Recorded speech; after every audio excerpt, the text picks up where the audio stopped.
on crack. You can cut me up in pieces, stop my lung support, drown me if you can. I don't get upset. Put me out, oh way out. I don't wanna waste my food. I wanna give you heart and soul, my heart and soul. Oh, don't worry.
peasants scream.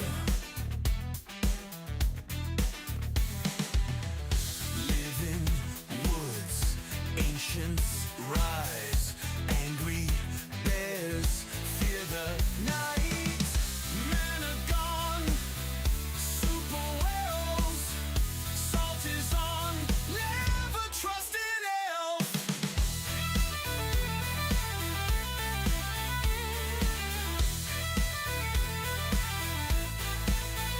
Cold arrow, double staff. Grab your bow, nature's wrath. Pour out a drink for Saint Moon, phantom acolytes too. Remember, the elf cabal is always watching you. Lame burrows, triple orb, entangle the grunt, fight the horde.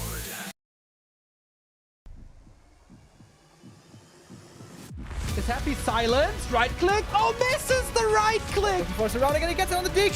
There's no TP for him anymore. Got it. That's locked in. Oh my god! Get those apart! This is not a fight that Kiwikaki can win here in the upper right. Can he win it somewhere else? Oh, But this is a moon. Does he have enough damage? I think miscalculated this. no way. Last serious? tunnel dead. Right click. Happy. How can you save this DK? You have no resources for a potion. Trying to nuke. Doesn't work. Step out. Funny composition, not the right one by Johnny Cage. Stormbolt. Where all the priests go? Perfect shockwave. You don't have much time. Shockwave. Here we go. One more right click. Lin. Guagua.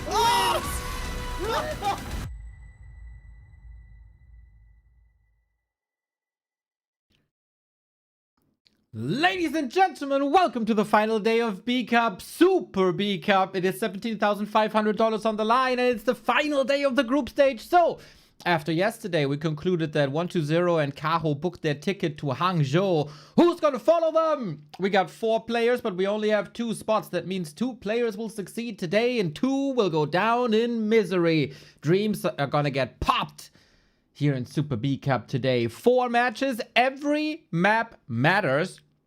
And there's even a chance for a super tiebreaker, ladies and gentlemen. Super tiebreaker. Yeah. Izzy, thank you for the wonderful support, and glad that you survived the Wacken Festival. Games are starting in 10 minutes, so we got a little bit of time to talk, huh? Greetings. I hope you didn't lose all your money on the Spielo at Wacken this year. But apparently you still got the $5, $6 for the sub. That is freaking lovely. This, ladies and gentlemen, is consecutive streaming day 886. We got Moon in the race. We got Lin in the race. We got Life in the race. And there's even very small chances for Focus. We're going to get into that in a second. Mr. Youngfang, hello. I saw you yesterday in the chat saying the BD is a nickname that Neo gave me. That is obviously wrong. It is not a nickname. It's a factual fact. I'm very eloquent, as you know. It's a factual fact and a status. There we go. So, it's a very complicated situation, ladies and gentlemen. First and foremost, if you were here super duper mega early and you're the diehard fans and you tune in when you see the notification, it said Neo and Remo dual cast. And on the first social posts, it said Neo and Remo dual cast. That was the plan for the final day. We bring the boys, you know, celebrate this super important day. Because it is the biggest tournament that we got in the scene. It's an offline final, right? It was supposed to be special. Unfortunately, last second, something came up in Remohausen and it doesn't work today, but we'll try to make up for it, I promise you. So things fell through like literally last second. Everything okay with Remo? Nothing health-wise or something, but sometimes things come up that you have to take immediate care of. I said, buddy, do it. Go get him. I get the games. I get the nerds. Yeah, Joe, sorry about that. If you got a little hype for that. Very sorry about that. But we got Super B Cup. And that's what we focus on today. Will you cast Barbecue Cup?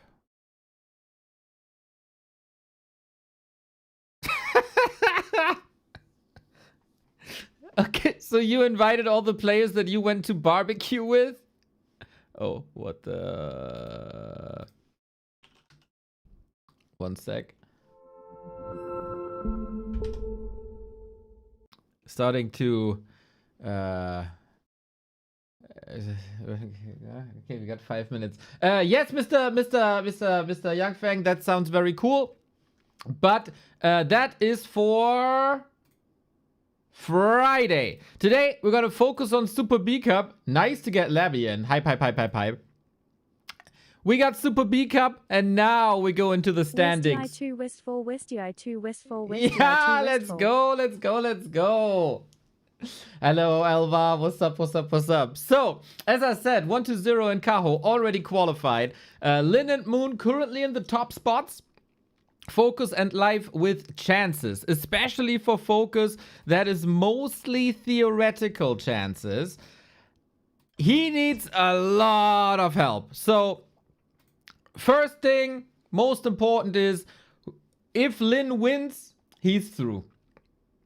Easy as that. 4-3, he's through. Moon has to play Lin and Life. If he wins one of these games, he's through. Yeah, Mr. Knopf, greetings to Switzerland. Enjoy. Life, if he wins 2 games, he is through.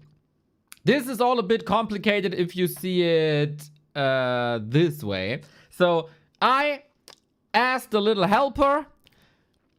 I said, brother, can you help me with this like dog shit group stage situation that is way too complicated? And my little helper said, let's do it, Nia. Let's do it. What the heck? No, leave me alone. What the fuck is going on? Holy shit, this is the experience if you're not logged in? Are you kidding me, bro? Dog shit app. Anyway. Wait.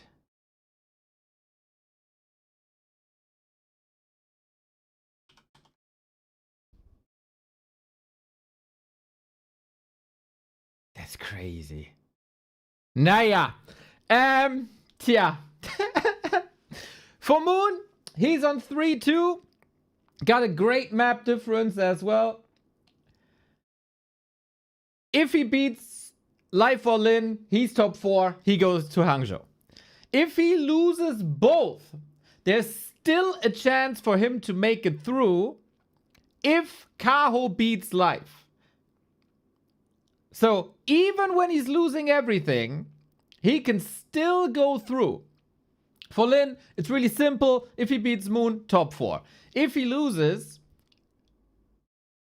he has to hope that Life doesn't beat Moon and Kaho.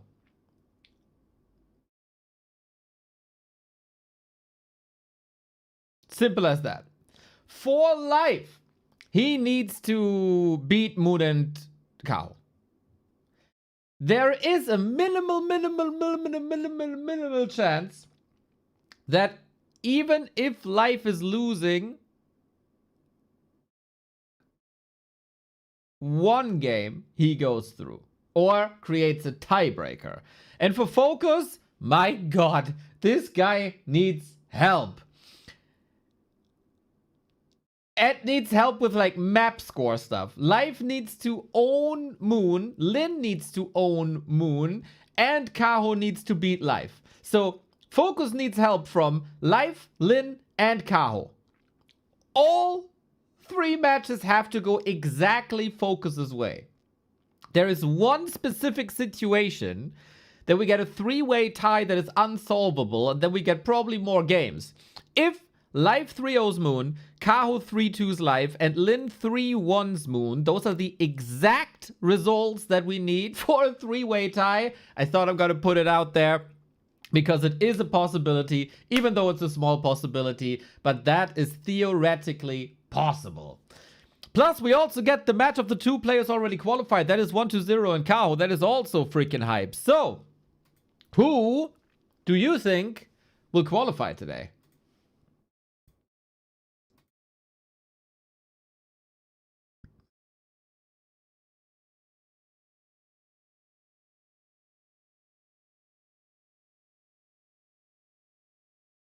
Lin goes through. Moon goes through. It is very likely. It is very likely that these are the 2 that will challenge him. I have to say, though, momentum is a little bit with Life, is it not? He had a disastrous start into this round-robin group stage. And because of that, he's in this very precarious situation, right? The early rounds by Life were atrocious. Jesus. Yurko, thank you for the 99-month, my dude. So, Life started as bad as it gets. Lost 0-3 to Lin, 1-3 to Chemico, 0-3 to Focus. But he's catching his stride now with the 3-0 over Ice Orc. That was dominance, that was important for map score. And he also defeated 1-2-0. So, that was, of course, his big matchup, his prime matchup. He needs to do some damage in the mirrors here today. And among the top Night Elves, I think Life is the 3rd best of the elves in the mirror match. So that's what he needs now. That's what he needs now. Lin and Moon, this will probably be somewhat of a final. And Moon has arrived. And here we go. Again, the situation is clear. Moon needs to win against either Life or Lin. Life has to win both. For him, it's somewhat do or die. But yeah, every map matters. It's about map score. It's about the victory here. Tail of the tape coming up. So we better get this party started. On this patch, 3 and 2, huh? It is so incredibly close between the 2. But they're also so different. Ain't that lovely? We got Moon, currently 2nd best elf in the world, according to the ELO ranking. Kaho's number 1, of course. 7th overall in ELO. For Life, it is 8th position. So right behind Moon. These guys also on this patch, 3-2. So who has the better day today? It is always extremely close between them. Look at this. 3-2, 2-3, 3-2. Who can afford to lose maps here now? There is a bit of game tape from yesterday where Moon already lost to Kaho. Maybe he was hiding strats for the more important game today. Is he gonna be playing something cheeky? We'll see, we'll see, we'll see. For now, we kick things off with 2 Demon Hunters that can, of course, change over the course of the match. Moon in the red, Life in the blue. I would love to do good rhymes, but that's not what I do. Wonderful. So, for the anticipation, it would, of course, be the best if Life wins here and we get a super final in the Super B Cup and the super last game between the super players Moon and Lin.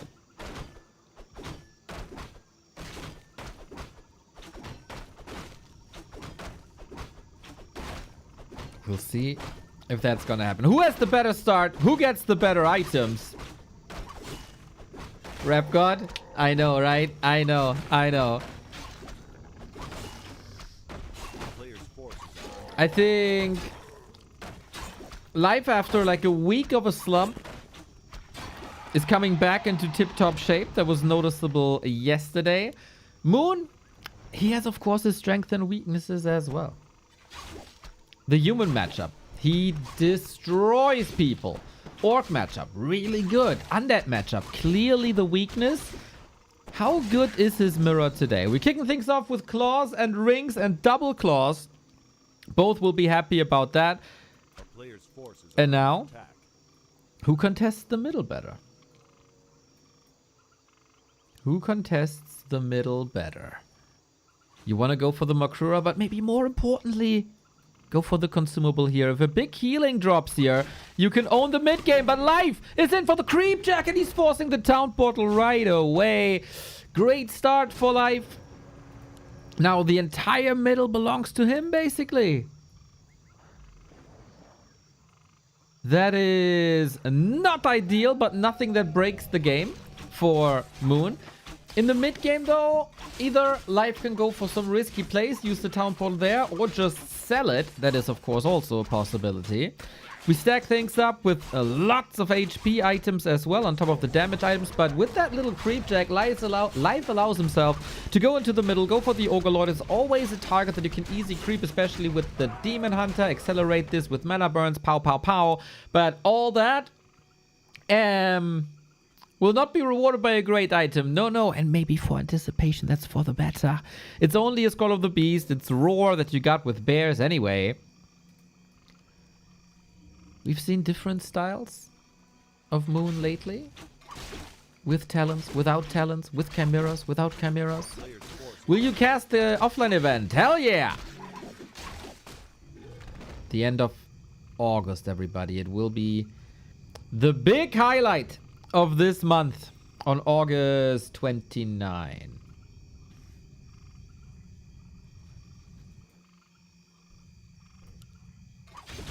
Calm before the storm. Nobody wants to make a mistake, of course, especially Moon has to play this a bit more conservative. Goes into the middle, trying to come up with a little bit of XP. You don't want your opponent to run away with XP. Shadow melts are good, but in terms of life, not good enough. Moon saves one unit. Life is unable to. Mana burn again. Can Moon force Life's town portal now as well? It rather looks the other side, and Moon doesn't have a TP anymore. Yesterday, he needed evasion to keep his heroes alive. When the creeps were out for blood, there was a crazy, crazy clip. Now, Archer superiority, Moonwell superiority. For Moon, he should be able to hold this and no big damage done here. But Life had his back towards the tavern. He can go for the Naga right away. Kind of rare to see that we don't have a Keeper of the Grove in this matchup, but it fits the tempo of this match, right? High pressure early on. This is what the Naga is for, and she's hunting. Can you break Moon before the lures come up? This is not good if you hold it with the 5th. Oh my god, he doesn't finish it. He doesn't finish it. The lure comes up without any pressure. Can he just turn around and cancel it later? He's a bit obsessed with his Demon Hunter, isn't he? A player's forces are under attack. And the Keeper is out too. So what this did was delay the second lore. Ooh, did Life calculate this correctly? If you lose the one lore you got, that is, of course, a massive delay. And you only want lore units. You want dryads, you want bears. But he's like, what's it called? Better bird in the hand than 2 in the bushes. We say better a little bird in the palm of your hands than a big bird on the top of your roof. Moon finds evasion. Currently better than the level 1 passive. Will be worse with the level 2 passive. And how good is Naga late game? This changes a lot about the dynamic of the game. Life can't be that passive, I think. Naga is an aggro hero. Gives you so much control with the Frost Arrow. Now we got control in terms of the Keeper as well, especially when the Dryads aren't here yet. Now, as I say, that the first Dryads come in, but there's no Dispel upgrade yet. Late game, the Keeper is the #1 hero thanks to Thorn's Aura. Both players will go for Bears, but Bears are melee units. Thorn's Aura throws melee damage back. And if only Moon's Bears throw the melee damage back, then that's a huge lead in the Night Elf Mirror. You can try to catch up with that, as Naga has naturally higher damage than the Keeper. Fork Lightning can be strong to execute some Bears.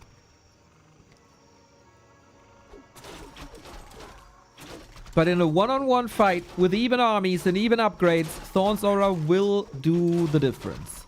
Life is contesting the bottom now. We have seen many times that this is the more important part of the map. Grinchy Uno called it in every single cast we do together. And Life gets the red spot. Moon could go for a Vamp Aura here. If he's a little bit lucky now. Level on the Keeper to get him up to Thorn's Aura, level 2 and level 3. This could have been heal wards, but no, Mana Stone it is, which is good for the damage output later on the Naga. True Shot Aura will be one for the shot, but...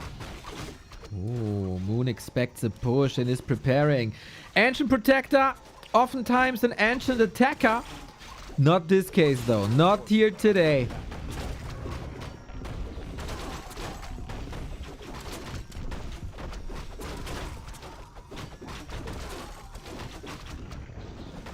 We do have the heal scroll. So Life can, of course, go for a little bit of a fake out. Play the Naga, then afterwards play defensively. Moon has invested. He cancelled. He cancelled. Forces are under attack. He saw that the push isn't coming and he saves the resources. Good game intellect here. Why sell the flute? Because you don't have much, like flute boosts range damage and there isn't much range damage. There's the Keeper, but it's like less than 10%, right? So that's like +2 on the Dryads. It's +1. So that is, you also don't have too many of them, and auras are better the more units benefit from them, right? So if it affects 2 units instead of 1, it's twice as effective. It's all about bears. It's all about melee. So I would sell the flute, get attack or armor upgrade for it, get a heal scroll for it. I don't think the flute does too much. 50-50 fight. Demon Hunter in the front row, getting mauled right away with the Fork Lightning. Ancient of Wars here as well. Illusions now. On Life, these can obfuscate the fight a little bit. Demon Hunter under fire. We don't have a town portal no more. We do have a staff though. Gotta be careful about that. Fork Lightning not nearly strong enough. Who prevails in the first big fight? We got Reju running for Life. His Demon Hunter gets healed. The Demon Hunter by Moon is being staffed out last second. And now the bear's under attack here. Life, are you running away with the game, with the Naga, with the pressure? It's another bear down. Moon in the ropes on this so important final day. The ticket to Hangzhou is in the balance, and the Demon Hunter is not. I mean, we all know that he's in balance, but now he's dead. Keeper falling as well. Moon holding on to deal Life, but the only APM that he got is enter. GG, enter. And Life showing up strong on the final day of B Cup. This fight, this push, didn't even look super strong, right? But I guess it was overwhelming. Life with some good micro there as well. Just a better engagement. Just the better engagement. And Moon shows again, mirror match is not really his. This has been the case in the 2000s. Many times. Where he lost WCG and BlizzCon matches to Remind all the time. Then in the 2010s, he strengthened his mirror match, as it is one of the most important matchups to have as an elf. There's just so many of them. And now against the top dogs, against Life, against Kaho, can't really catch up anymore. And I also miss a little bit of a spring in the step for Moon. He's trying to be very formulaic. Moon has always been an incredibly creative player. In the mirror match, I think a lot of people have shown ways to play the non-standard way, and Moon has experimented with that as well. With Potom, we have a new style. With Hippo Riders, we see more talent in the hands of Kaho first and foremost. But Moon oftentimes is mirroring his opponent, and more often than not, that fails these days.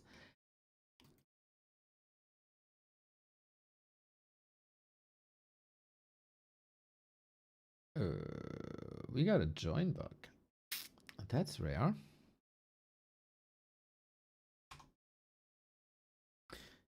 So this also was kind of nice by Life. He postured up a little bit. With the Naga, of course, Moon expected the push. This is why the AP came in. And then he played it for like 20-30 seconds, played it more defensive than Moon expected to. Still got value of the map, made Moon cancel the Ancient Protector, and then when the Ancient Protector was gone, he went in for the push. That was kind of smart by Life, I have to say, if he saw all of that. Maybe it was just a lucky coincidence, but...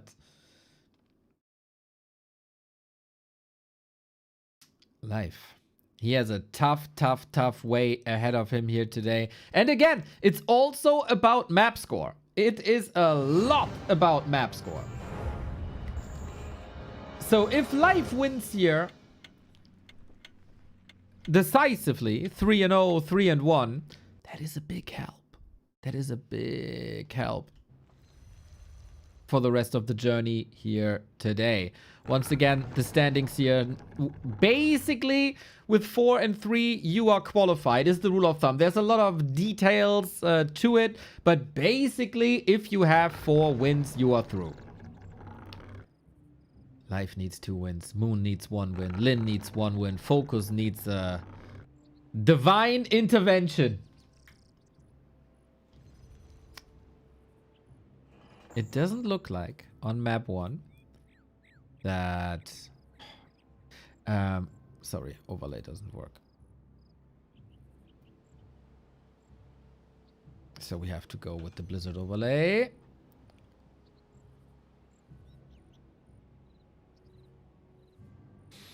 Moon unwilling to show like very creative things just yet.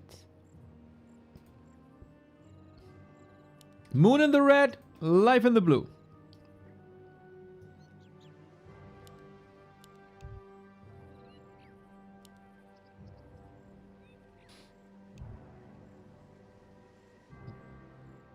One and 0 score will come up.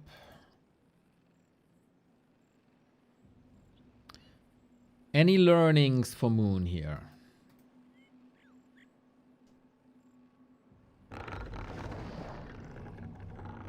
And will Life go for the Naga again? That was, of course, a key moment in the early game, right? The creep jack at the turtle, the forced TP. A player's forces are under attack.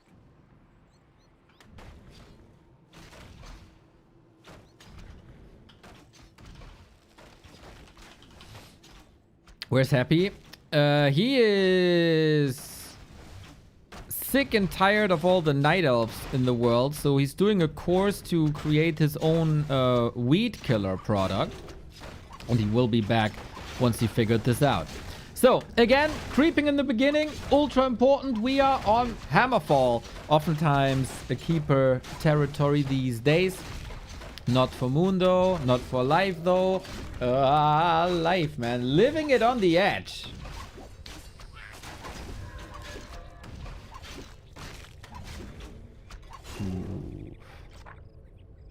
No denies at any point. We got a ring for Moon, we got a claws for Life. Both exceptional items.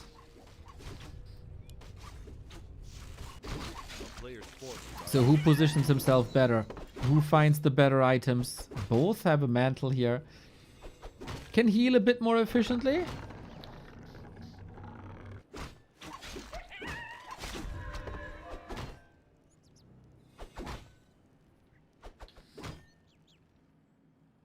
Does Neo have a list of pre-written responses to that question? Does he legit come up with that? What do you mean? First of all, this is just the facts. And if you think that I prepare for a broadcast, bro. No, I'm just stating facts. I wouldn't lie to you guys. Can tell you for real, we go to the turtles here in the middle. And then there will be a clash soon. Tech is running on both sides. Players' forces are under attack. Oh, Life is dodging the middle. Interesting difference here now. Life goes to the outskirts, goes for the boots, will play more tempo then. Moon in the middle. This is the big reward with the consumable, but Life again finding the creep jack. Any chance for a last hit here? Doesn't look like it. It is Moon with the Wand of Mana stealing. It is Moon with the XP. And that is a little bit of a failure when it comes to creep jacks.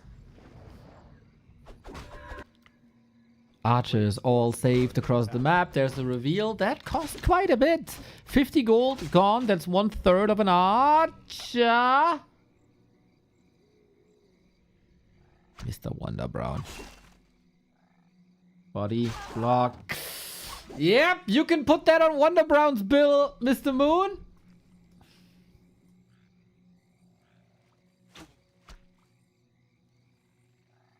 We get a Hunter's Hall again. But The players' no. forces are under attack. Oh, sorry. There it is. Hunter's Hall for Life as well. Okay. Good dodge by Moon, I think. Important to get that last hit. Otherwise, Life would have run away with XP. Would have had full map control as well. Ancient in position for another creep. Is it any expansion play? Moon's big strength has always been ranged units, dryads, talons, depending on the era that we're in. Here in Bear Mirror, you gotta go Bears. A player's forces are under attack. Again, I want to point out how eloquent I am. Kaho has shown a way to mix in talents into the Bear Mirror, and I think that is the most stylish way to play this. It also looked incredible. This was the Taigu Cup semi-final.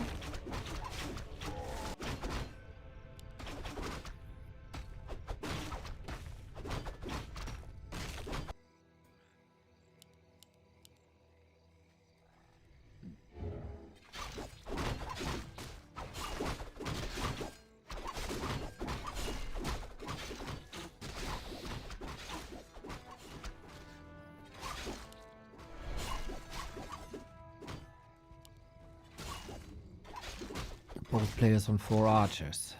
Entertainment-wise, unfortunately, we will probably be on the way towards Bears again.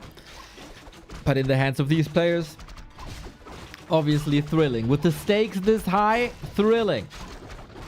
Oh, nice entangle. Item on the ground, Mantle of Intelligence.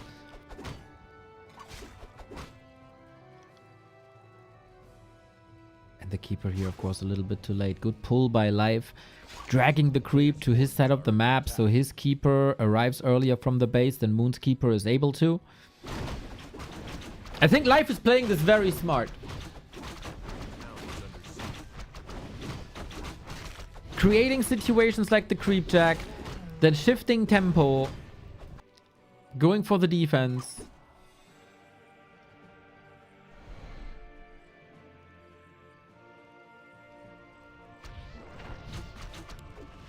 Players' forces are under attack.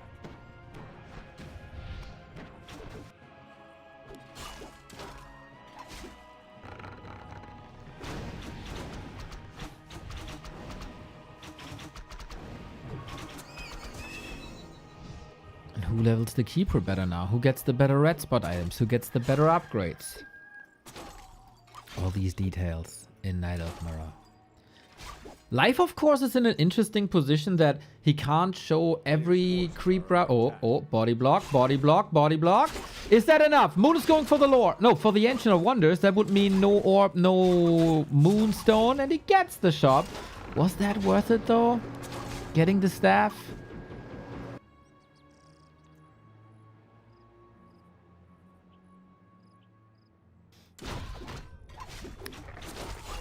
New to the pro scene. Mr. Berserker, Happy doesn't talk, so we don't know. Like, there's no valid answer I can give you, so we meme on it.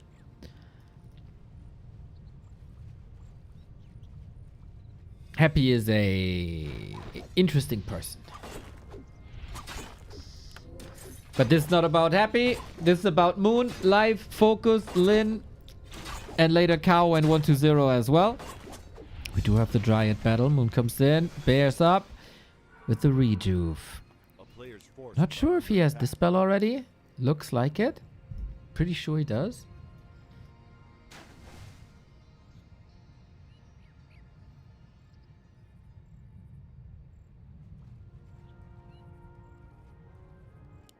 Anyone closer to level 3? Goodness.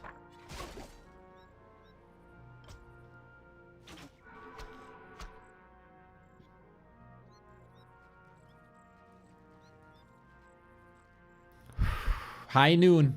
High noon on Hammerfall.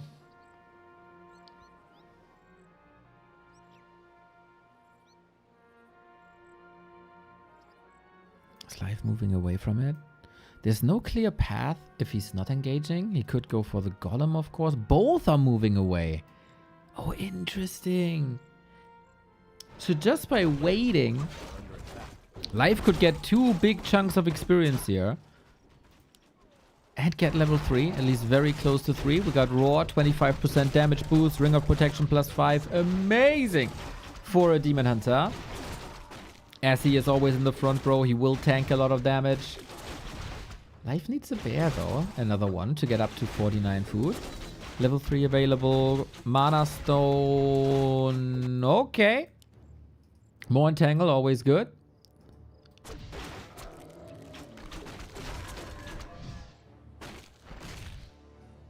Looking at the production, but there's nothing groundbreaking there. Oh, Entangle, backstep by Life. Coming in with the Demon Hunter from the right-hand side. That was telegraphed as Moon was looking there with his Demon Hunter as well.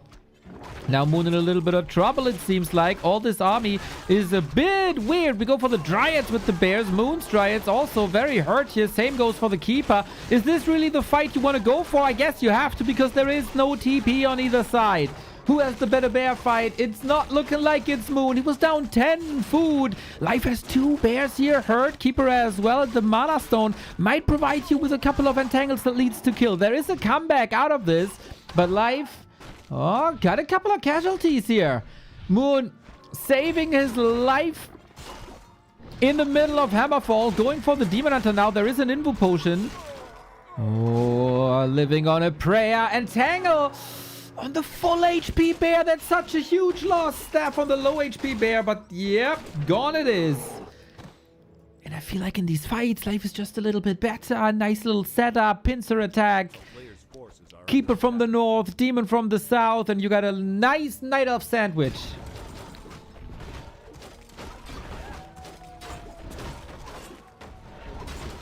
Who can reinforce better now? 0-1 upgrades already. Moon feels like he has to engage. Also 0-1.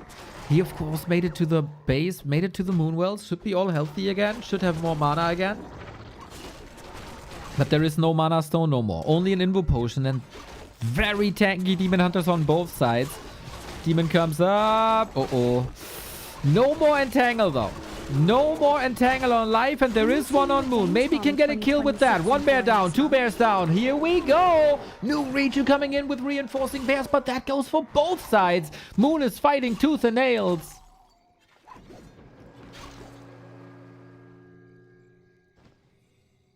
And it's still 50-50. Rabatska, thank you for the 24 month. I will not be at Gamescom. No.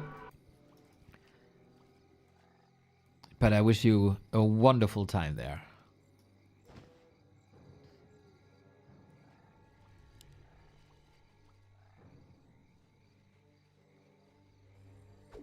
a player's forces are under attack.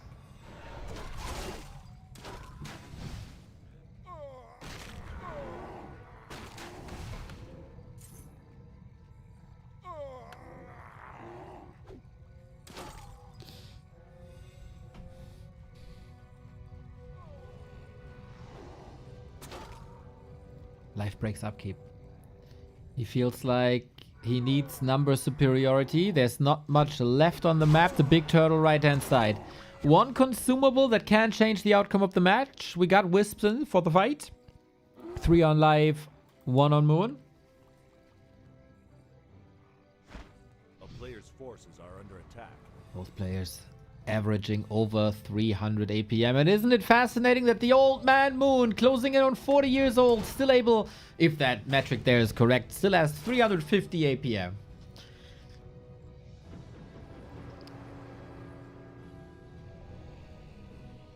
Life is going for a second Dryad, for a second Dispel.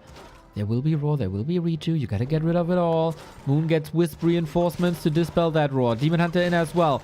Moon has a heal scroll, Life has not. This looking very promising for Moon now. We get the detonates in. All the bears, no mana. But the numbers advantage is with Life. Demon Hunter in trouble. Entangle, no TP. But the staff is ready as there was no damage during that Entangle. You can't staff. That could have been it here. Level 4 on the Keeper. Demon Hunter back in.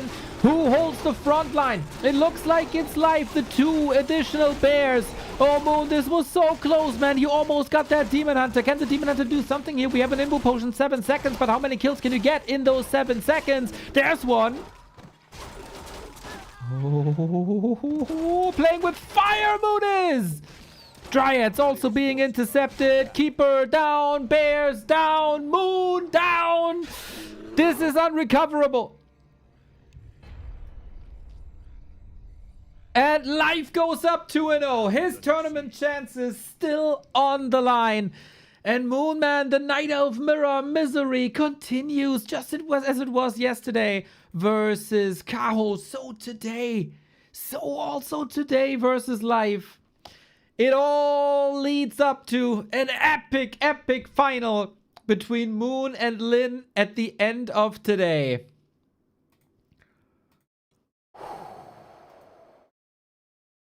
Oh, snap.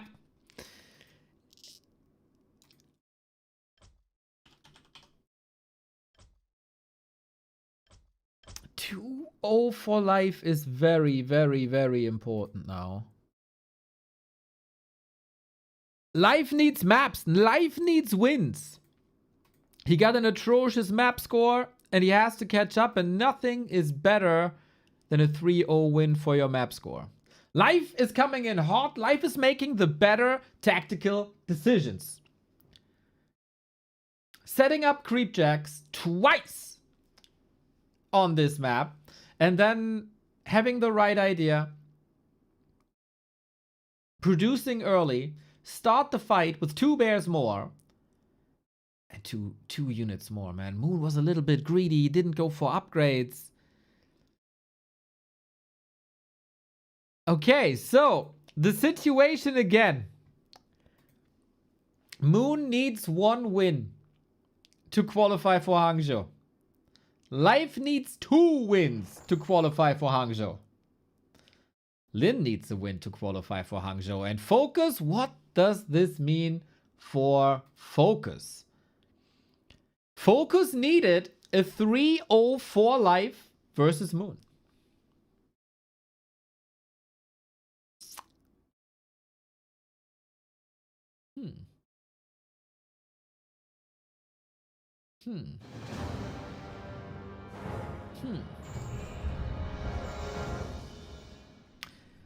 Thank you, Life, I guess is what Focus is saying. He needed everyone to play for him today. So far, it's all working out. And Moon, for a final day, this is not enough. This almost feels a bit uninspired. It is just the classic Dryads and Bears. And now he's on the back foot, man. Needs to reverse sweep a Night Elf Mirror.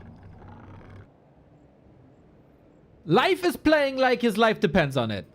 Life plays like he sees himself at the end of the month in Hangzhou competing for $17,000. Does Moon feel that way? Not really. Not yet. But we have seen quite a few reverse sweeps in this tournament. Moon needs one of these. The last 3 matches between them were all 3-2s. And here it's life dominating Moon. Last chance.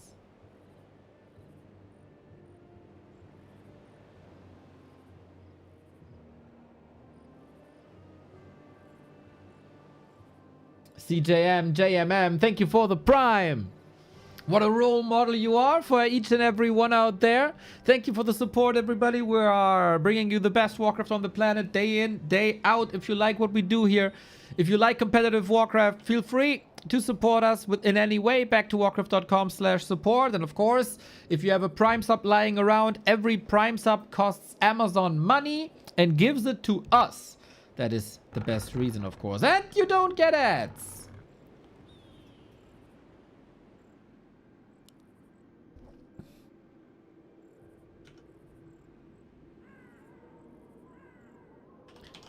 I should upload this graphic. A player's forces are under attack. All info on the group stage outcomes. On the possible group stage outcomes. There we go. Pin. End of stream. All right. We talked about divine intervention so far. Divinity is playing in favor of focus. It is definitely playing against the moon. No support from Illusion. For the thrill, having a super final on the super last day between Moon and Lin as the last game of the day would of course be fantastic. Player's forces are under attack.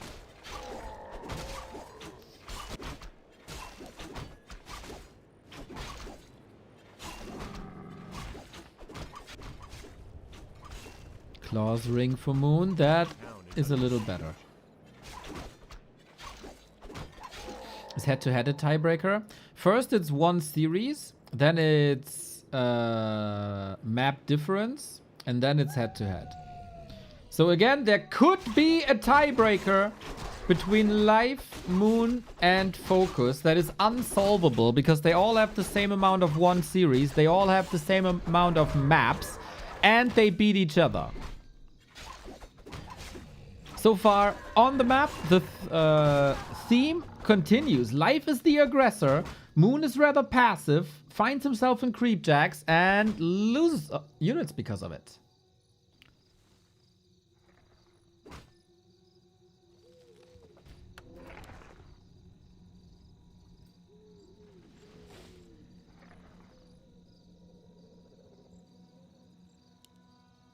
Again, it's just bare mirror.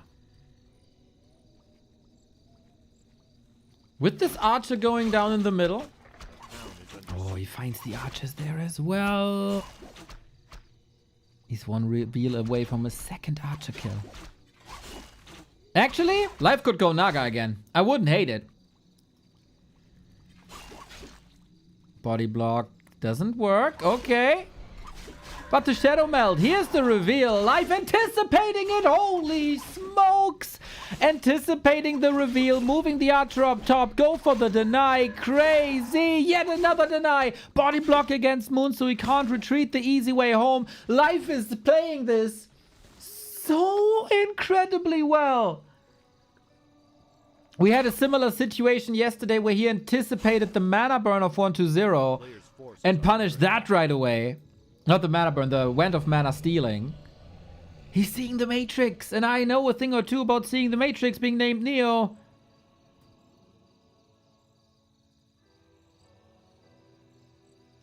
For Moon,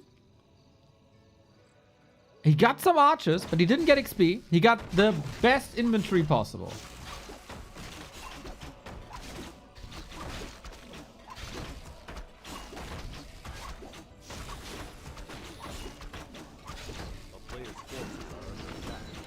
Oh my god. Claws, ring, slippers, circlet, devotion aura. That is almost best in slot here. Devotion Aura gives you armor that is perfect in a match with the same units. Your units will always be better.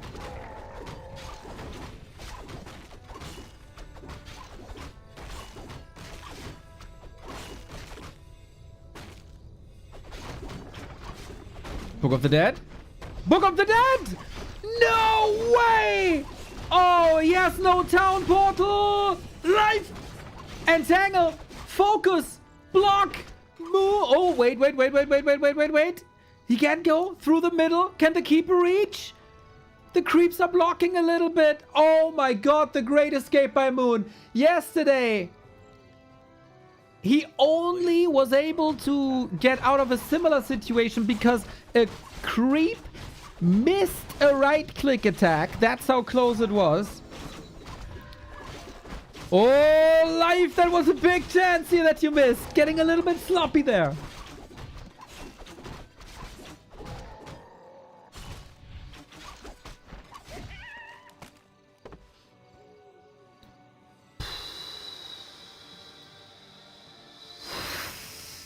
Moon was almost out of this match right there in the middle.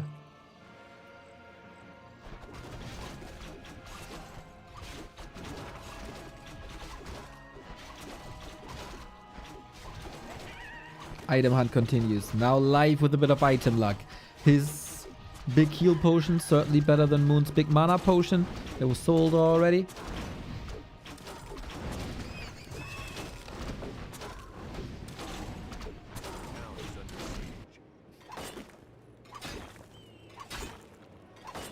Moon is again going for this base harass.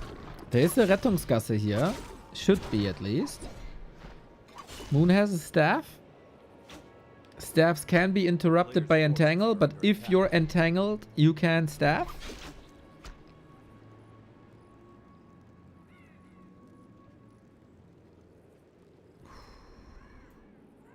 No more mistakes allowed for Moon. No more mistakes allowed for Moon.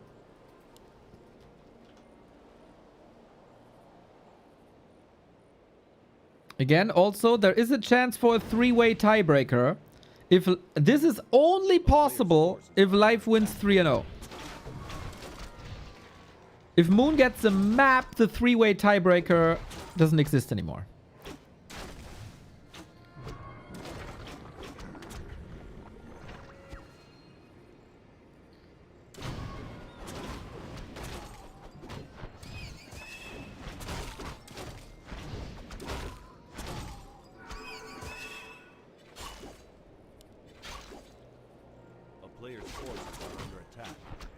Bear production ramping up. We got Ultra Vision on live.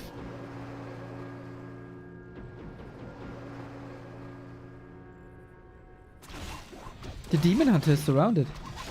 The Demon Hunter is surrounded! Oh my god! It doesn't work on the right-hand side and then Life is falling into that surround himself. He was a bit busy on the right-hand side. Moon caused a distraction and used it for the best possible move. You always have to have your eyes on the map everywhere at all times. Oh, Life! You were one surround away from 3-0ing Moon here. Keeping your chances alive. Now you gotta defend without the Demon Hunter for 85 seconds. Moon smelling blood in the water, pushing forward. He is down in supply. He is up in supply, sorry. He got the better items. He got a Demon Hunter on the field. Rejuve coming in, being dispelled. Wait a second. Is Life's army movement good enough? This bear for sure dead. Oh, except if you have a Staff of Preservation. Feels like things are heating up here a little bit. We have to say, Moon was able to break some bones, but he wasn't able to knock Life out. And in 50-50 fights, Life has outperformed. Neocast. I've been away for a while, but catching some streams lately. Yay, Globetrotsky! Thank you for the 70 months! And glad you're especially happy about me being here. I'm very glad that you are here. Players' forces are under attack.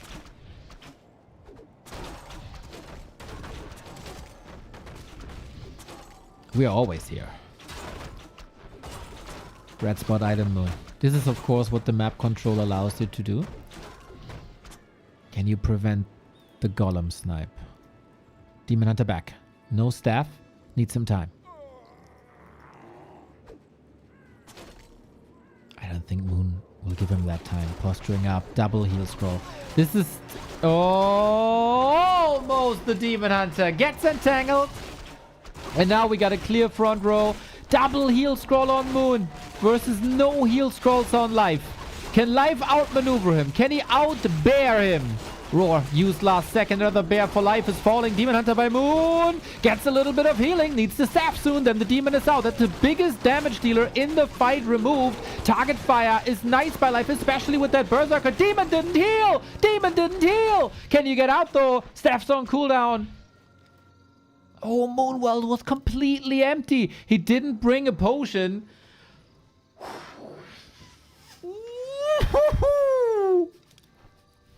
The tension! Life is going in with the demon this low. Wait a minute. Isn't he just getting punished? The golem? Players' forces are under attack. Not going for the kill, you idiot! Just throw the boulder! And Life gets the red spot. Are you kidding me? He did bring a potion? Okay, sorry. Next up, immolation, of course, not the greatest item. Moon allows Life to get the red spot. That's crazy. And this was with 2 heal scrolls. Moon can't close out this game. He wasn't able to win the fight when the Demon Hunter was gone. He wasn't able to win the fight when he had 2 heal scrolls more.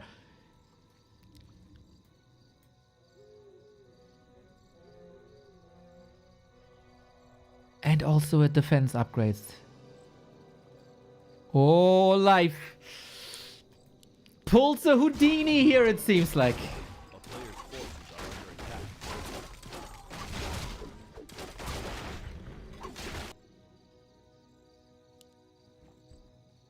Factually, Moon has like 2 defense upgrades more.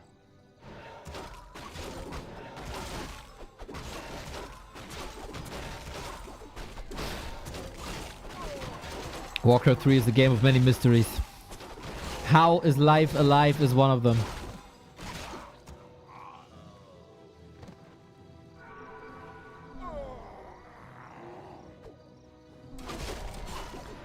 Feels like Life needs numbers advantages in army or simply the better micro.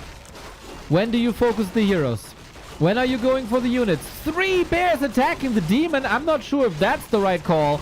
Heal scroll used early. Now the staff. There is enough moon juice left. Moon on the other side. His demon is hurt. Also gets the heal scroll done. Established front row. Both demons out of the fight now, but Life is able to come back in. Keeps the... Oh, nice bear. Demon Hunter back. Keeps the Cloak of Flames, interestingly. It's about every single bear now. Who saves more? Life is about to lose 12 food here. All these bears. 1, 2, 3. Yum, yum, yum. Keeper, level 4. Finally, this bear will probably also fall. And Moon is also in the process of losing 2 bears. Is also in the process of losing the Demon Hunter. Staff is on cooldown now again. Off cooldown now again. But it feels like it's this time Moon dodging bullets. And Moon coming back in with the Demon Hunter. There's no entangle anymore. Mano a mano. Demon Hunter. 1 does 10%, 10 DPS per second more. Game on a knife's edge. Every additional kill here could be huge. The Demon Hunter. My God. I'm getting anxious. How are these players not getting anxious? The stack blocks a little bit. Life with exit kills. Big, big exit kills. Oh my God. He's on a collision course with 2 more bears. Oh my God. Oh my God. He finds them. He's not only a demon hunter, he's also a bear hunter. One he might be able to staff. Keeper, keeper, keeper, keeper, keeper. The staff's on him. Entangle, dispelled. Run, dear, run. The demon has no boots. He can't really chase. It's a is the fight good enough? Is the control good enough? Maybe a little bit of line of sight. Oh, god damn it. In the meantime, the fight continues. The creeps are waking up and helping here a little bit. Moonskeeper is also under pressure. We need split screen technology.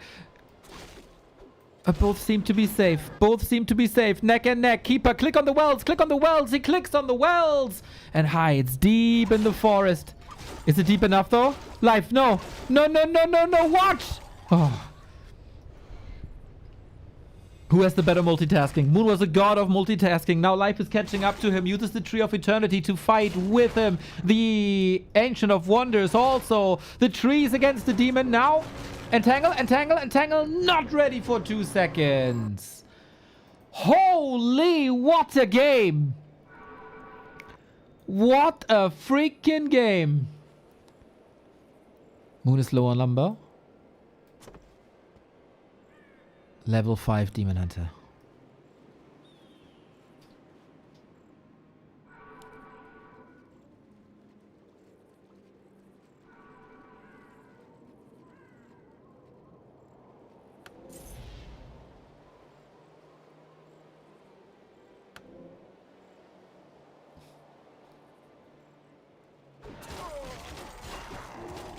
Grasping at every straw there is. 1-1 upgrade against 0-1 plus Devotion Aura.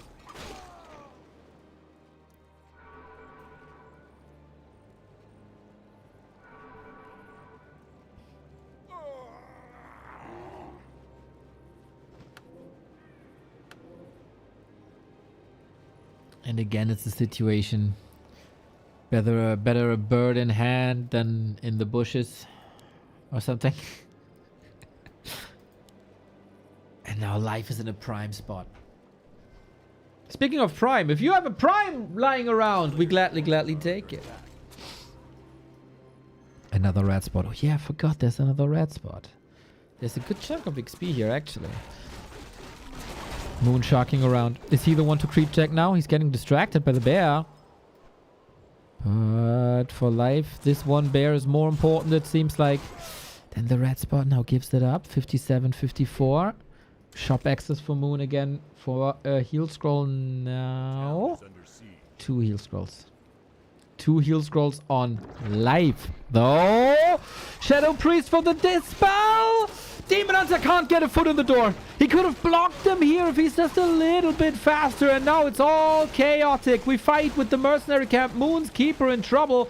Is it now the other way around? No, life knows better. Is not chasing. There was a little trap here before when the Demon Hunter is not in the fight. He's not providing the DPS. Moon about to lose the Keeper and another bear. Is this the end for this match? 2 bears for Moon about to fall. A GNL bear here ready to fight. Entangle! And life gets the kill! Oh my god! Moon should have won this game 4 times and he couldn't close it out. It doesn't matter how big the advantage is. And that's over! Life 3-0's Moon! And everybody's dream is still alive. Life can still make it to Hangzhou. Moon can still make it to Hangzhou. Lin can still make it to Hangzhou. And even for Focus, this was the perfect result, guys. Oh my god, things just heated up crazy. The next 2 matches are so important. 1-0 and Kaho are already qualified, and we start the day with 2 more tickets and 4 players willing to go for these tickets, thriving for these tickets. Life, he had a disastrous start into this round robin group stage. Got 0-3 twice, got beaten badly by Chemico, but at the end of the group stage, life is lava hot. And for Moon fans, this is very worrying here today. So far.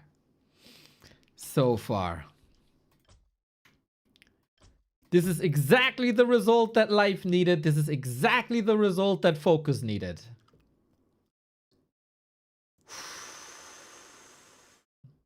And if you're Kaho,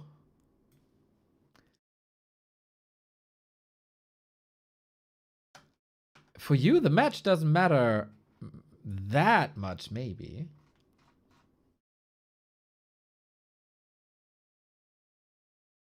Life. I expected a lot. There were so many variables.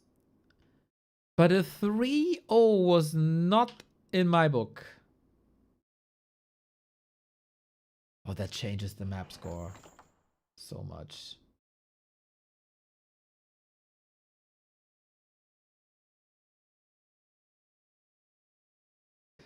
There were a couple of moments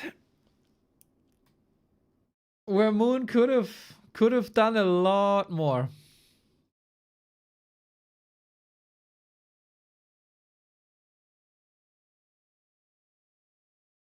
So, do we have this updated? Not yet. There we go. New standings after this match. Lin is 3-3. Moon is 3-3. Life is 3-3. And Focus is 3-4. So the next match is 1-0 versus Kaho. These two guys are already qualified, but the result in the group stage determines your seed. So it's 1 against 4, it's 2 against 3. Chemico and Isork have been eliminated. Kaho is so far the only undefeated player. He has to play 2 matches today.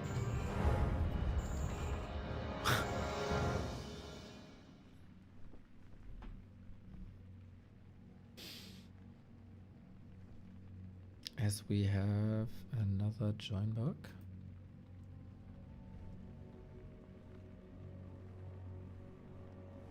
Hello! Hey, alles klar bei dir? Alles klar, man. Let's talk in English, please. Life just defeated Moon 3-0. Can you give me a brief 1 to 2 sentence rundown how the group stage situation is now? All right, taking a look. Okay, that 3-0 from Life really blows it open. eer0 and Kaho are safe. Chaniko and Isork are out. So the last 2 spots are between Lin, Moon, Life, and Focus. For Lin, it's simple. Beat Moon, and he's in. Moon qualifies with a win over Lin, but is 3-4 and needs help if he loses. Life is 3-3 and must upset Kaho. Focus is 3-4 and needs Lin to beat Moon, plus Kaho to beat Life, and some map diff luck.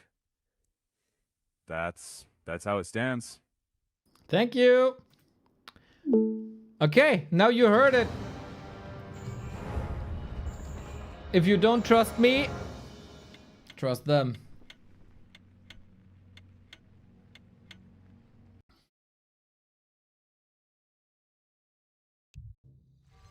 Now.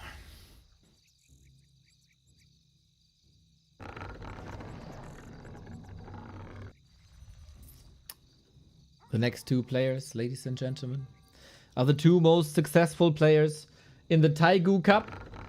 They're also the 2 most successful players in this very league. They seem to be the top players in competitive Warcraft today. It's 1-0 versus Kaho. And I wouldn't be surprised to see these 2 guys in the grand final in Hangzhou in a hopefully best of 7. 1-0 has the better stats in the direct encounter. A couple of these are show matches. It feels like Kaho doesn't take them too seriously in comparison. But there's a reason 1-0 is the #1 player in the ELO ranking and in the earnings. He's goddamn good. And he has become quite a grinder.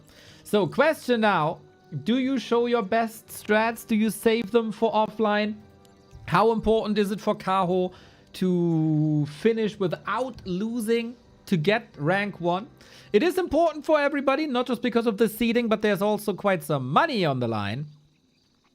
If you finish first in the group stage, gives you more money than second. Out of the last 3 matches, 2 went to Kaho.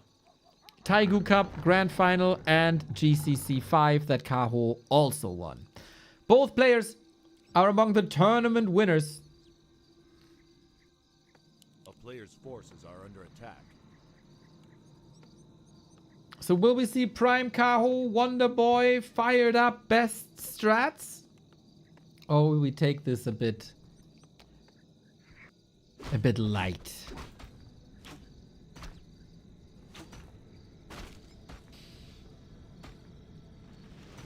I think both players don't really have a preference on who qualifies with them. Maybe on a personal level, sure, who knows. But Kaho, if you tell him, hey, you gotta play a Night Elf Mirror versus Life or Moon, he's laughing at you. It's like, okay, dude, I'm gonna sleep in a little longer, right? It's gonna be easy. Also versus Focus, I think Kaho should be fine-ish. Against Lin will be probably the closest. And for 1-0, he's demolishing everybody, so he doesn't care either. We kick things off with the very, very tanky Demon Hunter. We got Shattered Exile as our lovely, lovely new map. Newish map. So again, this might be for rank 1 in the group stage. Lin still with chances to qualify. Life, Moon, and Focus all with chances to qualify.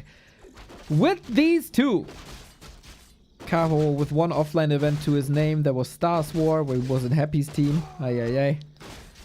Wasn't a pleasant experience, I guess. But also for 1-0 at Stars War, he was in this super team with Lin and Infi and Sky, and they failed to win against the team of Fortitude, Yumiko, Fly, and Remind. What a legendary tournament this was.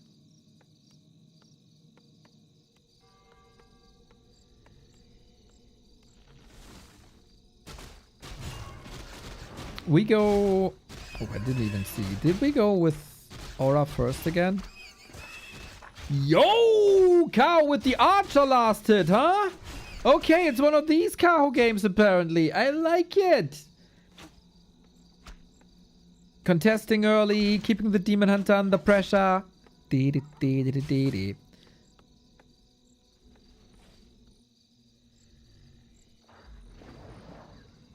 now, Tier 2 unfolds.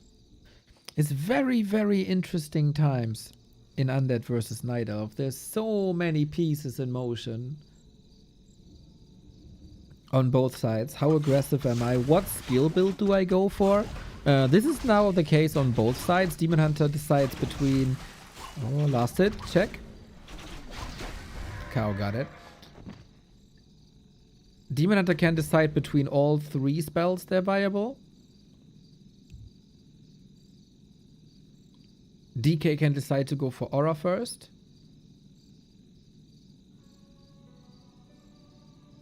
And then Coil, or Coil first and then Aura.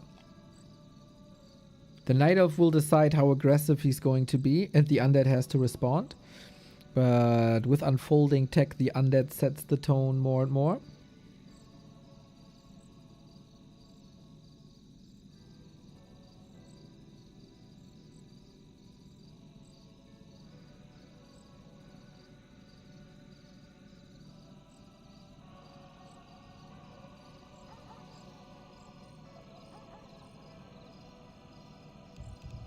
Bum ba bum bum ba bum. Bye bye Wonder Brown. So we don't have too much mana here for Immolation. Immolation wonderful against units and wonderful for creeping. Mana burn of course good for heroes. A couple of surrounds possible on the left hand side. Doesn't work. Skeletons expire as well. And I think, given that we stole the item here, given that the Demon Hunter is ahead of the DK and the DK is far away from 3, this is a match that Kaho likes to play so far. We're looking for a Naga here, and this is why 1-0 is positioning himself this way. Wants to go for the Naga surround pretty much right away. He has to catch up in tech a little bit. Goes for the Lich. This always takes some time in the altar, right? There is production time.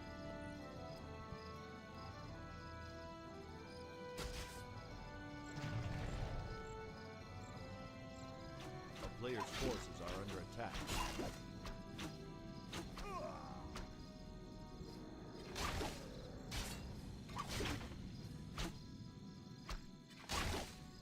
And this is a long time without a Naga. Well done, 1-0. Well done, Kaho. The stage is set for an awesome, awesome, awesome best of 5.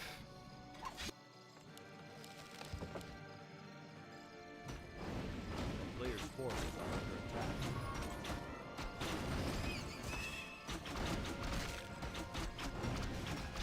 This game has no ramifications for the 4 players that are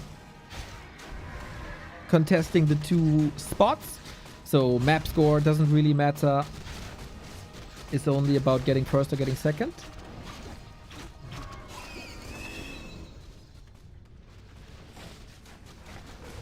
Only, I say. Only about first or getting second. Only a group stage grand final. Naga out finally. Demon Hunter level 3. DK is a bit behind. Which race is easiest to play for noobs? There are strategies with every faction that you can play as a starting player. So just go with what you like. I would say Night Elf is probably the hardest as a starting player, but then gets easier to master. But even for the Night Elves, there's beginner builds.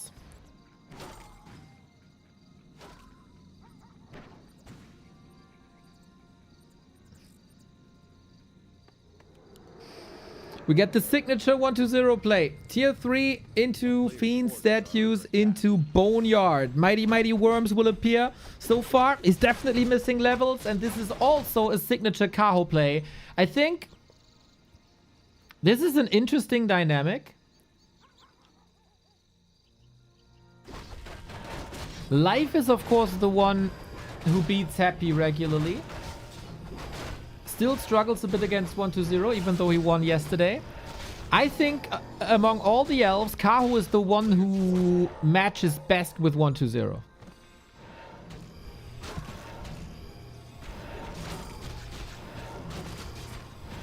So he reads them well. He knows, of course, that there's worms now. And he's going talents. Worms do a lot of damage and slow. Talents do a lot of damage to air units, which are worms, and reduce the armor to do even more damage. Devotion aura kinda nice, so everything gets countered. Like the Orb of Corruption gets countered a bit, and we're going for a red spot.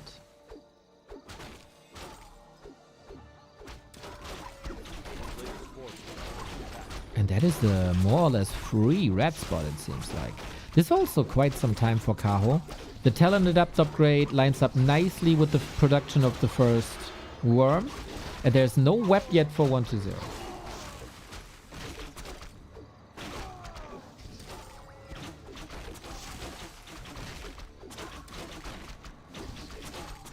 I would say life matches best with just pure mechanics of Happy. And Kaho matches best with like strategic ingenuity of 1-2-0. And this is why life can beat Happy, but Kaho has issues there. And Kaho can beat 1-2-0, but life has issues there. Or let's say, that's why life is not dominating 1-2-0. It's like 50-50, right, between them.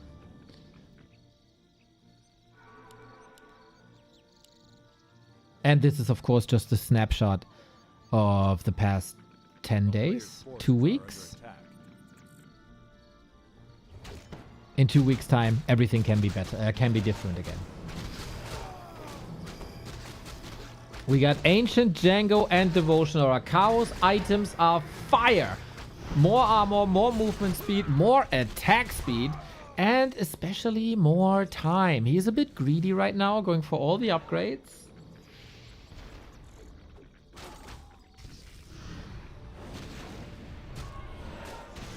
But 1-2-0 wants to creep more. Wants the level 4s.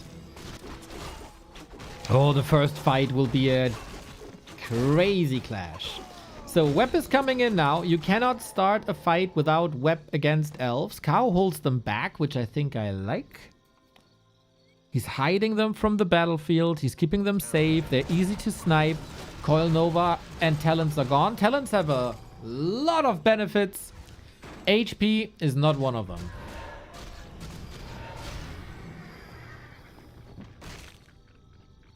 A player's forces are under attack. Defend upgrade, 1-1. More talents, more bears. We're breaking upkeep. Kaho already slot starved. Amazing inventory on both sides. Lich, high damage. Kaho's Demon Hunter, high tankiness. The auras, of course, in the Naga. But we have 2 invulns, 2 heal scrolls on 1-0, and the Moonwells are empty. For now. Into die alte Rinde. 101 months! I gotta say, we only have 2 fiends here. Can you engage? Can you take this fight? Can you wipe out the worms? Currently, Demon Hunter and Bears are busy with the ghouls on the ground. Yeah. He's trying to bait. I love it. 1-0 is trying to bait. Kaho for now doesn't fall for it. Some webs are inevitable, but the focus fire is so good. Look at the damage, dude. The worm just disintegrating, and the second one doesn't look too great either. Kaho, what a start to the fight this is. What a start to the series this is. This is the second worm down. GG. Owned. Like in the Taigu Grand Final. Kaho shows who's boss again. The early bird catches the worm. It is what it is, and Kaho invented the early bird strategy that is played here right now in excellency by Kaho. And I like how 1-0 tried to solve this mechanically. He tried to lure the talents forward and then snap them, but with only 2 fiends. How is that supposed to work? How is that supposed to work? I know that is questionable. With Nova spam, yep. Maybe with Fork Lightning Nova, yep. A feast for the crows, indeed. Is the Frostworm magic damage? Yes, that's why it's so good against bears, who take additional damage from magic attacks.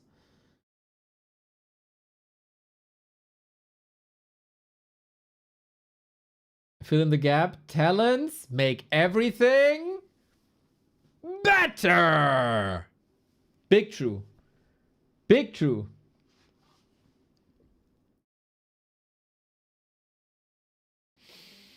Oh, strong Kaho. Very, very, very strong Kaho. It's fascinating always how he has his peaks and valleys. This peak, man. This is peak.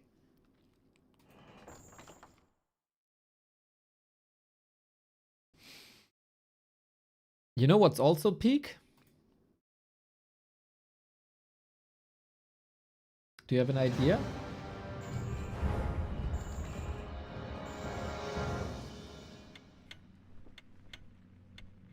Opera GX is the peak browser for gamers. Comes in with, of course, all the regular features a browser has. Browsing the internet first and foremost, that is very important. But it also comes with a built-in ad block. So if for some reason you can't be a sub at Back to Warcraft right now, that might help you out.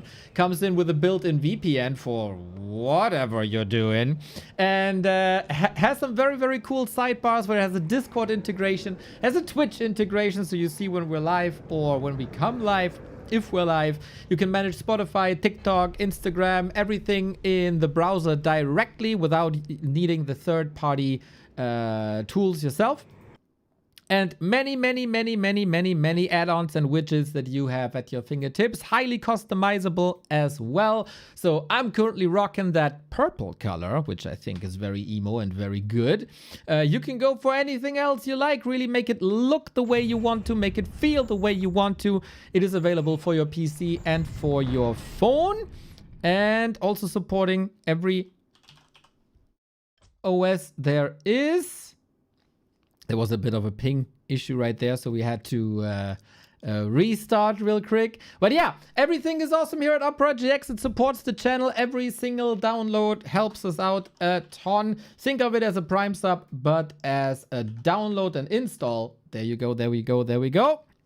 And of course, every single interaction with our content, via Opera GX first and foremost, helps us a lot as well. If you're watching this on YouTube, giving us a thumbs up is incredibly helpful. That goes for every video. If you're watching this on YouTube right now, hit the like and subscribe button and maybe hype it if you watch on your phone. And that goes for all the socials as well. And if you're not following on Twitch, what are you even doing? We're closing in on the 150K. That would be a nice milestone. So hit the buttons. Hit all the buttons. Grills, you also excite me quite a bit. Tier 2 sub for 90 months. My man. What an incredible sub streak this is. What an incredible support this is. Grills, thank you, thank you, thank you, thank you. That is freaking awesome. Now, with all that out of the way, here's the tail of the tape once again, ladies and gentlemen. 1-0 might have a very favorable track record on this patch against Kaho, but there have been weeks and months where Kaho felt demotivated, a bit frustrated maybe also. But he worked and worked and worked hard on this matchup, picking up the pieces that Moon and Life left along the way, boiled it up in a little stew, and came up with the early bird strategy. And the early bird strategy is big trouble for 1-0. So much of a trouble that he threw all the tactical advances of the past couple of weeks away. You know, we played late game Banshees. We played Frostworms. We played Necro Wagons. We played it all. And that made this matchup so freaking awesome. And 1-0 says, you know what? When you have all these solutions against my late game shit, I'm just gonna tier 3 rush you like it's 2021. And you can't do anything about it. And that is such a switch of tempo that so far I don't think Kaho or Life really know how to deal with it. So I'm curious if that's the way now. Player's forces are under attack. Kaho is the best at microing talents. By far, Lin. I agree. Like, there is a world between a crow in the hand of a Kaho. Maybe that's because the names are somewhat similar. And the crow in the hands of Moon. Man, time travel back to 2006, 2007. And tell someone in the Warcraft scene, you know, I'm coming from the future. There's gonna be this mid-20 Night Elf kid who is infinitely better than controlling talents than Moon is. Heresy. Oh. DK is kind of blocked there, right? I mean, there's no chance for Kaho to get the last hit here. But it was a lot of damage on the DK. And we see it again here. Aura first. That is one of 1-0's adjustments to the Kaho style. Kaho's very aggressive, going mana burn now. So since it's mana burn, I think you made the right choice. A town is under siege. Player's forces are under attack. Mana can still be burned, of course. So on level 2 you have little mana to use, but that also makes it a bit more inefficient to heal the Demon Hunter via Moonwells.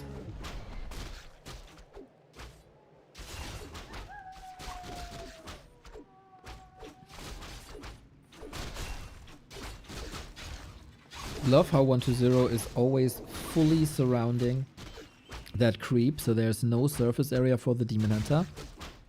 That makes Kaho pull the archers here, and he gets it!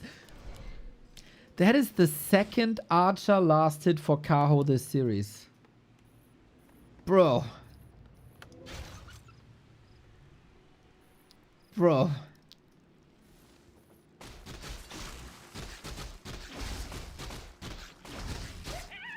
That's crazy. A player's forces are under attack. The way Kaho is finding solutions. Surface Smurf is. Yes, exactly. Demon Hunter's taking some risks now. Ooh, that skeleton.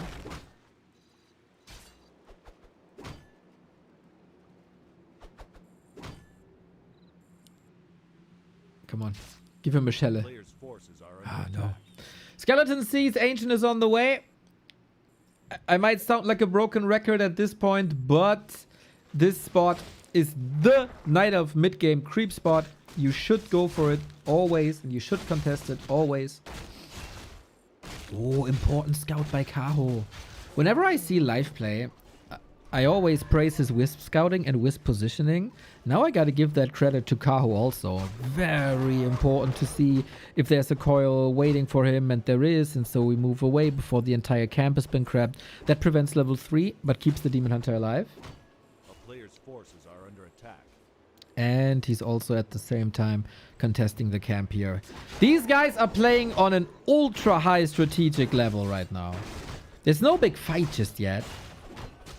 But everybody is trying to get their set pieces in position.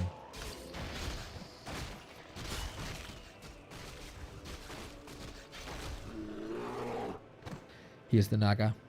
A bit easier to get this time. Revenge for the last hit via coil.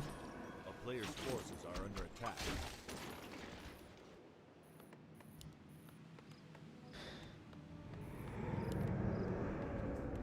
Ziggurat far in the back. Slaughterhouse coming up. Lich coming up. Classic mid-game. Nothing too extraordinary here so far.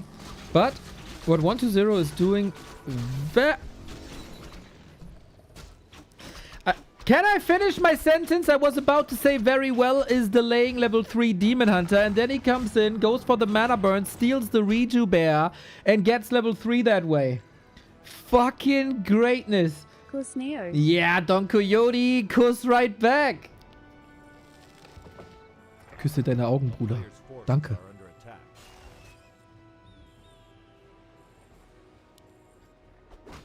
I'm in love with this matchup between the two.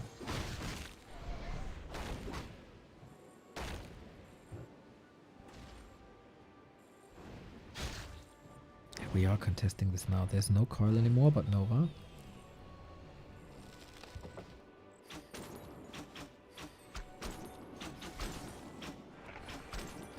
Do you feel like 120 has like the solution ready? I'm still looking for A player's forces are under attack. something that tells me if 120 is going for a 9-minute 30 push or if he's going worms. Like, is there a way for all the high elo players out there that I can now differentiate 120 strategy from early tier 3 push to worms? Is there something like Fiend numbers, statue numbers, Ziggurat numbers? Because the entire, like from the mid game on, it's so insanely hard to read for the elf. So at this moment, like 750, you gotta go into the base and see if there's a boneyard coming or not.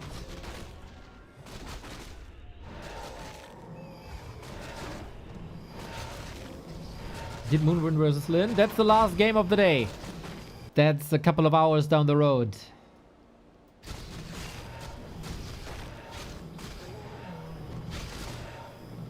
Isn't 930 push usually with Naga? Yep.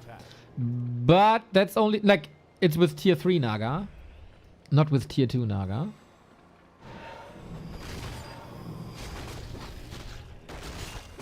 I mean, both work. What I mean is, like, if you have this setup, can you see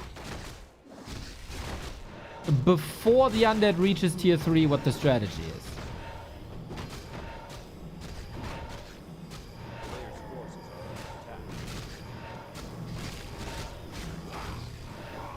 But it's just a worm. It's just a good old worm. And that's maybe an invite for Kaho. Oh my god, these inventories. Holy shit. Demon Hunter Boots of Kel'Thuzad, amazing. Naga is plus 16, amazing. But then you look at that Naga and you look at that Lich, and one of these is built different. Where's that Lich actually? There it is. Plus 28.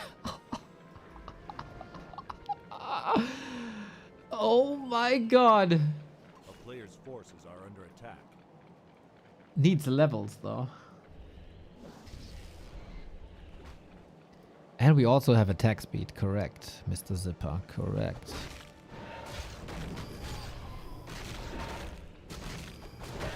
Oh, he doesn't one-shot the Magnetor. Okay, still fair. Still doable. But yeah, Kaho will have looked at the inventory as well, of course. Next red spot. 1-2-0 getting both red spots shouldn't be part of the Night Elf gameplay. He's trying to stall, he's trying to buy time.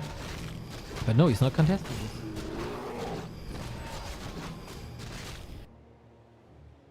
Are we able to get the talents out again? We got one. We're working on 2.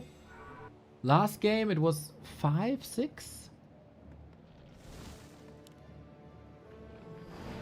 7? Talents?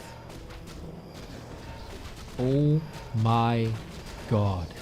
It's another claw plus 12! He's plus 39!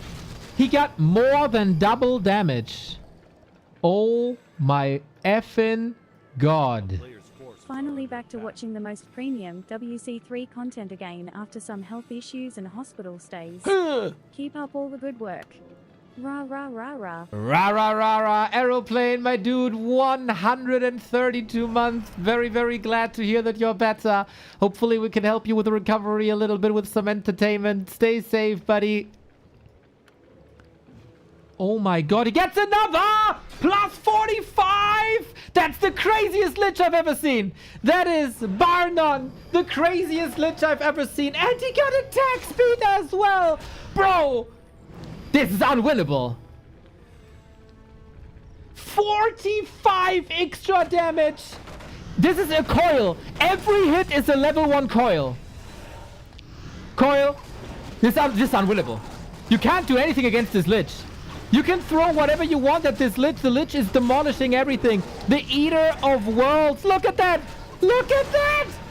It's mental. And then you top it up with the worm damage as well. Plus 45. Lich is destroying everything. He 2 hits a talent. It's a shotgun and a bazooka fused.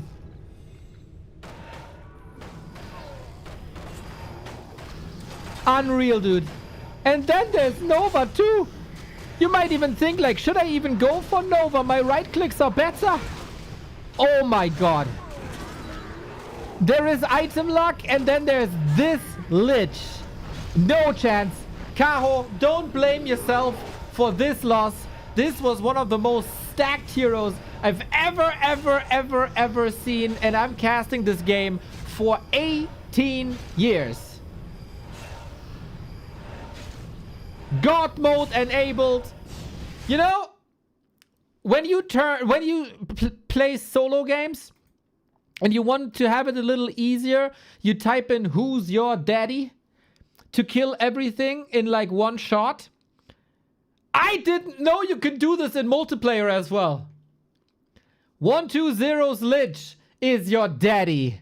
And we have a tied series 1-1.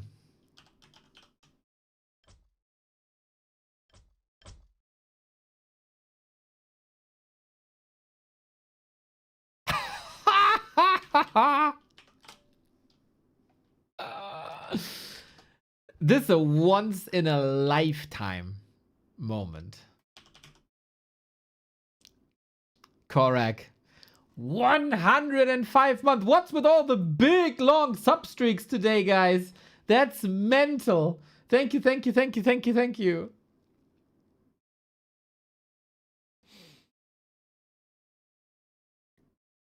Can I hear something from 1-2-0 stream? No, not communicating. All right. Holy shit, that was insane. That was just insane.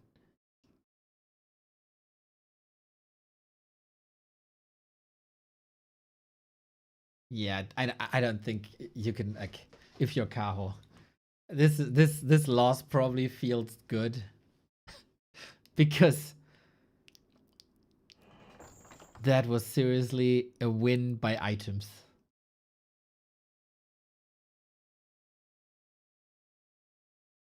But of course, what you can question is, how in the freaking world is 120 able to get 2 red spots and 2 big permanent spots?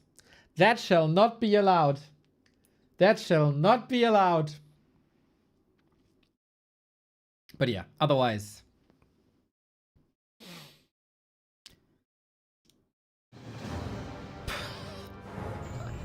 Oh my god, dude. Well, 120 decided to use all his luck on one map. That's a choice. Now we go into Hammerfall. I find it again an interesting development that a lot of factions are picking Springtime against Night Elf in this tournament. But anyway, Springtime is the past, Hammerfall is the present.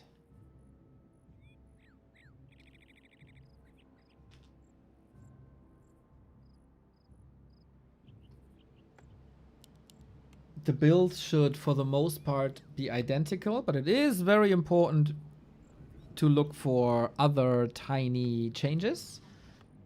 Skill builds, movement, contests. A strategy game is more than just heroes and units.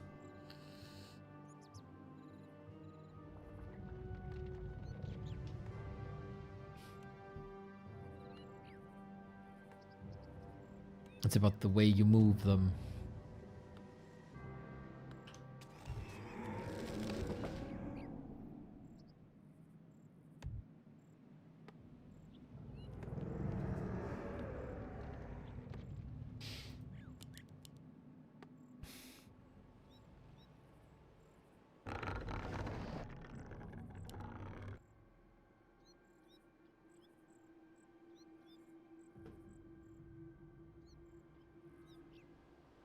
A player's forces are under attack.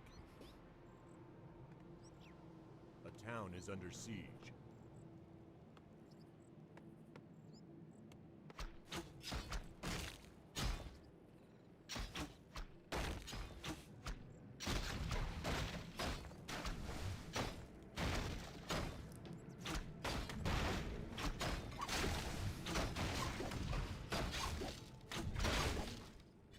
So we go for the Makura camp, we go for the little green. There's not much to do right now. Who sets the pace? It is an interesting dynamic in this matchup. First, it's up to the Night Elf. Are under attack. Well, to be fair, first it's up to the Undead to decide if there's an Expo or not. Then it's up to the Elf to decide how to play against that. And then, with the beginning of tier 2, the Undead decides, do I want to pressure with the Naga? Do I want to creep with the Lich? And how aggressive do I want to be?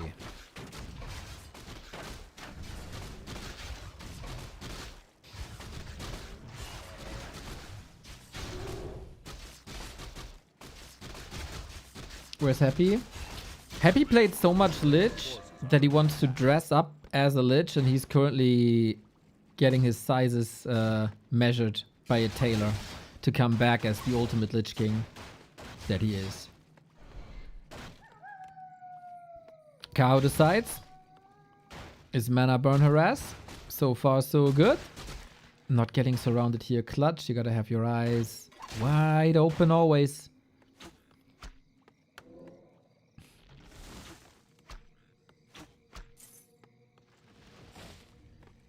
A very neutral opener so far. I think nobody is really dissatisfied. Ring is always nice for the demon. Being able to hide is very nice for the demon.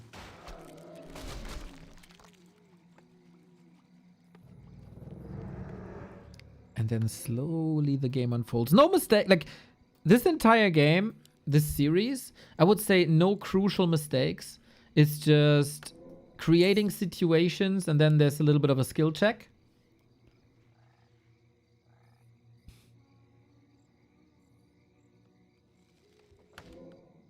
And then whoever has the better skills with what he's able to use at that very moment gets slightly ahead or catches up a little bit. Mr. Nunok, since I see you in chat, I think you were right about everything yesterday before you got scolded.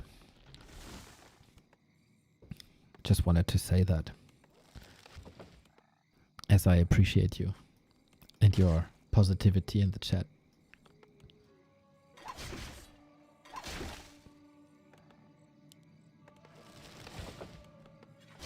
A player's forces are under attack.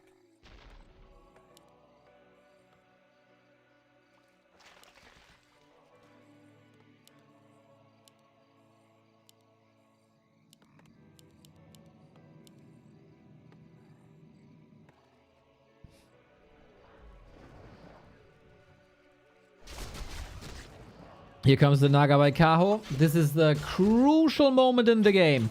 Can you catch any ghouls and can you reduce the ghoul numbers that automatically reduces creep speed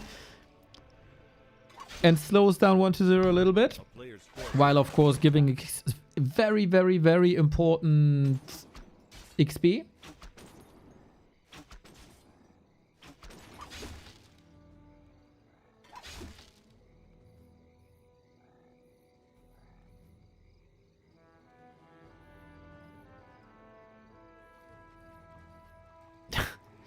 Gemini says you earn 2,200 euros per month with the channel. That seems so low.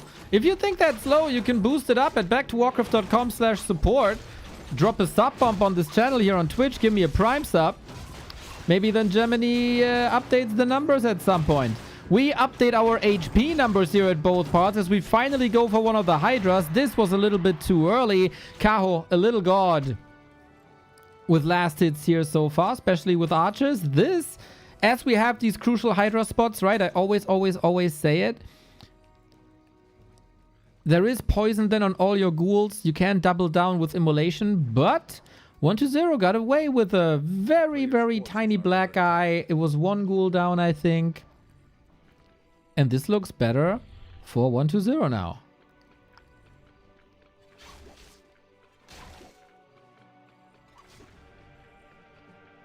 Four now. Again, I have to point this out because it's relatively fresh. Ancient of Wind during the tech. The talents will be ready for 1-0. And now Kaho is ready with a better creep check. Nothing like we wipe out the entire ghoul army. Nothing super extreme. But you know, bit by bit. Step by step. And...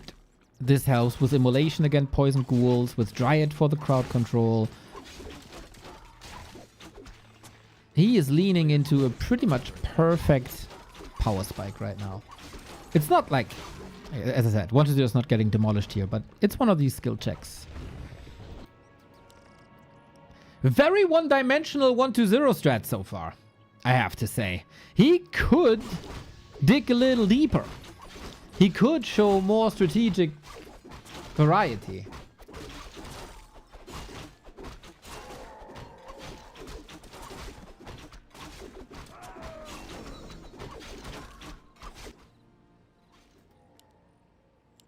But he decides not to. It's wormplay, wormplay, wormplay, wormplay.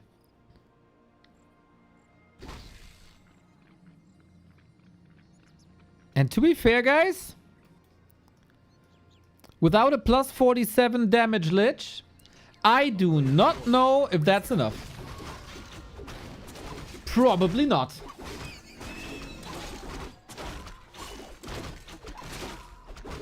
It's again only 2 fiends.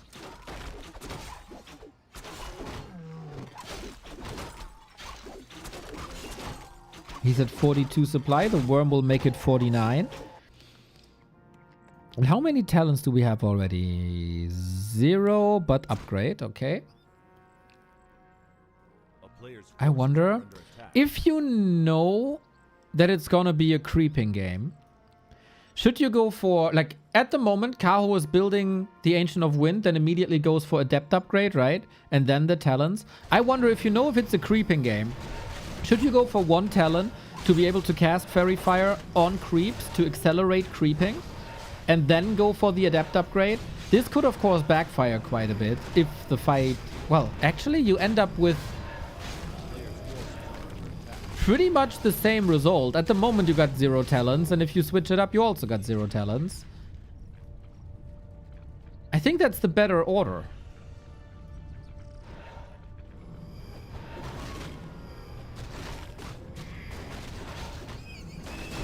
Am I missing something?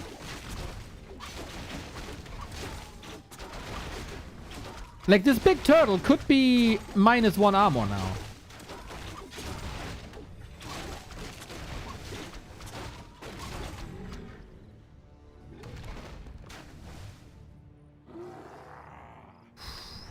Big tank items. Are we ready? 3 crows up, 1 web. This time, I'm not sure if it's enough crows, to be honest. 1/3 already gone. That's gonna be Nova against them too, and 2 webs are there as well. Worm finally arrives. It's always very thankful on Hammerfall, because you can cross this position here. That saves you a lot of time. And 1-0 is looking fire. The target fire by Kaho is a little off, it seems. And now we're able, with pure mechanics, basically, with the talents, just better positioning, better snipes, easier eradication of these crows. And now they're all gone. Lich is suffering. Destroyer is suffering, but the focus fire seems all over the place. Everything is hurt a little, but where's the decisiveness in the fight for Kaho? I think he got completely caught off guard here. Wasn't ready at all. Wasn't set up at all. Like, he did this so well on map 1 to hide the talents and kept them far in the back before he really needed them. And now 1-0 steps in, commits a little, gets the kills, and then Crow game is a numbers game. If they're free, they're monsters. If they're caught, they are glass cannons after all. And 1-0 realizing the situation, punishing this so hard. And now we got a fairy dragon. Oh my god. I mean, it's okay to give up, but a fairy dragon.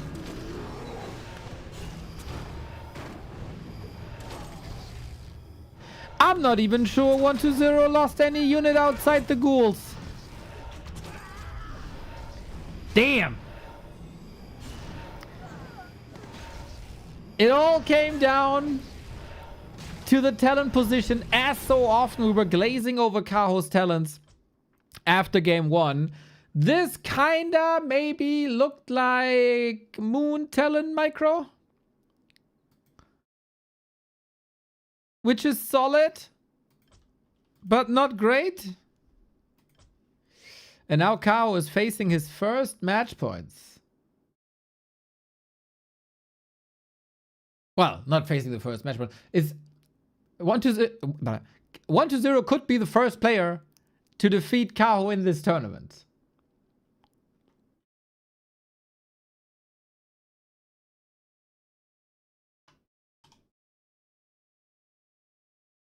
If he wins one more. But I think, like, game 2, items. Game 3, like, 1 moment caught off guard. And 1-0 also. It was a nice push, I gotta say.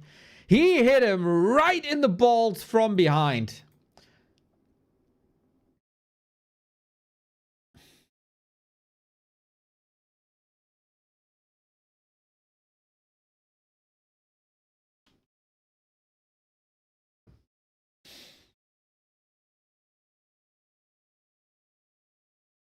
Yep, timing was good.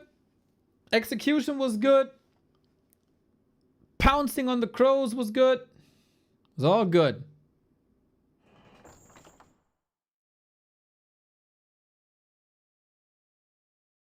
Hopefully we get 2 more of these.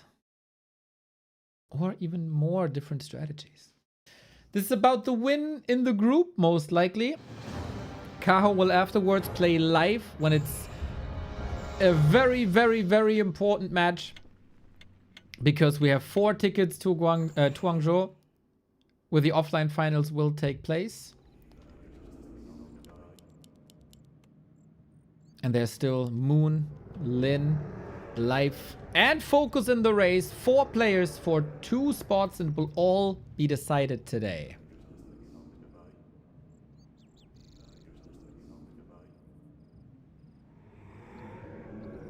Overf corruption speeds up undead creeping by so much. Simple Fairy Fire would offer the same.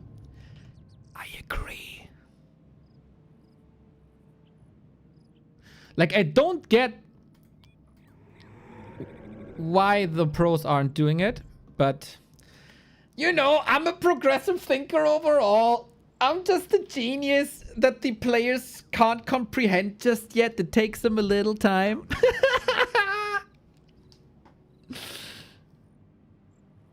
But yeah, I feel like it's simple. I feel like that is rather a simple concept. Thank you, Tech Tada, with the Prime.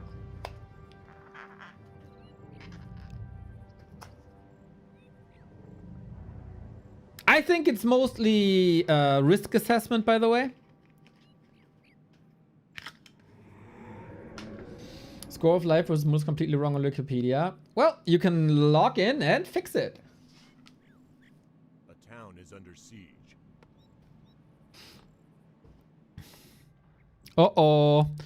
Ghoul pull, ladies and gentlemen. This ghoul ran across the map and cancelled the Ancient of Lore. Ay. That is a bit of a problematic early game now. We're chasing.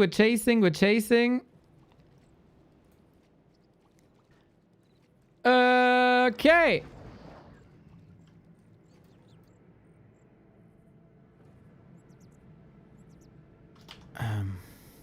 I'm just fixing the Wikipedia, because that is probably confusing a lot of people.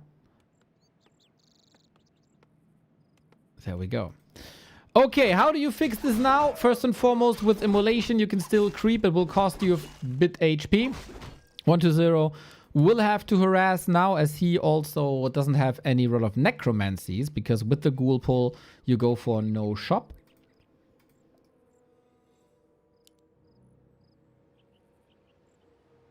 And we have another Ancient of War here.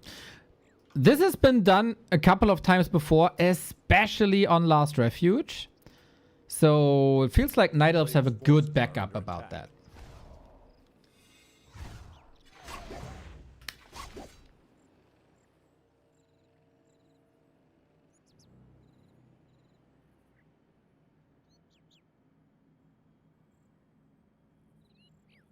Maybe the crow thing is a mana thing. Ooh, can someone check how many, like, how the mana situation is? With Adept Crows, how much mana do you have for Morph and maybe Fairy Fire?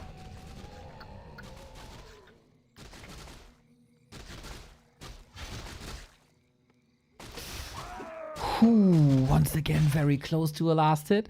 Kaho handled the ghoul pull situation really well, I think.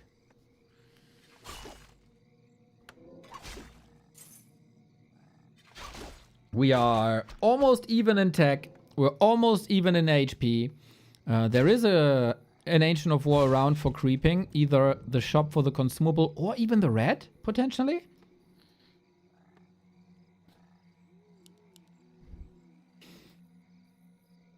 Again, the winner of this is very likely to be the group stage winner, as both have kind of dominated. 1-0 yesterday with the first loss. Until yesterday, both wore clean sheets the entire group stage. Town is under siege. A player's forces are under attack. 1-0 had some crazy streaks up until Kaho broke that streak. Now Kaho is going into the base, and this is the first time we see this. If there's not too much... Oh, the ghoul saves though! Crazy! Nice! He listened to my Rettungsgasse. You always need a Rettungsgasse, and that's exactly what he did for the ghouls. Holy! This could be 8 supply gone, 500 gold wiped, and big XP for the demon. But it isn't. It's nothing.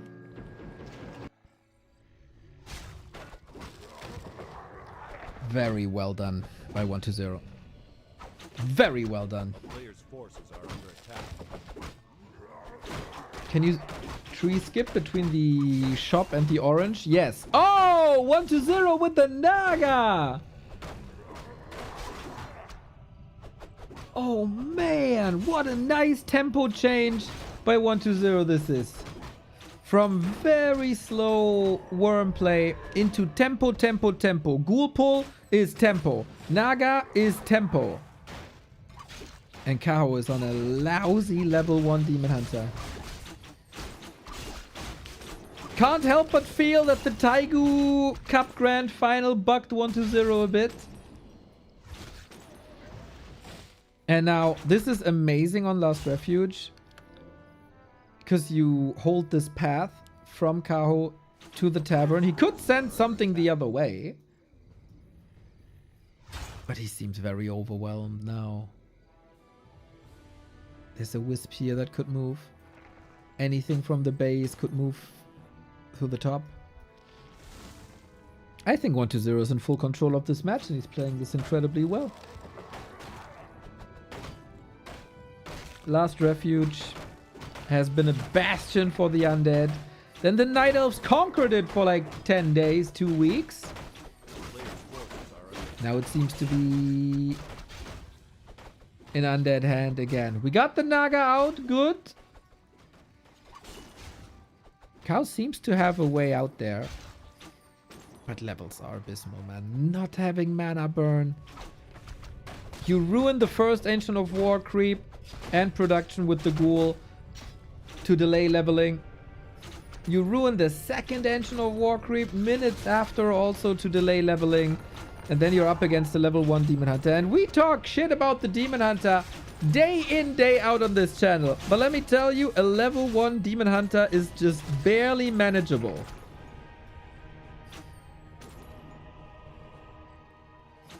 Kaho has to show now that this is really important to him.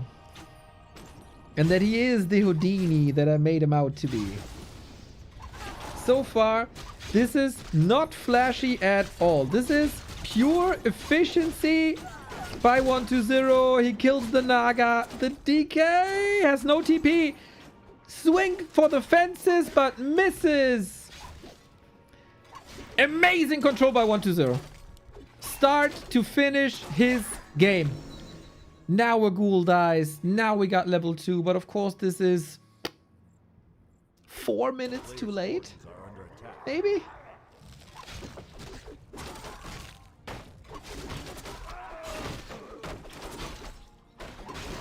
Very, very well played around the early Night of Strength by 1-0. This feels like a little bit of revenge for that Taigu Grand Final where he was 3-0'd.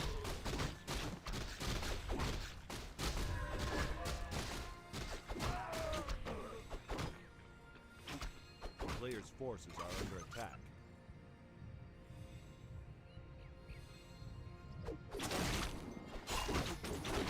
Okay. We go for the red spot.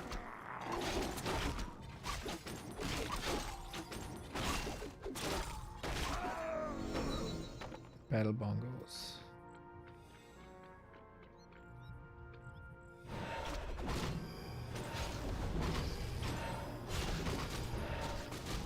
Players' forces are under attack.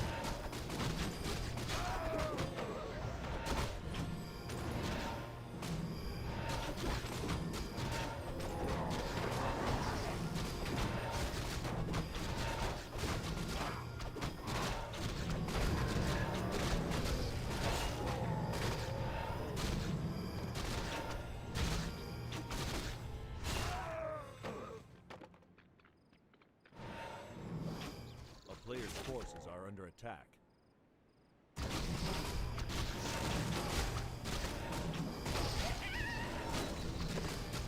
Where's Happy? He's currently on vacation in the Black Forest, where he's visiting a fusion kitchen workshop to pair Schwarzwälder Kirschtorte with Oreos. But he hasn't found the right recipe yet.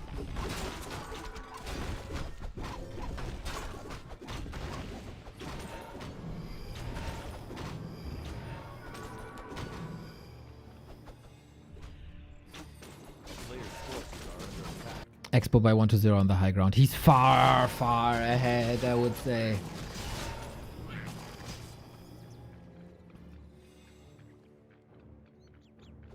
Triple hero up. They're all well leveled.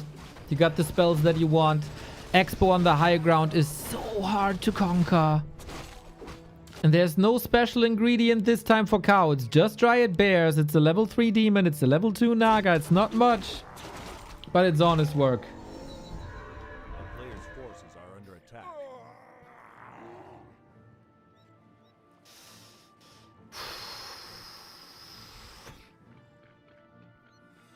We need an outstanding Kaho fight.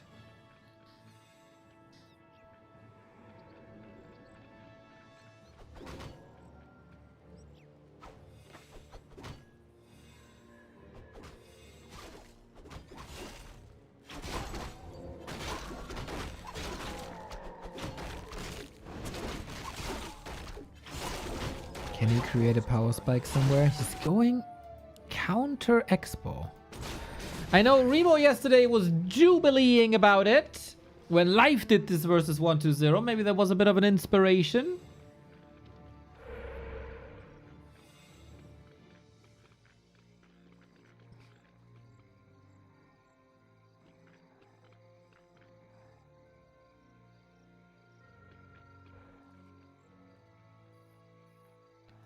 But that will take a long time. Expo is up and running. Double income 1-0. He's gonna be at 80 food in no time. So the question is, Kaho, how do you stall time? Any chance for a Zeppelin? Oh, interception? Doesn't want to give up on the spot. Of course he needs levels too. Zeppelin play would be nice, but Zeppelins are costing supply and he's at 50 already. Could of course detonate a Wisp for that or just go up at 51. We're going for the Expo, are we? He sees it though!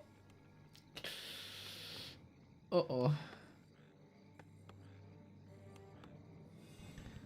Dude, the scout on 1-0 is crazy. This crazy. The counter is so ready.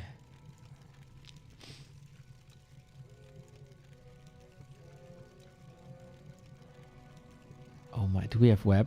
Weapon a bit. Weapon a bit. Weapon a bit. People are leaving the game already. How disrespectful.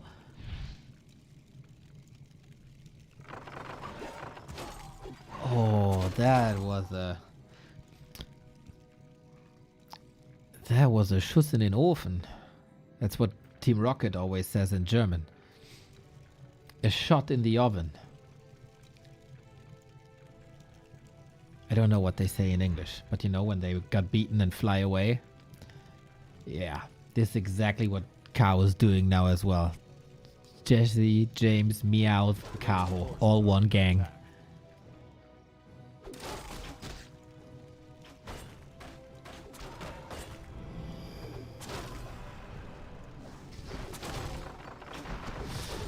Good luck, Kaho! We talked about divine intervention before. We need divine intervention now. The last player with the clean sheet might get his sheets dirty tonight. The destroyers are way too powerful. The numbers are way too high. It's only 50 food. Yes, with the moon wells. But that Zeppelin play wasn't it. The early game was way, way, way too painful. And every step of the way on this map, 1-0 had answers and Kaho ran out of questions. The only question he might have is what happened in this series. Kaho was never the same after he experienced that Lich with plus 47 damage. He never recovered from this. And 1-0 after the lost Taigu finals, shows the world who's boss again in a first test of strength. Both players are qualified for Hangzhou. They will meet each other again in Hangzhou. Then it's not going to be for a couple of $100, then it will be for $17,000. So it is, of course, the question, did you hold back? Did you play your A game? If that wasn't 120's A game, that is scary for Kaho.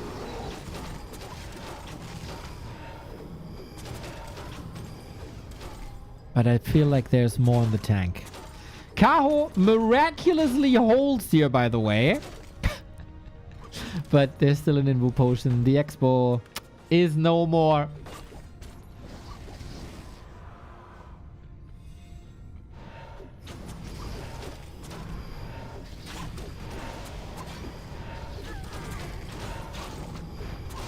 That was a remarkable hold.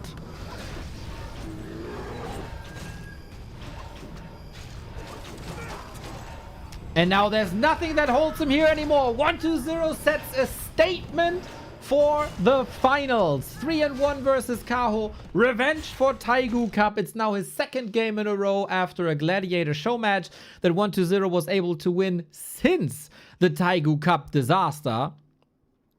And sets the tone. He came into this tournament for the first time in forever as the challenger. And he emerges victorious. Strong recovery 120 after that lost final. Also, the way he played map 2, 3, 4 was amazing. The creep route on springtime to get 4 claws. Outstanding. Hammerfall was a bit of an invite by Kaho in my opinion. And here, Last Refuge, just... Kaho got homework to do.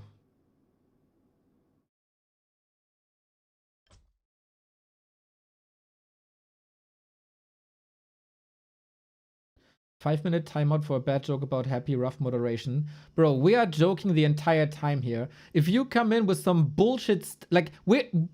when we answer these questions in the Mimi way, we talk about Oreos, cakes, inflatable beach balls, whatsoever. You come in with the gulag. Read the fucking room, dude. And then come in to complain.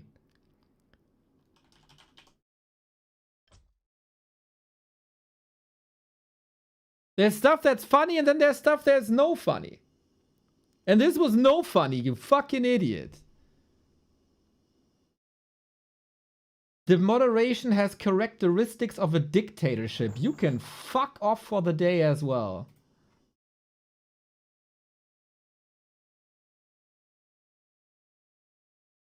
Unbelievable. You can do whatever the fuck you want here, most of the time. If you think a gulag is funny, you should really, really check your values.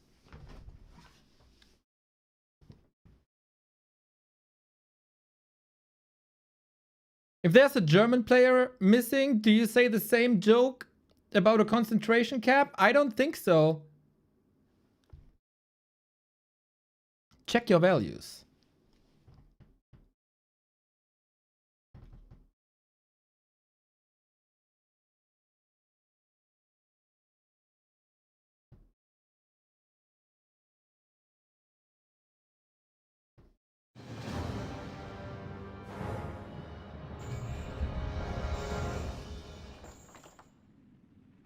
With that said, ladies and gentlemen,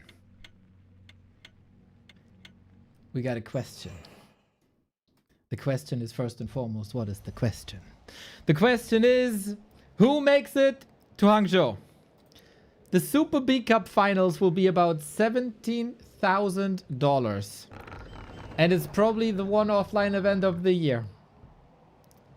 We had the first set already and Life sent a statement for the rest of the competition. We got to check on the standings here in the Super Cup. Nobody is without flaws anymore. It's between Lin, Moon, Life, and Focus. We're gonna have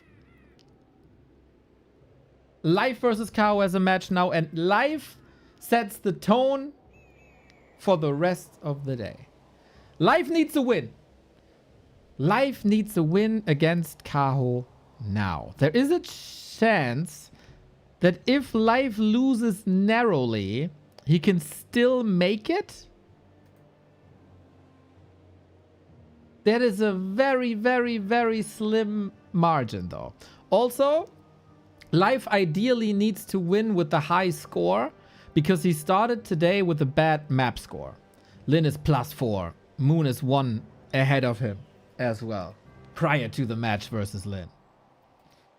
And Focus? Focus is also still hoping. What is Focus hoping for exactly? Focus is hoping for Kaho to beat Life. So Moon and Lin also, Moon, Lin and Focus are obviously cheering for Kaho right now so that Life doesn't get the 4th win. 4 wins are usually enough to qualify. But we could still have a tiebreaker. If Life wins, by the way, he is qualified. Because only Lin or Moon can get a win in the direct encounter. If Life wins this series, he's in Huangzhou after a 0-3 start with a 1-9 map score. Those are the stakes. Those are the stakes.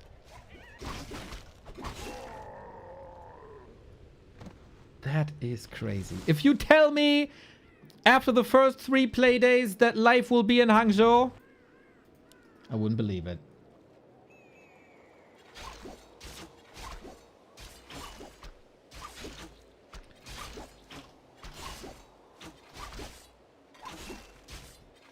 Thanks, I'm still lost. Okay, first and foremost, Toki, remember one thing. If Life wins, he's top 4 and goes to the offline event. If Life loses, there's still a minimal chance for him to go to the offline event. But slim. Hey, Leon. Thank you for the raid, brother. Hope you had a good whatever day of the week it is right now. We are currently casting the Super B Cup final play day. Currently the situation is Life is 3-3, Moon is 3-3, Lin is 3-3, and Moon and Life will be playing against each other. So, if Life wins here, he's going to the offline event. If Life loses here, we got a really weird situation. After this game, we got Lin versus Moon coming up. Guaranteed a final for the finals, for a final spot.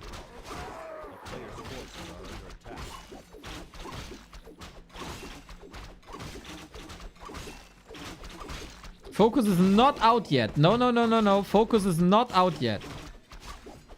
Oh, sorry. This takes all my brain capacity to explain the round robin group stage situation to you. I didn't even check at the overlay just yet. Thank you for the support, Hinterreudig.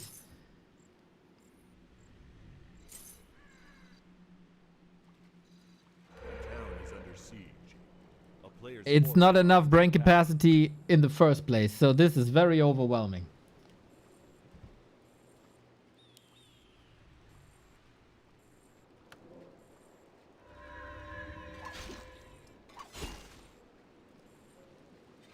Yes, Focus is praying. Focus is praying for Kaho.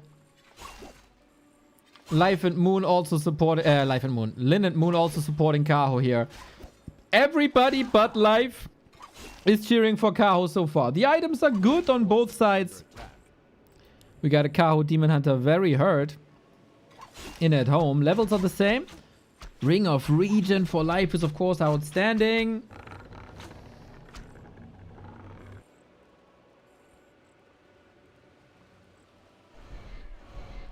What a group stage situation, man.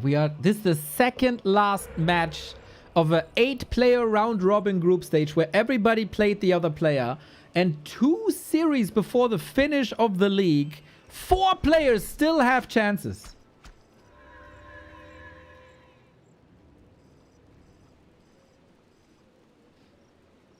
And it's truly about every map for life. Because even if life loses, there is still a minimal chance.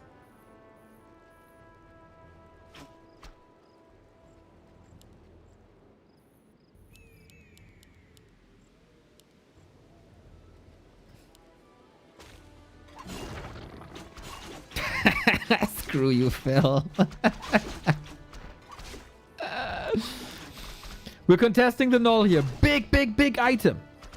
Who sets the tone first? Between the two Chinese Night Elves, you should expect Demon Hunter, Keeper, Archer, Dryad, Bears. Kaho has shown talents before. Both have shown Chimeras also. A player's forces But those are late game adjustments.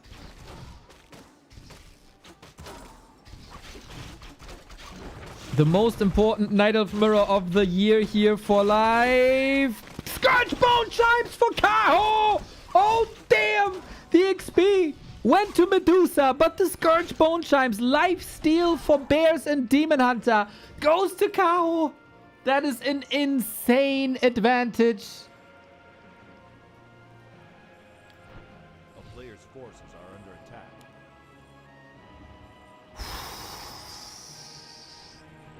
Dude.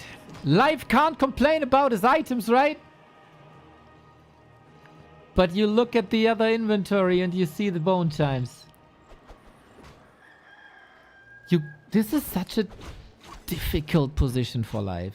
He's been in these situations many times. He's faced Kaho many times. Kaho is currently, we have to mention this by the way, an unstoppable force in Night Elf Mirror. But he played a series already. He lost 3 maps in a row. This match is not really important for him, as he is at least 5-2, maybe even 6-1. He will be ahead of everyone else. He's guaranteed top 2. He could still get top 1, I guess. Maybe not. No, maybe not. Maybe he's guaranteed second.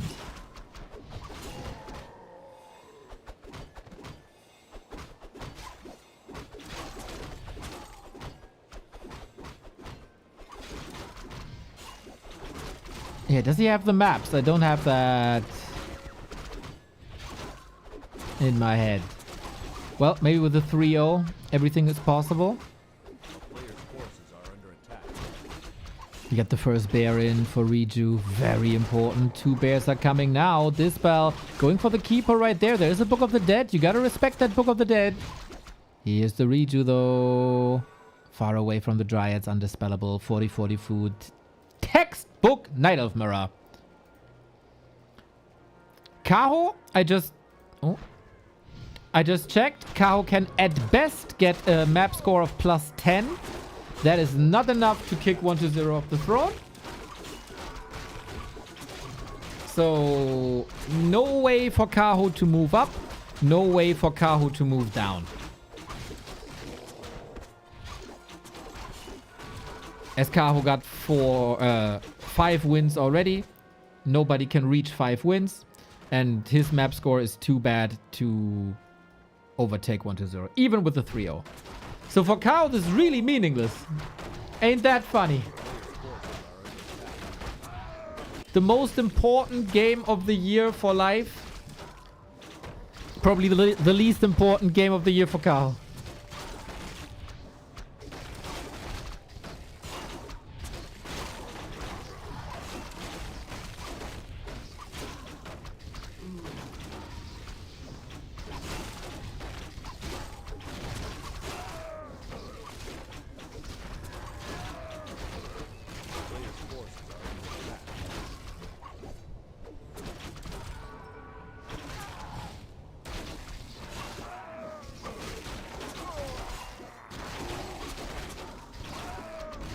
Maybe you got some motivational speeches from Lin Moon and Focus.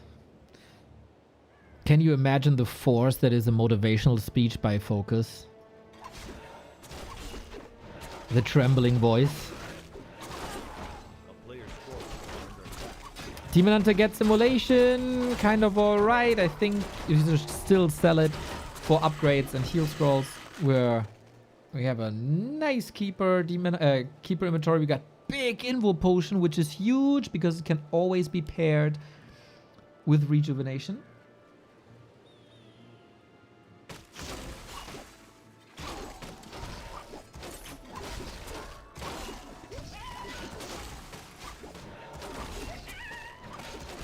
Creep check now. But life has shop access. Oh, we are going talents! And this is why Kaho is the coolest night elf mofo in Asia. Because he brings talents to a bear fight. This is what I've been talking about for literally half a decade or more. Why not bring talents to a bear fight? You kind of want to go for an Ancient of Wind anyway for scouting to see if your opponent goes Chimeras or not. Which life is not. And then you have the magic damage. Then you got an anti-air solution in case there is Chimeras coming. And you have Fairy Fire minus armor. That's also good. What they suck at though is killing these things.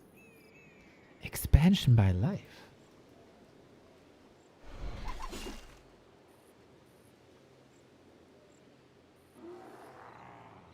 Interesting to see in an elf mirror.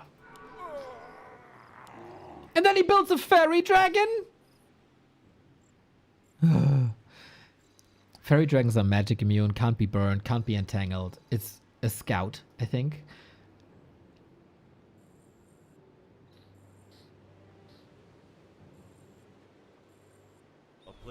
Fairy dragons rather fast, can be used with flare form in fights.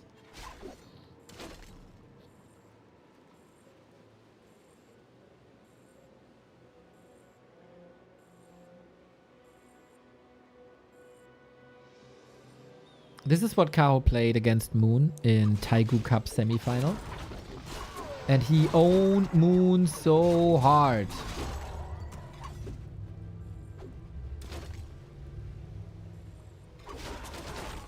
Here we go. First big fight. We got a supply lead on Kaho. We got the Vamp Aura. We got the Illusion on Kaho. Was there any shadow of a doubt that he's not taking this seriously? Well, it could have been a surround, but I guess... can't have it all, eh? Life dodging a bullet here. Of course, his expo is growing. Will be starting to pay off in a bit. Very conservative Kaho is with his mana. And that was the Wand of the Wind blown.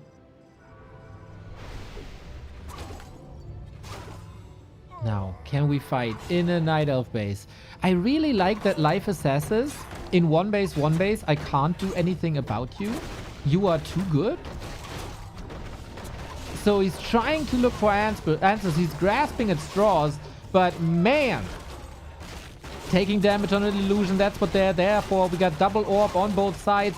Fighting into Life's base here with the flare form. Every reju and roar cast is massive damage to the casters. But is he over chasing here? It looks like Life is getting owned quite a bit. It's another bear falling. That's two more. Uh-oh. I'm very happy that's not me.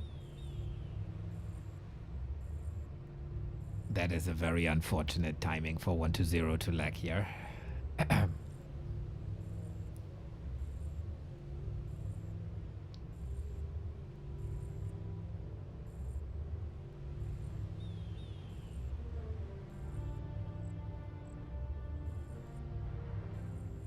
And yeah. This is the fight on a knife's edge. Kaho is able to maneuver some bears away. Not this one though. Staff was off cooldown. Demon Hunter under fire. Gets a big healing from the Moonwells. And maybe Life is holding here. Oh, this very much looks like Life is holding here. Kaho's Demon Hunter needs an invul, but now there's no reju anymore to pair it with. I don't want to blame anybody too much. These lags definitely obfuscated the fight. But we have Life with Expo now. And that is a more than problematic situation for Kaho. Double income, good army, good levels. And you know, that's what you get for not building a talent. But yeah, it was an odd situation for everyone involved. 2-2 upgrades on Kaho, 2-2 on Life as well. Life now pushing into upkeep. We have a Zeppelin flying around, but there was a Zeppelin to escape, not to push. Reveal used. Nice. There's limited anti-air against this Zeppelin. You can use the Zep to fight. You can use the Zeppelin to drop. So Life's answer will be interesting. No potions. No scrolls. Demon has a staff. Can get out of entangles. And that's the only one scroll of healing. Yeah. Ideally, you sell the Cloak of Flames and go for the second heal scroll, I think. Dude, Night of item prioritization is funny to me. They keep the Cloak of Flames but sell the Brilliance Aura for mana regen. Mamma mia. So Zeppelin knows about the Expo now. Kaho has one push in him. So far, this wind hasn't paid off at all. 6 bears versus 6. Zeppelin can help you with micro in a bear fight. So much. Cow has 600 gold. What's he waiting for? Town portal. Really?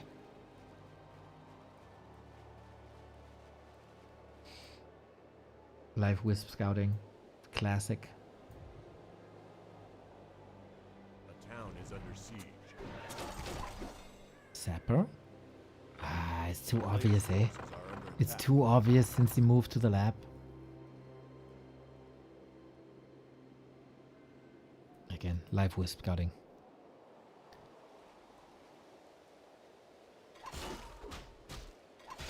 Oh, Demon Hunter's right there. I don't know how big the vision is actually. Can you see across the sea? He's right there. Yeah, that won't fly, guys. That won't fly at all. The town is under siege.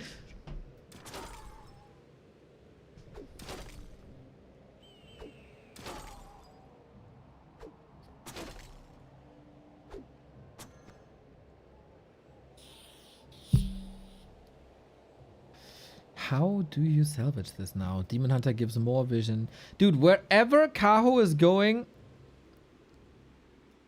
life is waiting.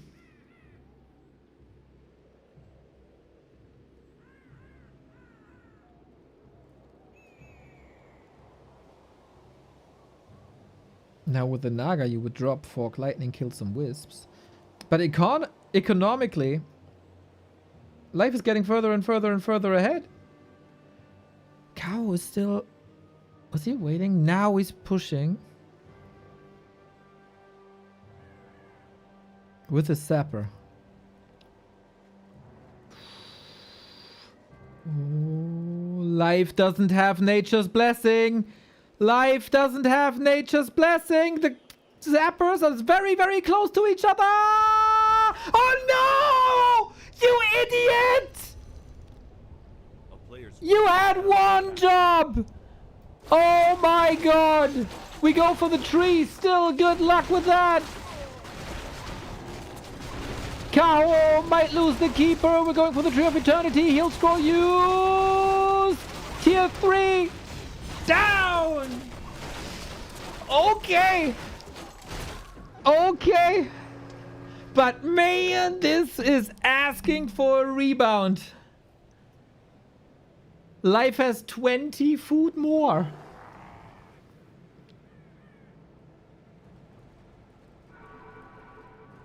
Bro, he had one job with the Sappers. I mean, the Tree of Eternity snipe is nice, but isn't it kind of useless now? Oh my god, dude.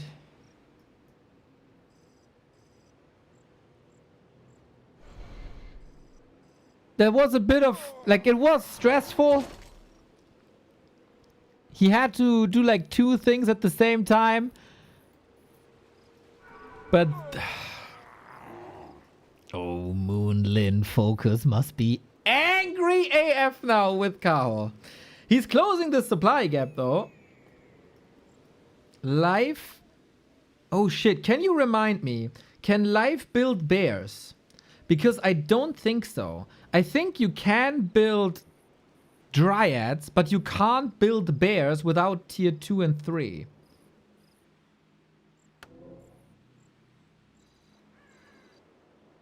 Right? You need Tree of Ages, you need tier 2. Thank you, chat. Knight of Tech Tree. Players' forces are under attack.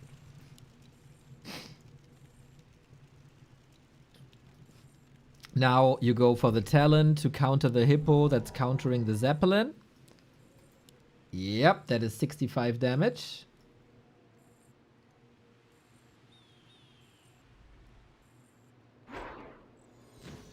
Zeppelin 5 minutes in front of live space and he still didn't go for Nature's Blessing. That's also true. 1000 gold. Kaho will mine this out. And then go for 80.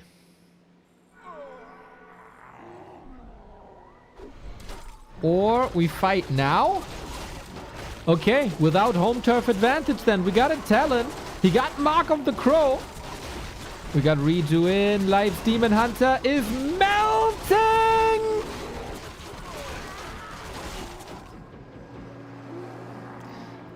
And that, ladies and gentlemen, is the effect of Fairy Fire. And the effect of not using your staff and not using your heal scroll. What the hell is this game? Both players a bit shaky. For Life, this is of course a super stressful situation. And now look at that. March of the Bears. It's so many bears. It's 9 bears. Life got the Demon Hunter back from the Tavern. That ate his entire bank. How do you want to win this now? You got Moonwell support. Okay. Demon Hunter now under fire. Is still entangled. Still entangled. Still entangled. Here we go. And he dies again. Again with the staff ready. Again with the heal scroll ready.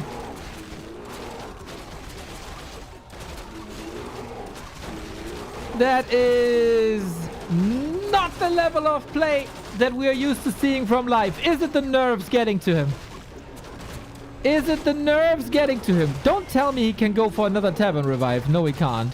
Rejuve coming in. It's mass Dryads versus Bears now. This is kind of hard to engage into, but Life gives up. Oh my god.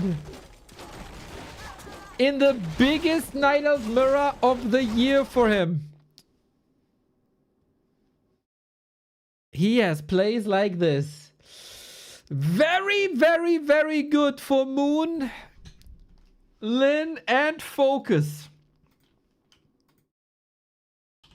That Kaho is performing. I think Kaho doesn't want the audience to say, oh, you threw this. Oh, you didn't take this seriously. No, no, no. There was a flaw in the game, but he was trying so hard to find a solution here against Life's Expo. And he did. Needed a second go, but he did. Now, what does this do to our potential tie? There is a chance still, for people who are coming late, there is a chance still that Life, Moon, and Focus have a 3-way tie. For that, Kaho needs to win 3-2. We need 3 results to go exactly one way with map score. Exactly. We got Life 3-0 Moon. We got this already. This happened. And now we need Kaho 3-2 Life and Lin 3-1 Moon. Then Lin is third. And Moon, Life, and Focus are tied by points and by maps, and the direct comparison is a triangle.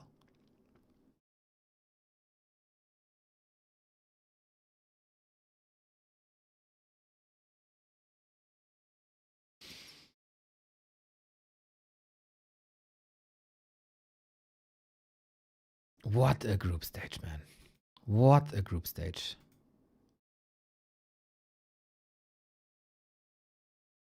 Life needs one map. I don't think a map does anything to him.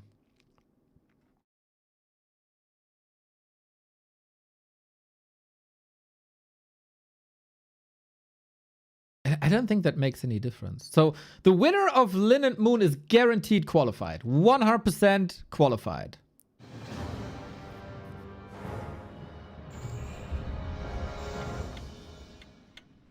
And then it comes down to, yeah, of course, Life's performance first and foremost. If Life loses higher than 2 to 3, he's out.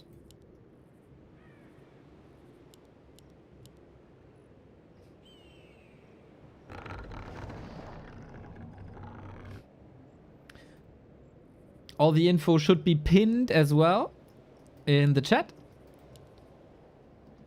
I made a little infographic yesterday.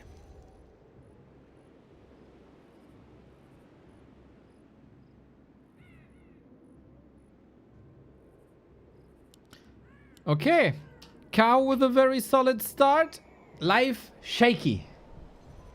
He probably feels the pressure.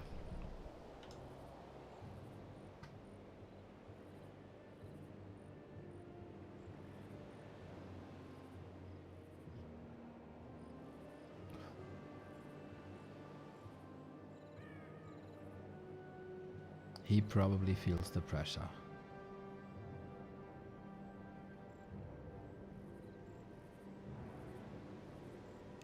No shenanigans, Demon Hunter, Demon Hunter. It is not too easy, but yeah. For like, if you're a Life fan, you obviously want Life to win. If Life wins, he's going to the offline event. If Life doesn't win, oh, we have an interesting situation.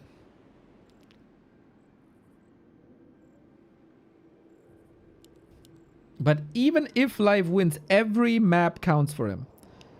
It is highly contested. A player's forces are under attack. And currently, Life is even in map score tied with Focus.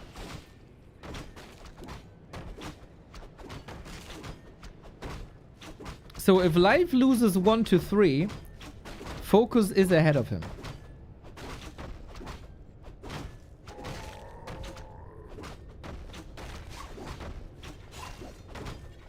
This is pressure. And you're up against the best Knight of Mirror player in the world. Dude, Kaho's stats versus Elf are so outrageous.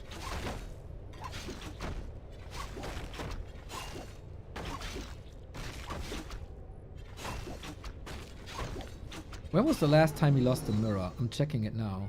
In April.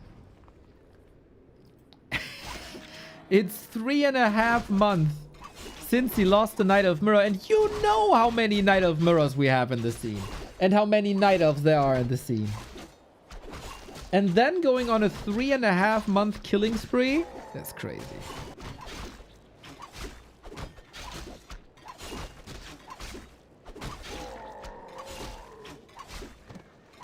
Good items, again, as so often.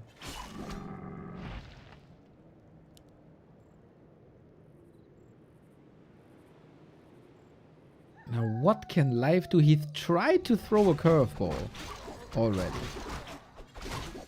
With the expansion.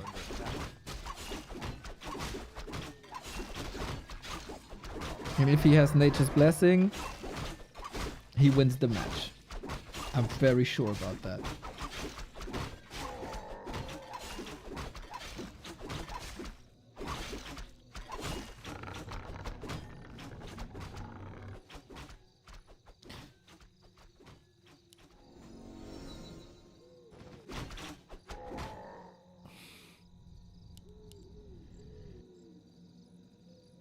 Levels the same. Items better for life. But yeah, we also had a vamp aura at some point in the middle. We have this split creeping, where both players go for one of the contested spots. So this again can change it all.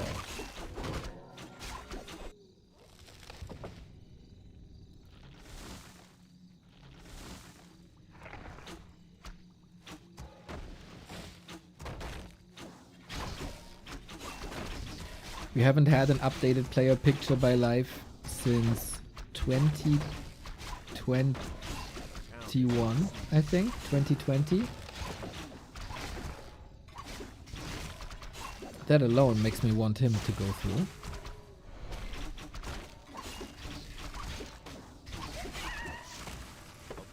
Ring of the Archmagi is more stats for Life's Demon Hunter, plus 5 on all stats. Very good.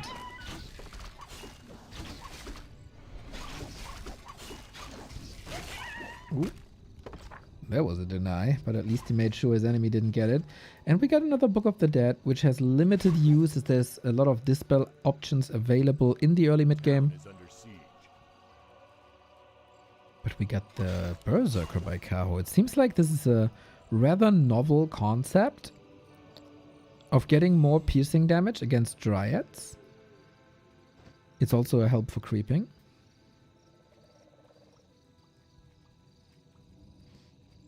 Now, can Life swing this back? I don't think... Like, if Life goes down 0-2 here now, I don't see him reverse sweeping Kaho in a mirror match. Like, how?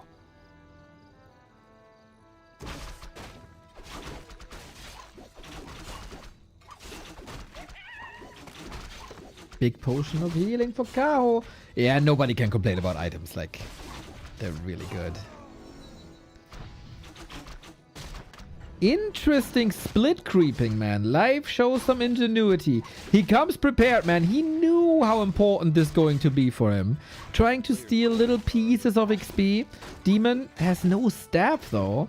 So if Life realizes that Kaho is already going for a rat spot, he could punish this, but not without a staff. And that means Kaho is getting the rat spot for free?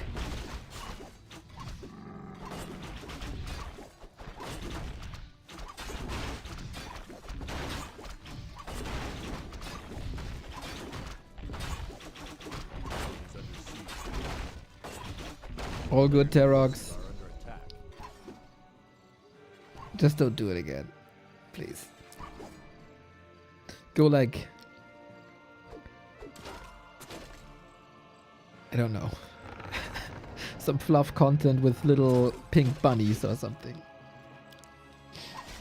Nice little micro here, wasn't it? Nice little saves there for a while. And you need the shop anyway.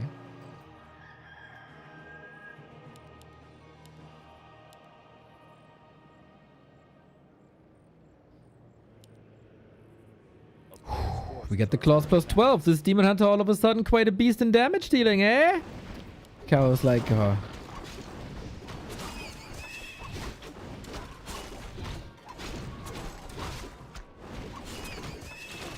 Why couldn't I get these items in the match with 1-0?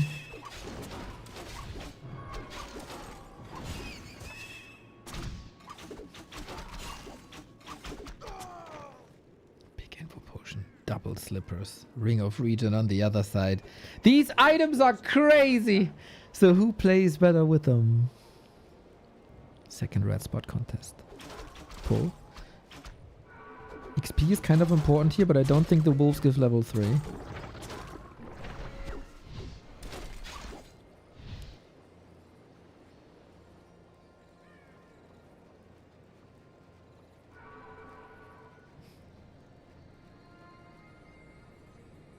No camera. Backpack by Kaho for the orb and a staff.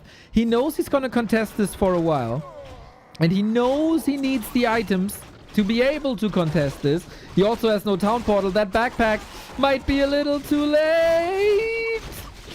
Oh, mamma mia. I don't know how you can win against Orb of Venom and Staff. Life's items just better in this case, except if Kaho shows exceptional micro, and he is the demons! staff out last second. Life, you were dealt the best cards here, and the Demon Hunter rather frivolous. Bears are coming in, but they're not bringing items yet. Keeper might need a potion as the other Demon Hunter is coming back in. This is out of the fight he is. So far the backpack didn't pay off. We still got that big potion. We still got rejuvenation. Dust settles. One bear. How the hell is Kaho ahead in supply? How the hell does he not crumble when he's without a staff and without an orb?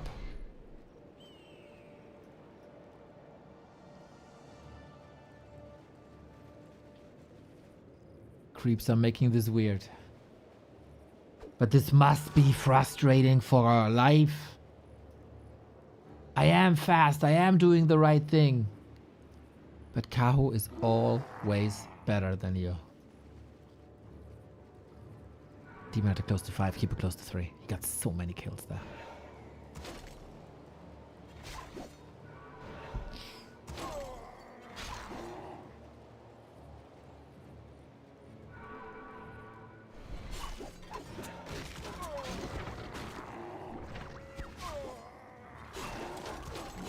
Oh, bears up for the taking, but the staff's ready. How's the Moonwells? Bleak. Life on the warpath. Gave up on that red spot. I like that decision. Realizing that Kaho is hurt at the moment. He can optimize the army back to 50 now if he stays alive a little bit more. This bear has a rejo. Don't send to the front row. Heal potion necessary. Now we have a situation that we had on map 1, just in reverse. Kaho can fight on home turf during night with Moonwells and instant reinforcements. No items anywhere. No TP, no potion, no scroll. These heroes hit hard, man. Demon Hunter can, of course, go for potions. He is 850 gold high. Kaho, pump! You need units, buddy! Use your lures! What the hell? He's AFK! Now he goes for double bears. That is a minute too late. And funnily enough, there's still a chance.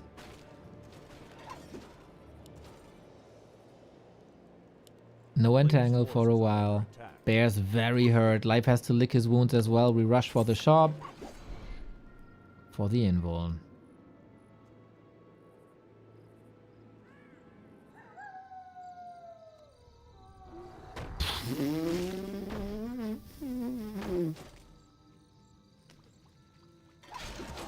Kaho, Moon, Life, and Focus can count their lucky stars here.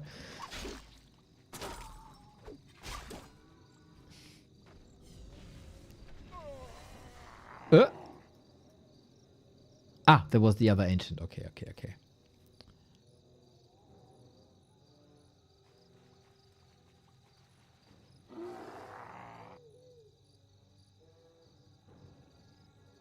Life should be in a comfortable spot.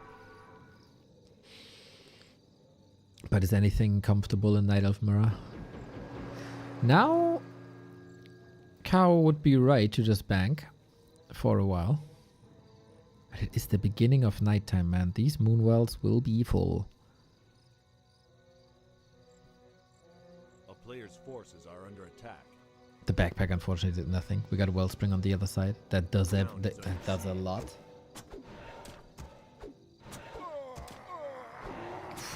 Big time fumbled fight by Kaho. Pressure was on him.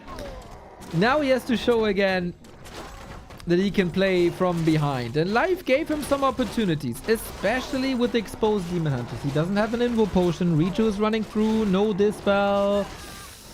Everything's a little messy here, it seems like. Focus Fire also is a bit off. The bear sort of running around. Is he right-clicking on the Keeper, dude?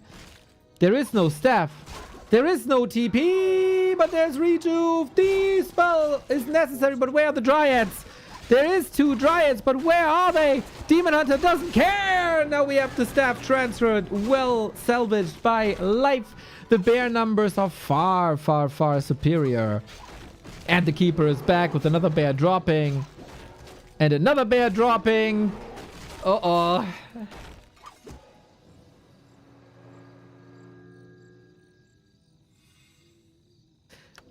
So Kaho is surviving during a time where life is in upkeep and Kaho is not. That is a comeback mechanism in Warcraft 3.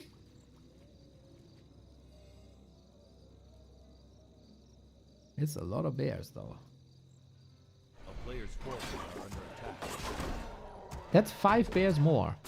That's more bears more than Kaho has bears.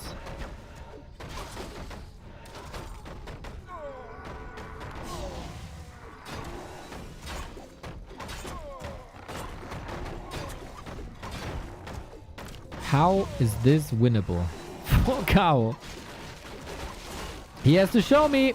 Maybe with the Tree of Eternity. Nice that he gets in range here. Keeper is safe. Bears will fall. That is a low mana bear anyway. Keeper can stand behind. That is a tremendous defensive setup. Life. Oh. Regis safe on the bear, but then not on the Demon Hunter. Can get a little bit of moon juice here. Stab is on cooldown for 3 more seconds. Keeper is getting level 4. The supply gap is narrowing with many more units falling. Demon Invul potion last second. And we need some more potions. Everyone is losing everything. But then Kaho is going up to level 6 in a second. 5.7. How can he get the Demon Hunter out with the staff? Needs it now. Got it. But on the opposite side, bro. Kaho holds, dude.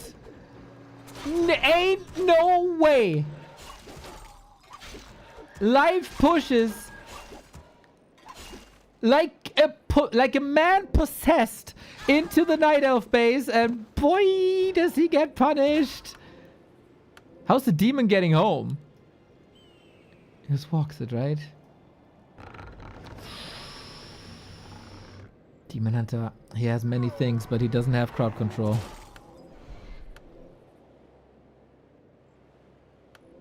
Never, ever, ever underestimate the Tree of Eternity. He does 60 to 74 damage. That's really good.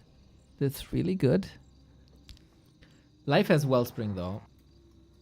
Still everything low. Crazy. Will we get Metamorph in Night Elf Mirror? Dude, I know we meme about the Elf Mirrors, Are under attack. but man, they were dramatic today.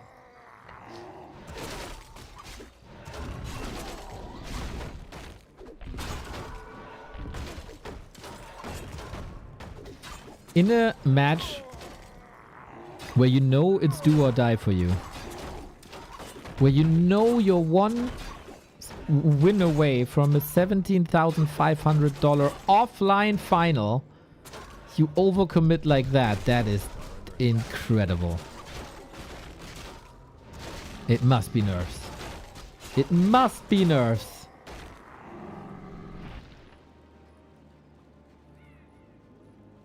Supply is even. Life is banking more. Kaho is closer to Metamorph. Who sets up the better bear flank is the question. Who controls the enemy Demon Hunter better? And Life's Demon Hunter is only running in circles. There's not much damage. It's like a headless chicken. Entangle! Focus! He gets the kill! Lemao! Throw of a lifetime!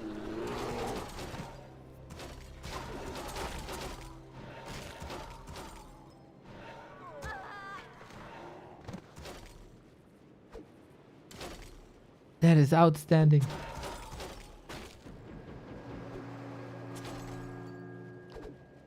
Reminds me of Idra saying from a StarCraft tournament, I'm playing terrible, but it's more than enough to beat you.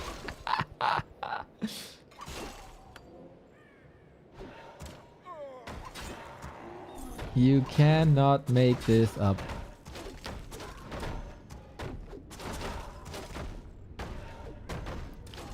Is there any way back for Life? He's down an orb. He's down a Demon Hunter. He's down a bear. He doesn't have Moonwells. Now it's time for Kaho to overcommit, eh? We have an Invo potion though. Dryad Spears constantly poisoning this Keeper. 3 bears about to drop. The range is the big specialty here. Now I'm missing some dispels. This is a bit unnecessary. But it's 2 more bears. And the keeper as well. Dude, Kaho. What's going on, dude? This is careless. A player's forces are under attack. Life is back in this game. I mean, there's a Demon Hunter against him. Level 6 with Metamorph. But in 15 seconds, the enemy Demon Hunter is back. The unfortunate thing is life is supply blocked at 40 food. It's a 4 versus 2 bear fight. Metamorph enabled. Taste your poison, Night Elf. How does it feel to play against range chaos splash damage with 1450 HP? Would love to see a redo now, to be fair, but life fights this head up, straight up. He scares a Metamorph Demon Hunter away.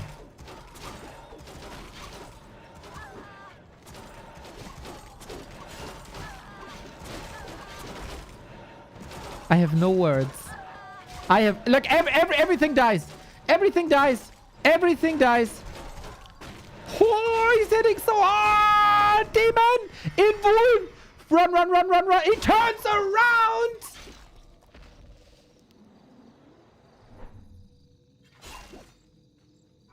And here's the redo, ladies and gentlemen. The game of throws continues. Shebang. 3 HP. 2 HP. He misses with the Dryad. Oh my god, he could have chased. He could have chased, but he expected, of course, the miss to not be a miss. I'm losing my mind. The players are losing their mind. Everybody's losing their minds. Warcraft 3 is the greatest game of all time. A player's forces are under attack. Demon Hunter is 6.7. Guys, you are allowed. You are allowed. For once. 6-7.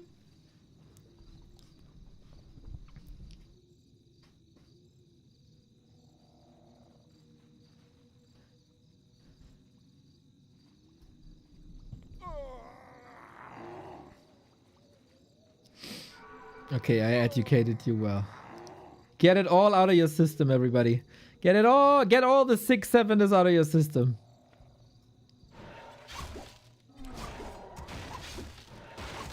Life is not supply blocked anymore. We got more bears. Mauling at this tree. Feels very reminiscent of game 1 where life also lost the Tree of Eternity. Demon Hunter has no mana for Metamorph. It's ready in 30 seconds, but maybe he doesn't need that. Tree is down. GG. Kaho goes up 2-0 in one of the wildest bear mirrors that you can imagine. Everybody had a guaranteed victory at one point, and everybody thought, let's bring some entertainment for the people at home. That, again, is incredible for Moon, for Lin, and for Focus. If Life doesn't win here, Life is out. There is a situation where Life loses 2-3. There can still be a tiebreaker. But Life is basically 3 maps away from qualifying for Hangzhou. And then we play like this. He can't get his nerves together. Ridiculous. Ridiculous. Rebuffo, thank you for the follow on Twitter. That is a Night of Mirror for the ages, ladies and gentlemen. That is a Night of Mirror for the ages. If you love the support that we bring to your home screens or phone screens or whatever it is, this is the perfect time to use your Prime.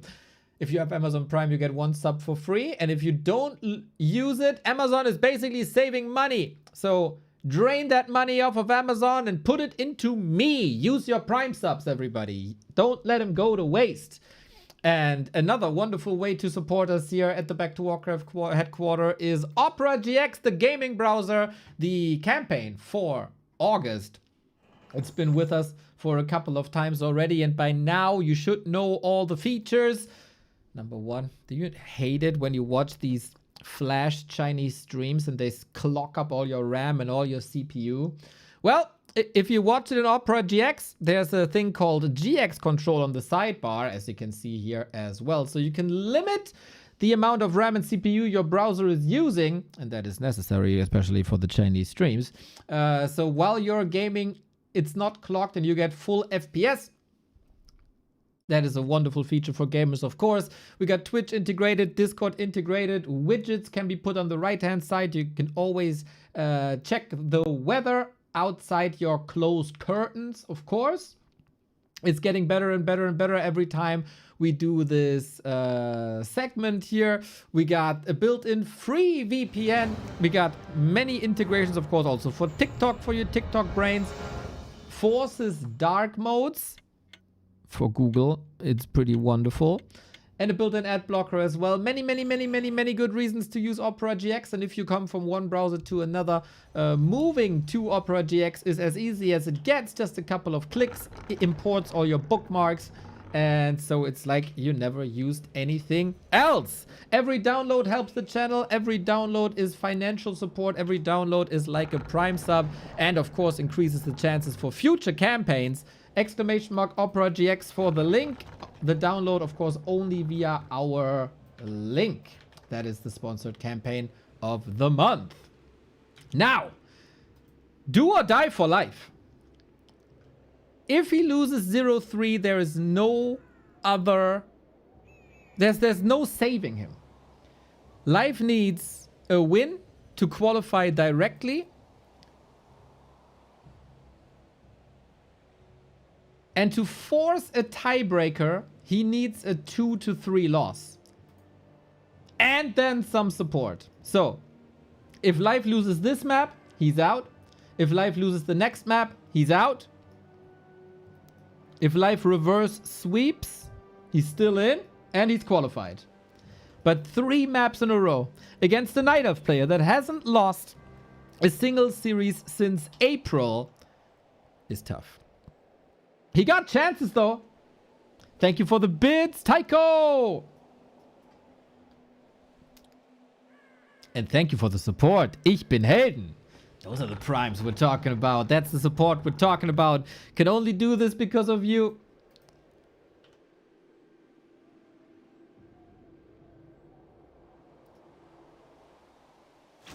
A player's forces are under attack. You are fueling our engine. And we thank you for that. Life. Last chance. Left-hand side. Kaho. Could tie up the stats with 1-0. For him, the result is meaningless. But he's probably interested in a little bit of extra elo as well. I'm gonna leave you for around about 15 seconds to grab another coffee to be ready. Moon versus Lin is coming up after this series as the final series of the group stage.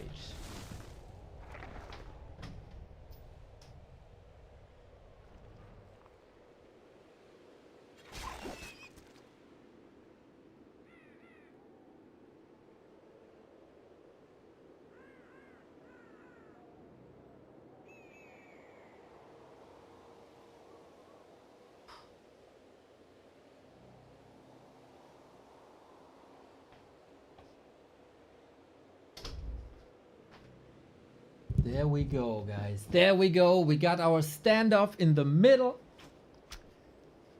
A player's forces are under attack.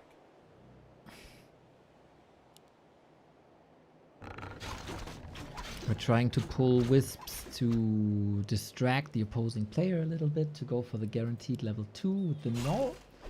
Every time I see this, it's such a wonderful way, wonderfully designed by Safe Orcas to force a fight early on.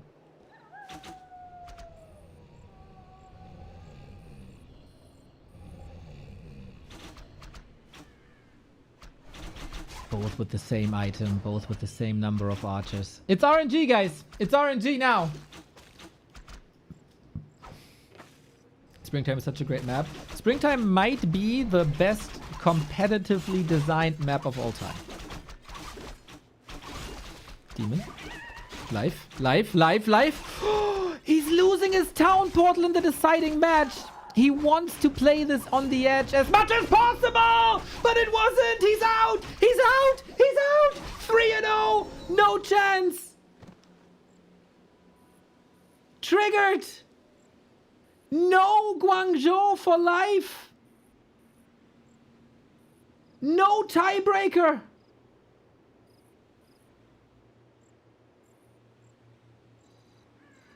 Our vice world champion is not gonna be in Guangzhou.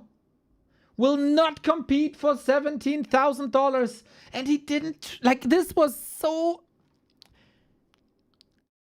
It's the biggest tournament of the year, maybe. And you're not fighting till your last unit.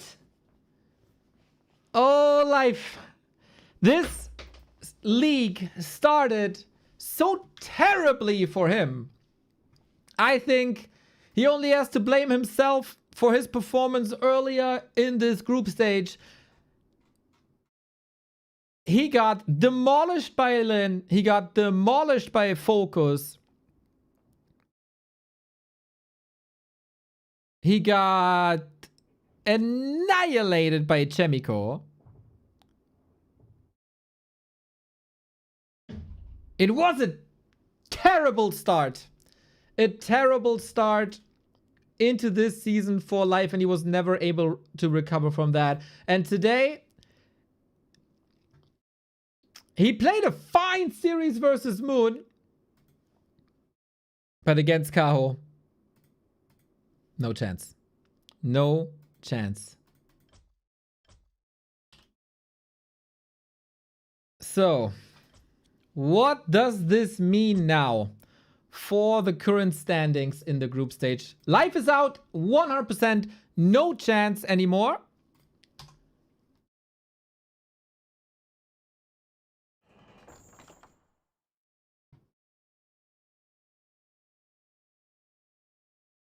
And that means we have a three-way between Moon and Lin and Focus.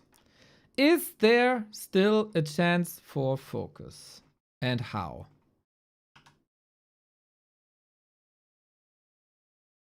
We're going to look at the standings real quick. Got to update Liquipedia and then we're ready to go.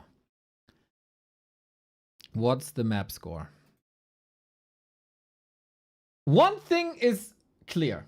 The winner of Lin and Moon is 100% in Guangzhou. 100%.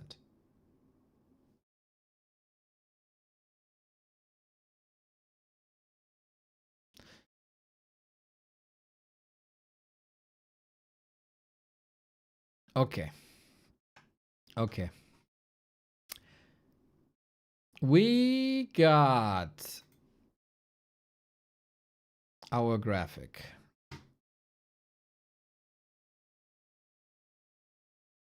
Where is our graphic?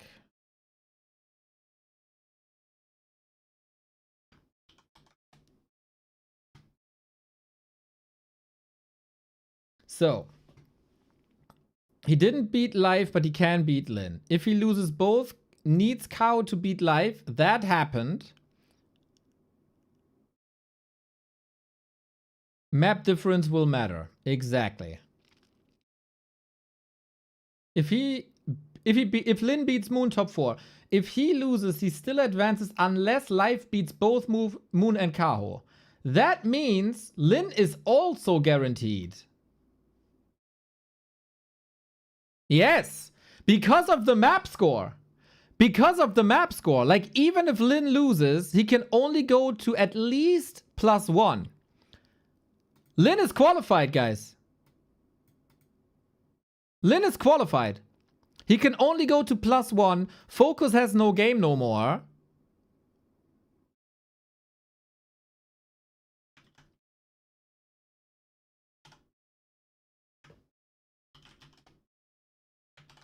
And so Lin is through. Lin is through. What does this mean for Focus? Lin needs to 3-0 Moon. Lin needs to 3-0 Moon. If Moon gets the map, Moon and Lin are both going to Guangzhou. Hangzhou.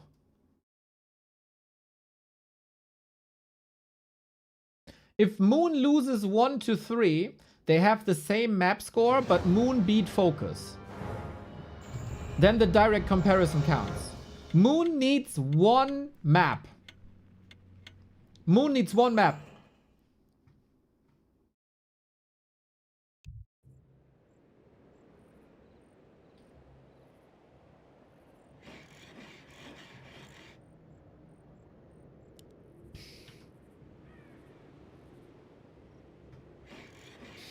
Ladies and gentlemen, this is the final match of the group stage. 8 players went into this round robin. It's been 10 days of non-stop competition between these amazing players.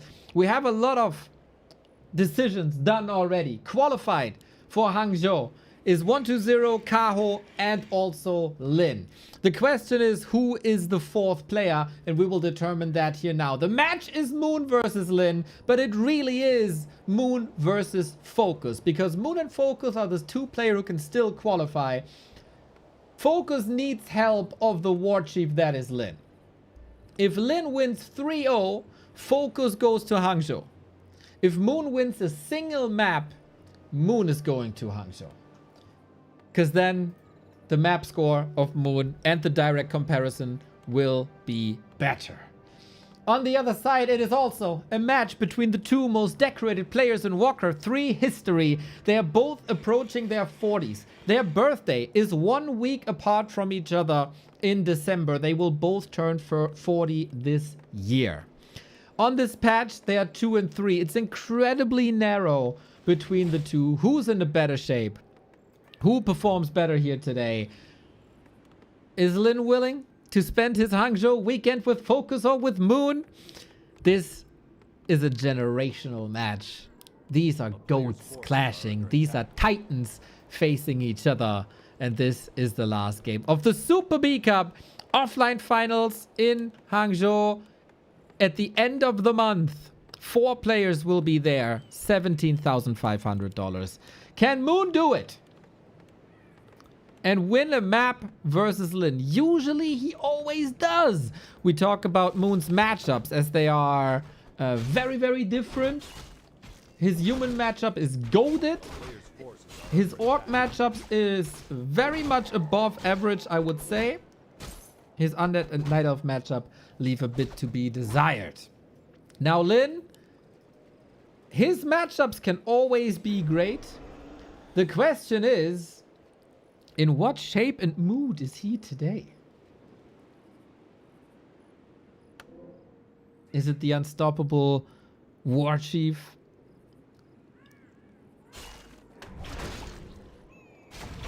Or is it a bit of a deflated Grunt?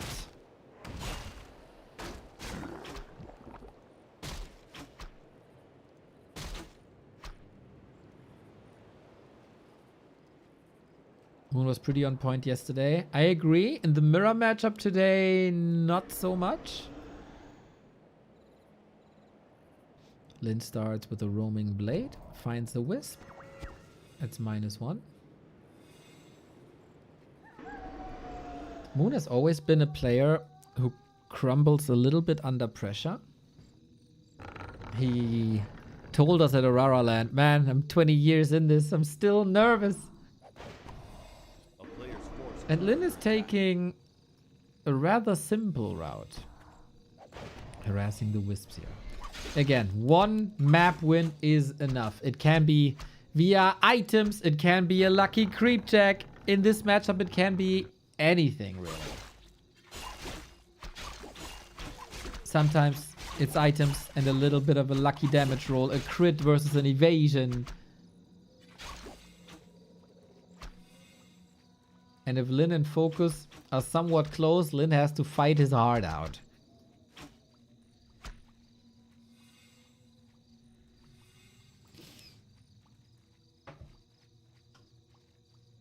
Lin is currently 3 and 3. So no chance for him to improve his position. But if Lin loses here, Moon will take over the third spot, and that would give us a 1-2-0 versus Lin semi-final. And I think Lin doesn't necessarily want to play 1-2-0 that quickly. Creep check in. Moon, fiery hot. We got a Shadow Priest here. We got a Berserker here. Lin needs this Berserker. Ooh, Moon got it. Moon got it. Moon got it. Heal wards for Lin, but the big XP. And what a nasty creep check this is, dude. We talked about items, luck, crit, whatever. Sometimes all you need is a Demon Hunter to win a match. He's literally winning the game with one freaking unit.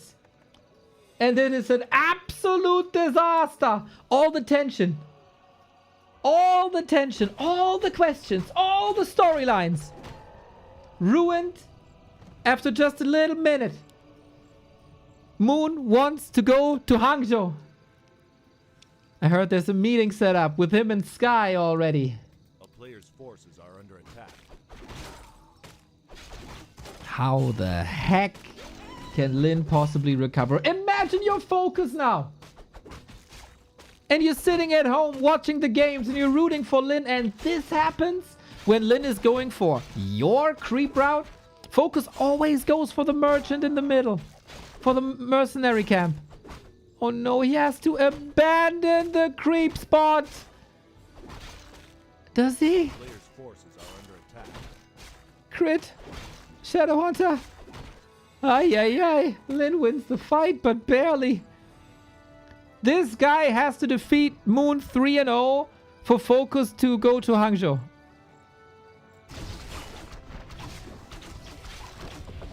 I mean, heal wards are a thing in his inventory. Just saying.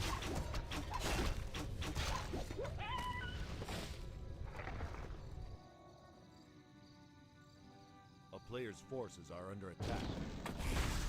Oh! Serpent wards heal ward red spot. That's crazy. Shades of the Blizzard Urban Invitational in 2018 when he did this to Happy.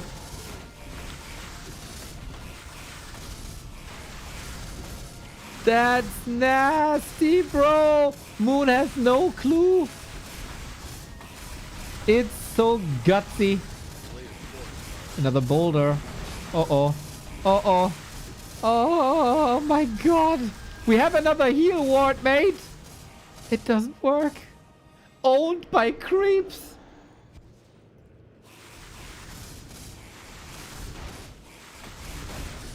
This is like playing tower defense.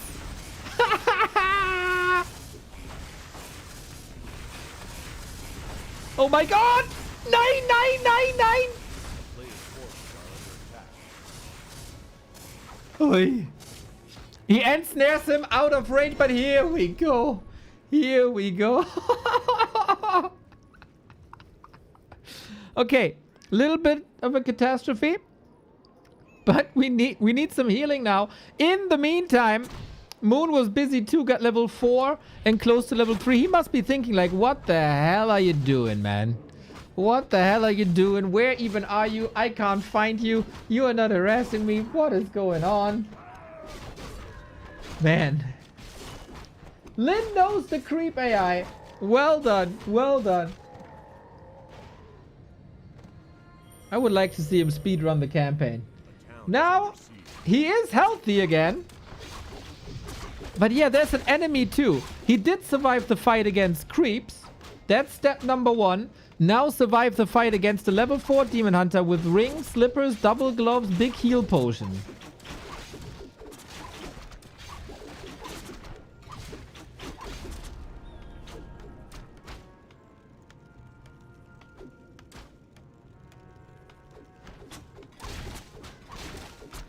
Man, my anxiety levels are spiking right now. Moon, by the way, is on Mass Dryads. He's not on tier 3 at all. And the Serpent Wards help him defend this really well. There's no APs.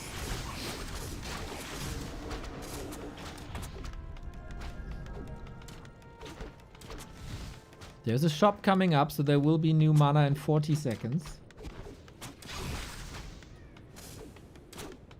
Samuel, thank you.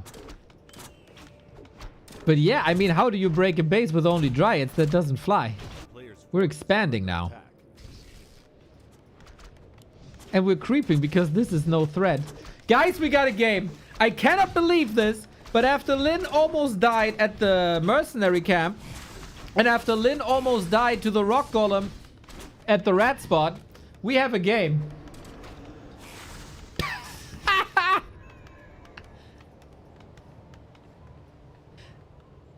Isn't that something?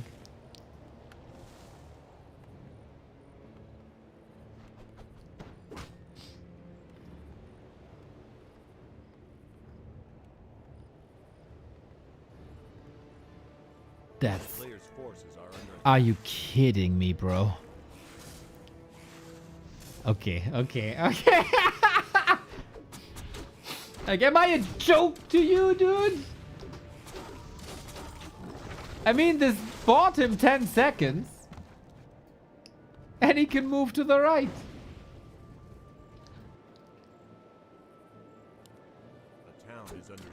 We move on to the burrows though, and they are not fortified, and the peons will suffer the way Lin is suffering and was suffering all game. Again, Moon needs one map to qualify for the offline final, which is wild.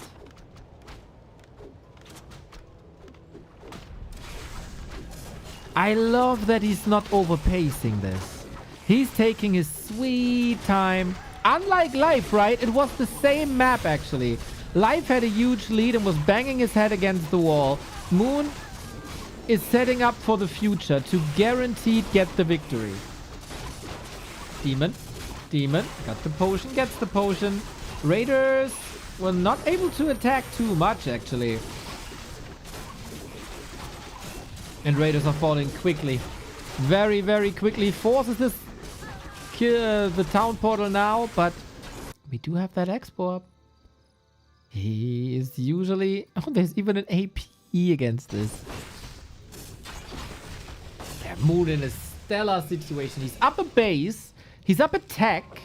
He is up in levels.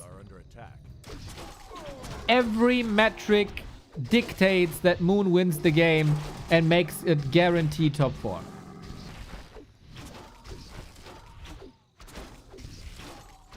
But guys, for you who've been here since map 1, I will not make any calls today of who's gonna win that a map. Like this guaranteed.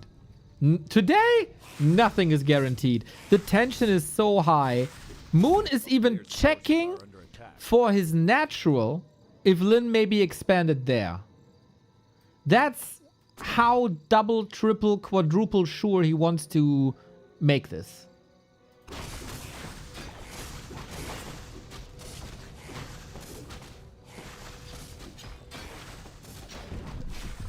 Legion Doomhorn. Very nice. Dude, items insane.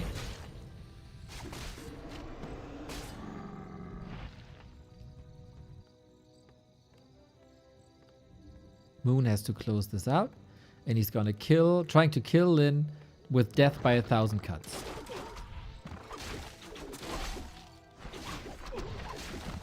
Another Bora. We have the AP here, making sure Lin is not expanding. We got an AP. Oh, we got a check on the left-hand side. Focus needs Lin's Sane Sword to go berserk.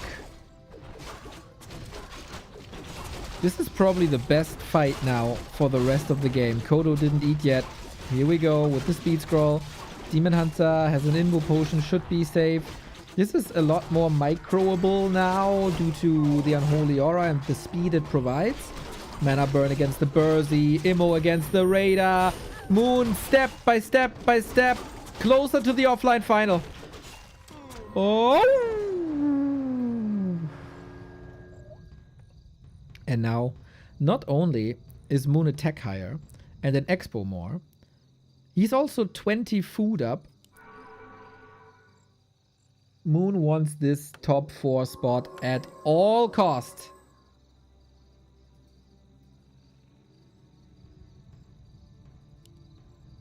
And that Kodo didn't even eat.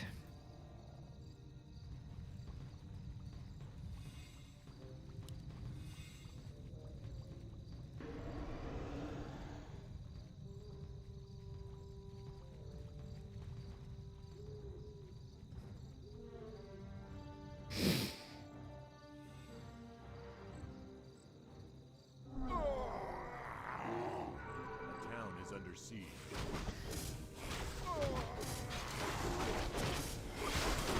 Here we go. Last chance for Lin, last chance for focus in proxy. How do you beat a 15 food higher elf? I guess you don't. You're moving in, eat the bears, try to get out. That's 8 food. That's as economically efficient as one can be. They need the town portal, I guess. No heal scroll. Really? And Hail Marys, eh? Backstep into crit. We have seen the craziest crit combos in the past couple of days. Not here today. Not here. Moon, rock solid. Oh, wait. Heal wave. Demon out of the fight. Is there seriously a chance? It cannot be. Demon is back with immolation. All gas, no brakes. Next stop, Hangzhou. Moon is qualified. Our top 4 in this $17,000 tournament are 120, Kaho, Lin, and Moon. Lin seriously tried everything to bring this disastrous encounter back to something competitive, but that's not the case. We got 2 of the 2020 generation versus the 2 most decorated people in the history of this game. Ain't that a generational clash at the end of the month in Hangzhou? Oh, that's gonna be special. Oh, that's gonna be so special. Imagine Moon winning an offline tournament in 2026. Moon is qualified 100%. No chance for focus anymore. All answers here. All answers? No, not all answers. We need to figure out who's making it to Hangzhou as rank 3 and who makes it to Hangzhou as rank 4.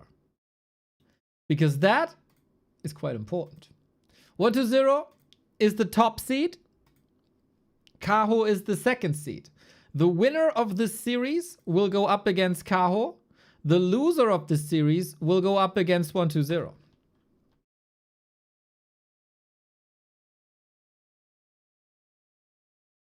So we're playing for the pleasure of fighting Kaho instead of 120. Moon, man. This Moon was scary.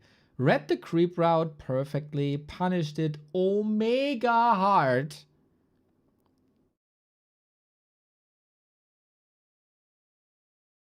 And then nice follow-up. I love how patient he played this. Never overcommitting. Never overstepping. Never losing patience. I compared him to the turtle in Kung Fu Panda. You know what I mean? I don't know their name, unfortunately.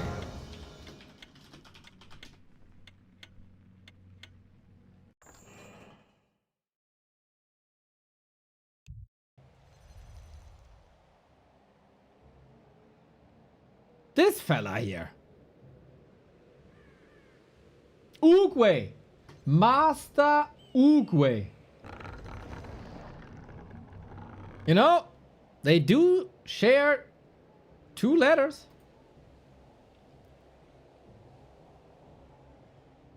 Moon plays a little bit like Master Oogway.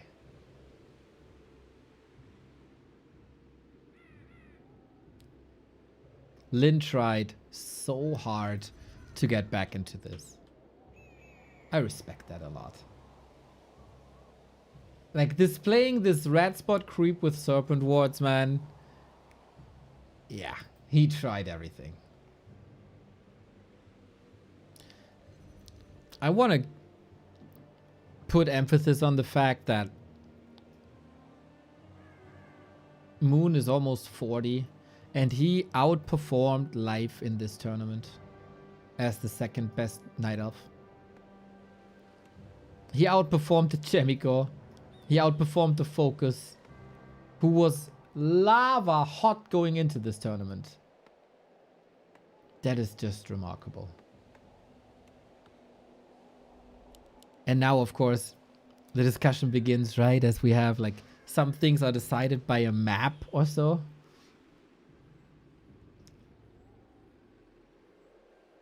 Like, oh, if only I had played this and this, there and there. I feel like, with the exception of Isorg, maybe, everyone was contesting the top 4 quite hard. And it felt like every map mattered.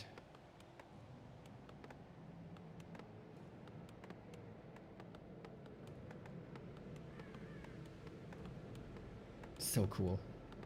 Competition, eh? Competition. A player's forces are under attack. I don't know if I thank you, but BJ Biggs, thank you for the 3 months.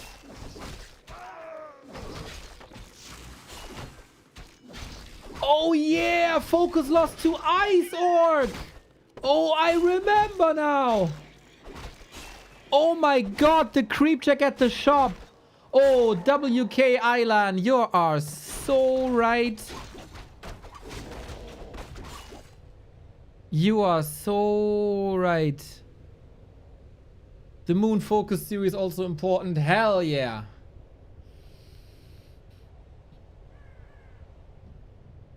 And yeah, eventually it's about a couple of maps. Pfft.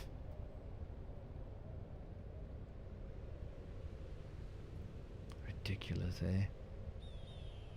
Ridiculous.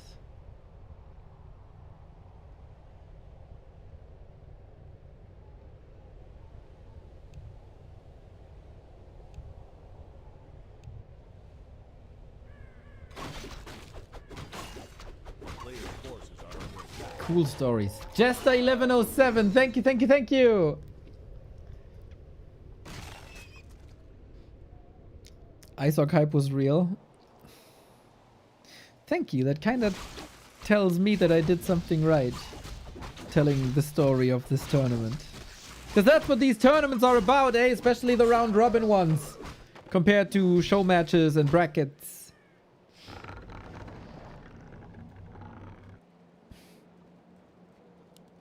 A lot of good things happened this tournament. A player's forces are under attack.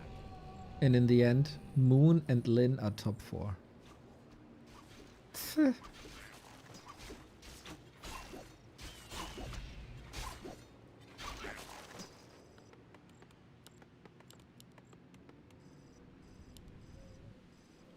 Both, of course, know that it's all about seeding. And maybe Lin fighting so hard was a sign that by any means necessary, he wants to avoid 1-0. Last hit Lin, I think. And definitely the item stolen on Lin. Yeah, he got both, dude. He got both. You can always argue, well, if you want to win the tournament, you gotta go through 1-0 anyway. Makes a little bit of a... You know, the tiny difference is, if you face 1-0 in the semi-final, you got $740 guaranteed. If you meet 1-0 in the grand final, you got $2,600 guaranteed. You know, a little 2K difference there. A player's forces are under attack. If you think 2K don't matter, give it to me. I take them gladly.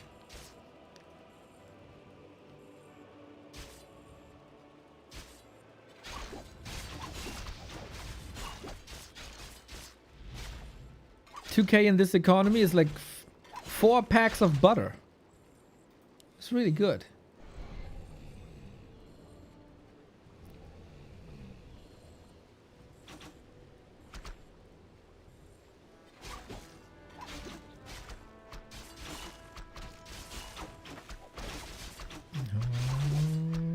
Last hit to Lin again. Gets reveal. Oh, it's actually cool to get reveal against the archers now. It's just a short reveal. Gotta be precise. But these archer shadow melts are oftentimes like 1 hit away from dying. A player's forces are under attack. Oh. Sorry.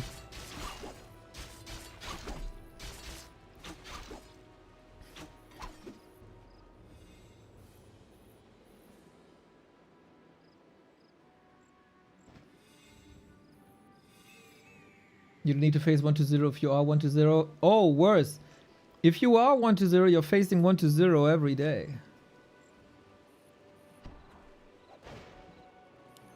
A player's forces are under attack. The second you wake up, you're fighting 1-0. That's life. I mean, not life, but 1-0, but you know. Facing yourself every day is the hardest part. Man, I need in real life invul potions. Oh, we got a sweet little surround here.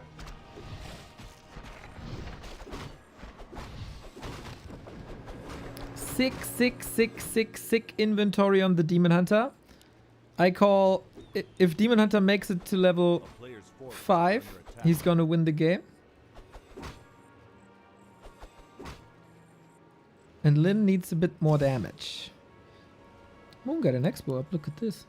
He's just tier 2 fast expanding. Who does that? No one.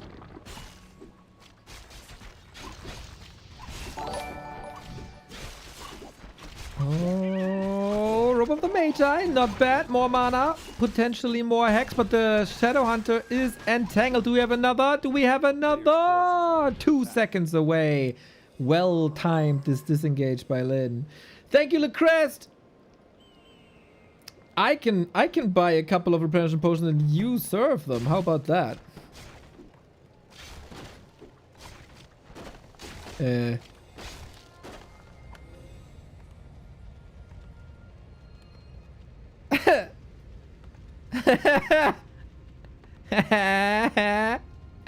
walker is blocked.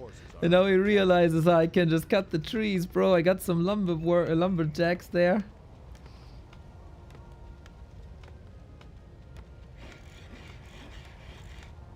Oh, this is a long time without the walker. Weird things are happening today.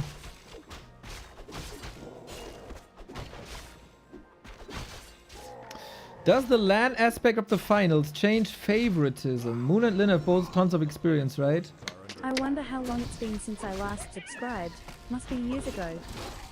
Yo, Ramnan! Thank you. Glad you're back.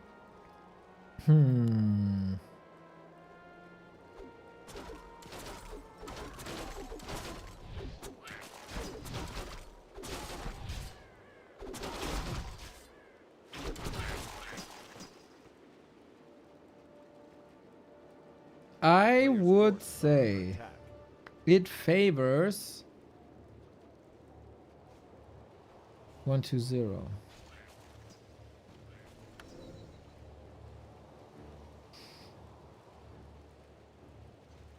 I think Moon is getting very nervous. And I also think Moon and Lin will probably indulge in the social aspects of a LAN party a little bit more than others. Is my guess. Is my guess. Mosesio! Thank you for the prime! Amazing. Saw Moon 20 years ago on a LAN. Gee. Were you a DreamHack? Bro, Demon Hunter doesn't need to be level 5. He's just owning this like that. Ay, ay, ay, ay, ay. That was a... I mean, it's a hold. Hey, Dawn of War also with the Prime. What's going on? We have a little train. I love that Prime hype train. Keep them coming, boys. At Gamescom. Oh my god, maybe I was there too.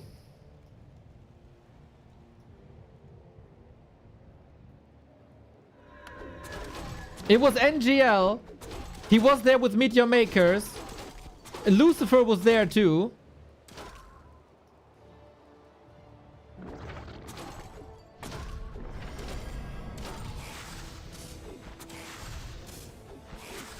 The Nama with the tier 1 sub. GG. Choo choo. Choo choo GG. 68, that's crazy. Bro, Moon is running quite a show here. Lin trying to recover, but it's not mining. That's a problem. No level 3 on the Shadow. That's a problem. There was a German cast. Yes, of course. Kaldor and Reaper. Legends. Game Sports were by a landslide the best casters in Warcraft 3 back then. They were lucky that I wasn't around. Dude, Lin is dead here. GG, Moon 2-0. Moon 2-0. And it's getting more and more and more likely that we get 1-0 versus Lin in the semi-final. Lin needs a reverse sweep now. This was a very, very one-sided affair. The tier 2 expo dude, unfreaking punished. Unpunished. Lin didn't... Okay, I didn't pay too much attention to the game because there was so much chat going on. Did Lin scout that expo? Did he know? Bro.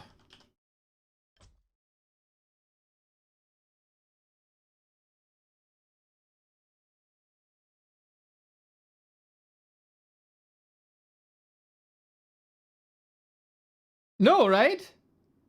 It was just this is just so awesome by Moon. That, yeah, we play a bit more with Mass Dryads, and then he just sneaks this expo in somewhere in the build.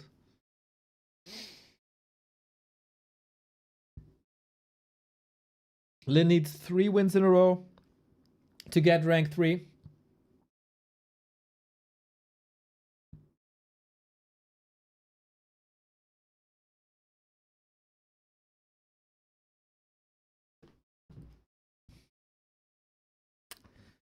And Lin needs a reverse sweep. Ay, ay, ay, ay, ay, ay, ay. Thank you guys for the support. This is very, very lovely.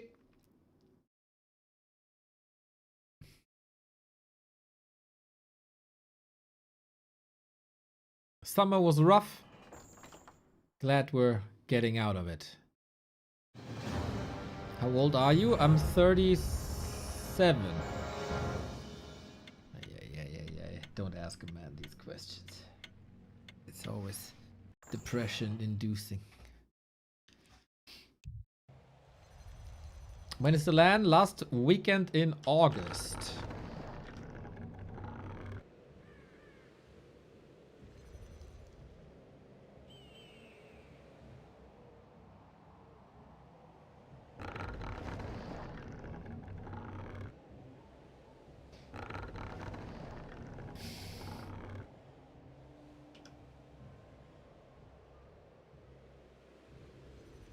Does Moon 2-0 mean Life won't go to the offline final? Bro, Life has been eliminated for an hour. And that is more like due to Life getting destroyed by Kaho than any result here.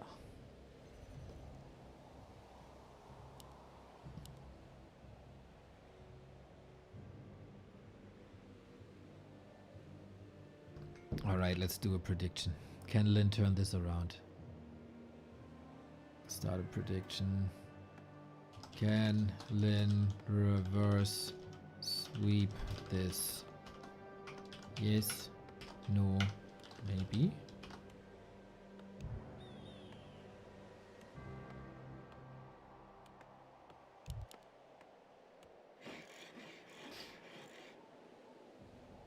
Nope. Life is out. Focus is out. The old man still got it.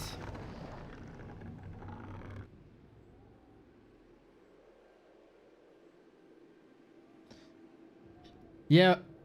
Mose, wasn't this the tournament A player's where forces Moon are ran into the glass door, broke his arm, and owned everyone? That was the tournament, right? Or was that the year before?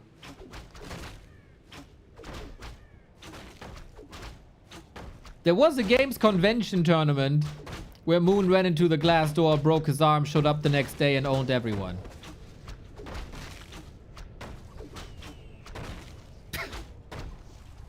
And freaking Mio got lost looking for a restroom. That was also quite funny.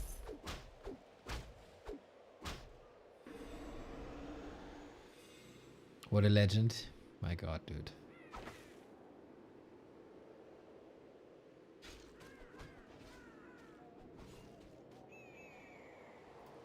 We are in springtime, ladies and gentlemen. If Lin wins 3 more, he is rank 3 and faces Kaho. Otherwise, if Moon wins 1 more, Moon is 3rd and he's facing Kaho. Dude, for Moon, it's so tough, dude.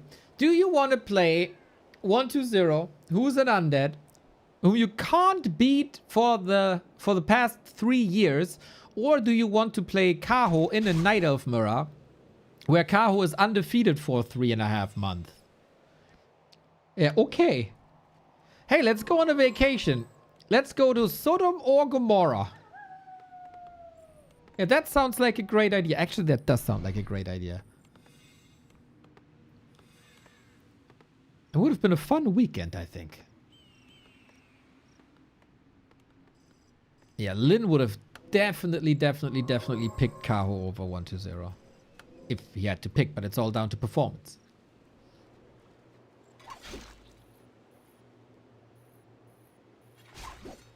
I feel like, though, if this goes through, Moon has a lot more room for improvement in his mirror match than he has in his Night Elf vs. Undead. Because Moon for weeks and months has only played Bear Mirror, and he can unfold all the other strategies, especially on a LAN.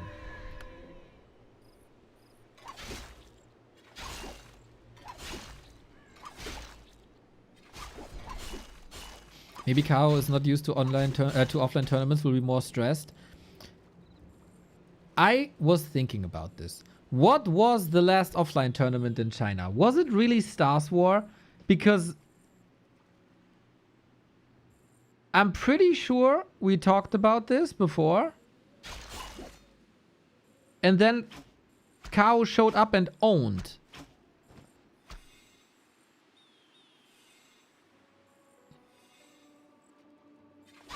But I'm not sure if that was Stars War, because at Stars War he didn't own. He was in Happy's team. They kinda sucked. There must have been another tournament.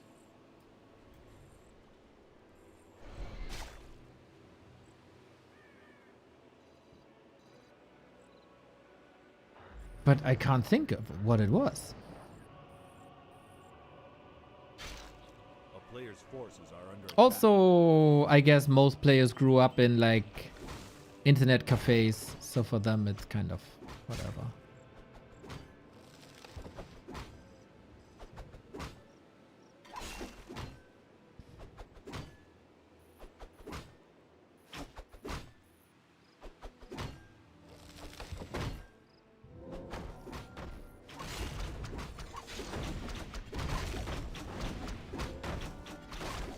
How's this game looking? Demon Hunter got a ring. Demon Hunter got level 2. We are attacking the middle spot. I like that. I think you have to. And you choose Hex first.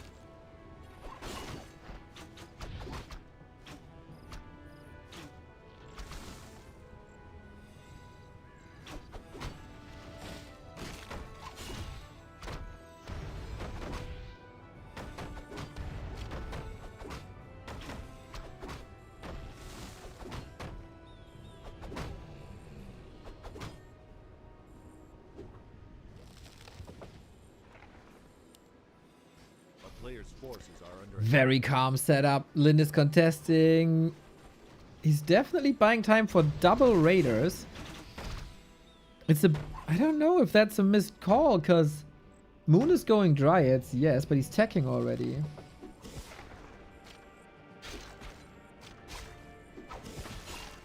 Ooh, Demon into caught. Do we have a... Oh, we don't have a totem. No walkers against the incoming bears.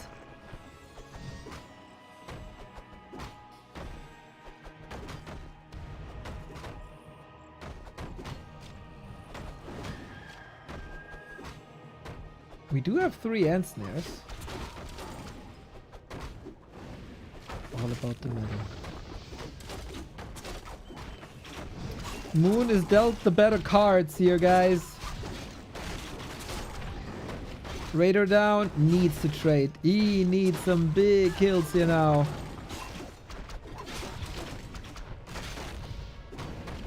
I think Moon has this countered, dude. No deny by Lin either. At least the Ancient is down and the Creep is still there. But who does this favor? Cui bono, guys! Always ask yourself the question. Cui bono, and why is it not Neo? Hex, focus. Got it! And the braces too. Will definitely pawn that in for an invuln. But man, for the mental game, this was so necessary. Lin stemming against the defeat here with mass raiders. It is a lot of control. He came in razor sharp at the right timing. Okay, okay.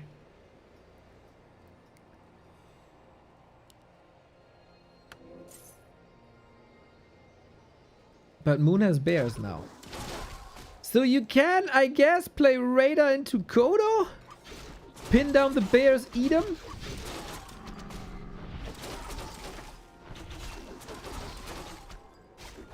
We have a TP.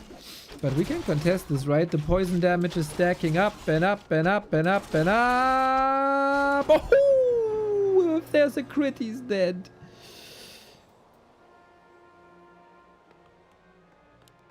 Lucky.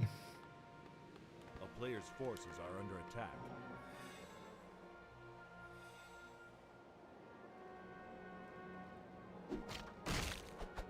Never lucky with the crits. Yeah. After the 4 crits that happened here. Different game, but... It's called Linsane Sword for a reason. So... Moon is on tier 3. Lin needs an expo. Lin needs levels. Lin needs a different army, and he's going for that now. But because he went doubles Beastery, and only then the Torrent Totem, his 50 food is late. Butsuketalaz, really nice. And then his expo will be late. And without an expo, you can't play tier 3 versus tier 2. Like in general.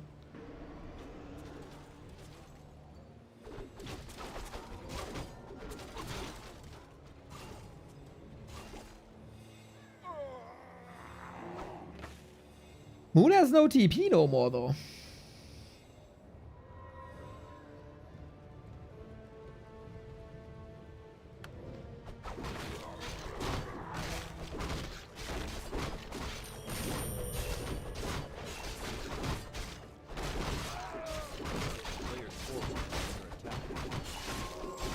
You can't be aggressive.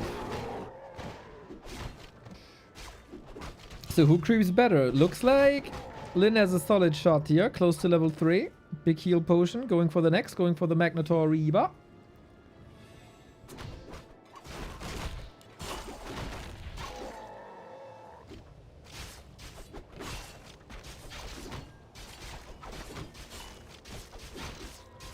I think so far, tactically, Moon is a bit ahead.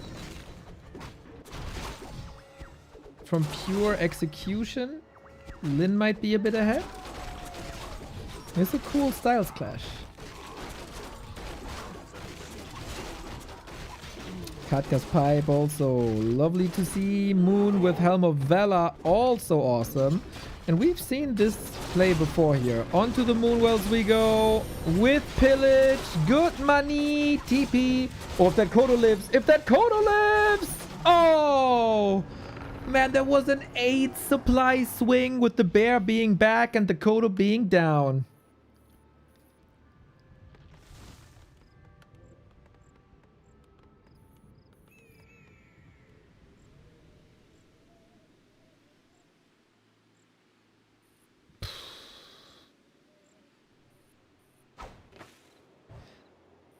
And just like that, we have a solid lead. If you combine the Moonwell kills with another unit kill, that's twice as good, right? Because then the units can't be bought back at the moment. You got the bigger army.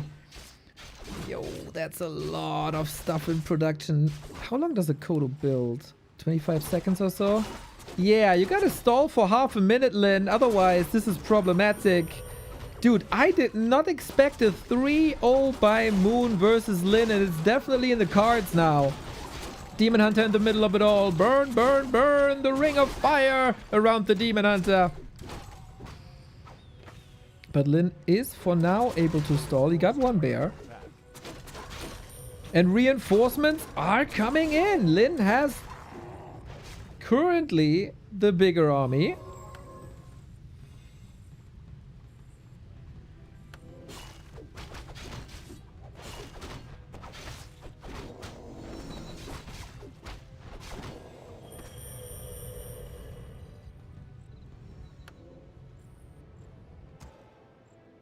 Moon stays at 50. Only now. This little ambush here bought a lot of time.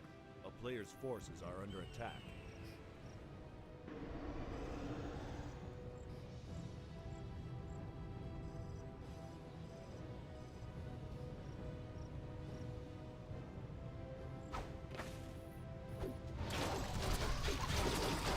Here we go. Again, Lin needs to win this to stay a chance at the 3rd place in the round robin group stage here. And he needs to own that fight. 2 Kodos can eat. 1 did. The other one ate 2. That's 12 food in the belly. The Walker situation gets a lot better. Supply is misleading and you still have to deal with that Demon Hunter somehow. Double Invo Potion on the Night Elf heroes. You know there's going to be hero focus. Kodos slowly but steady getting eviscerated. There was another crit, but the Invo Potion right there. Lin's army is getting reduced, but he can still work with Ensnare, dude. Those were some insanely timed Ensnares. And that's even better than a Devour. We have a 10 food lead up. It's crazy that Lin is able to fight such a fight without an expo. That is not normal.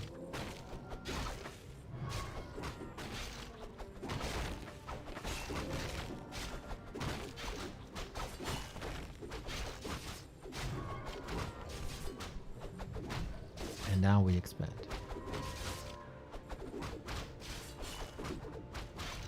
Those Moonwells being destroyed delayed Moon by so much. This one is ahead now. Exactly. A player's forces are under attack.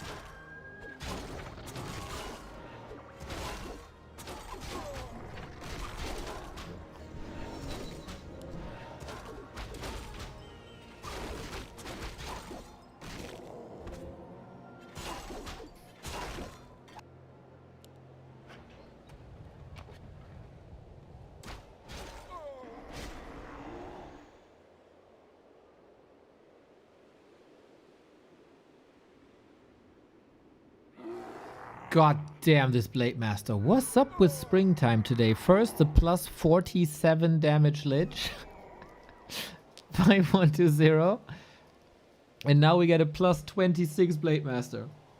A player's forces are under attack.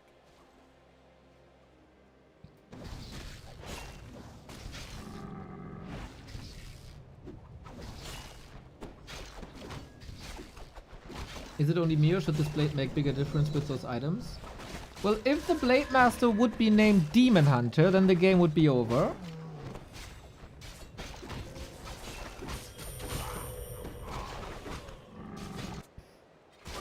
memeing. Meme. Am I? Am I memeing?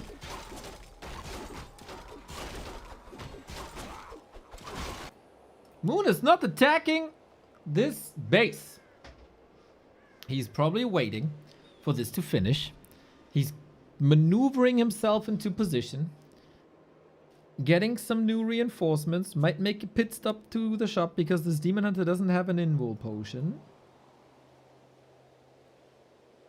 A town is under siege. But then there's Lin again. Oh, what a sweet timing. Just when Moon was able to move to the expo. Just when the expo is up. This is such a well-crafted timing. Mamma mia. It's also a well-crafted Demon Hunter. Let's not beat around the bushes here. Level 5 is insane. And you don't want to fight this. But what you want to fight is the Moonwells. 180 gold. Bam, bam. 2 of them down the drain. Oh, 1 of them maybe. Maybe 2 of them. 2 of them. 1 of them. 1.5. 6, 7. And Moon can't build. And Lin can reap his rewards, dude. He's like Scrooge McDuck. In his pool of coins.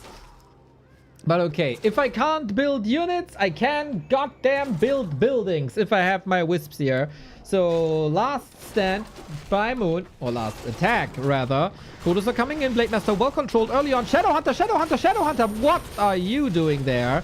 This fight setup wasn't the greatest, but we're fixing it now. 3 Kodos, 8, 12 food reduced, but they are not moving away here. They want to get some piercing damage in versus the Dryads and alongside the Raiders. That is absolutely phenomenal.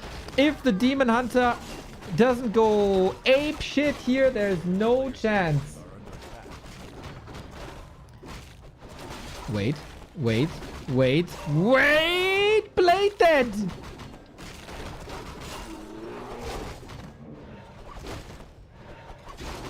How the heck did that just happen? Oh no. I'm smelling something. Is this how apeshit smells? We gotta ask Soul. But... Uh-oh. Blade Tavern revive. Necessary, necessary, necessary, necessary, necessary. We need some healing here. Like a lot.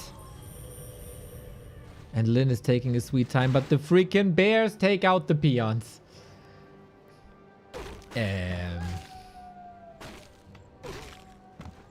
Guys.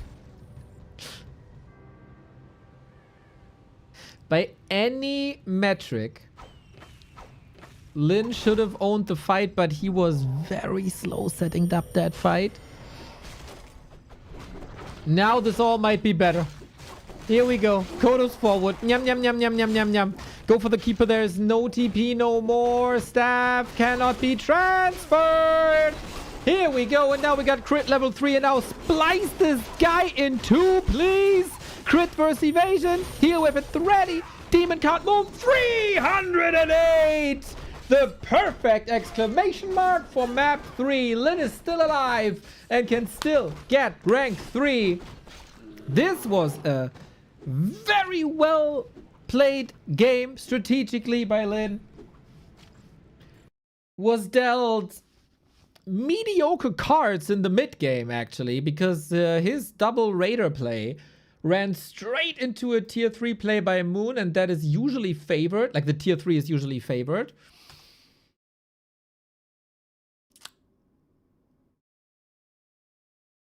And Lin brought this back. Lin brought this back with Moonwell attacks. Well done. So can he reverse sweep? He starts sweeping. He starts sweeping.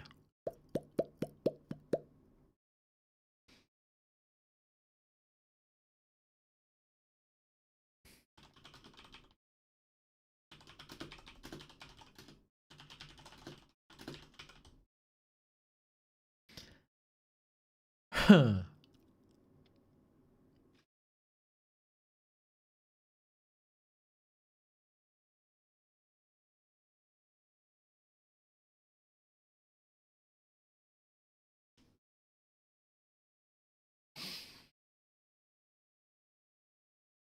Very well played.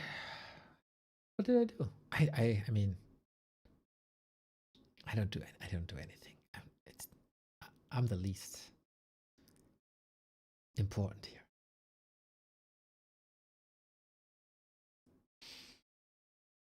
Now, 2 more maps necessary, huh? Does this shake up Moon, or is he like, oh well, this was your map anyway. My loser's pick is coming now.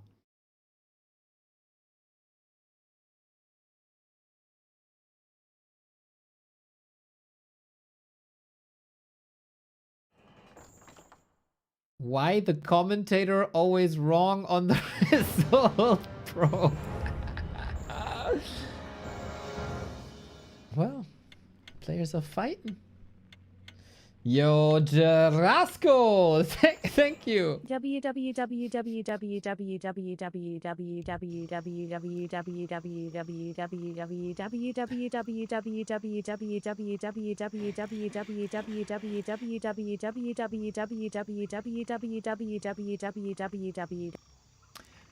I hope that was worth the prime.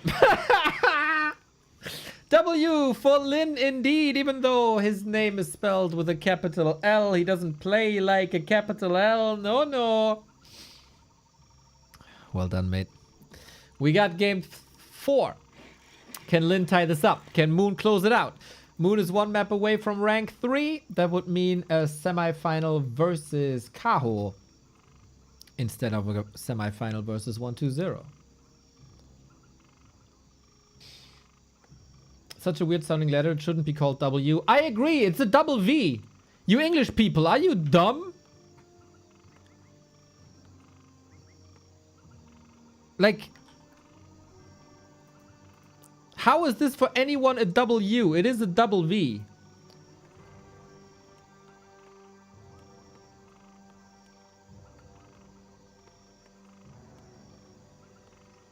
But hey, you'll figure this out one day.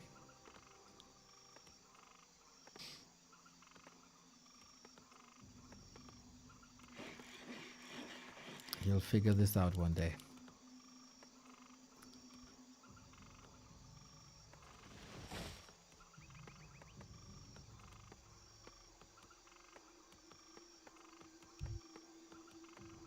Also, who had the idea to not give it like A player's forces his are under own attack. word? Because, you know, in German, it's U for you, it's V for V, and it's V for W. But you thought there has to be one letter that's so similar to the other that we just call it W. Makes no sense. How does it make sense? A player's forces are under attack. We got Moon once again relying on the Demon Hunter. We got Lin once again relying on a Blade Master. We're on Tide Hunters, and that's kind of funny, actually. Tide Hunters switched home turf a couple of times.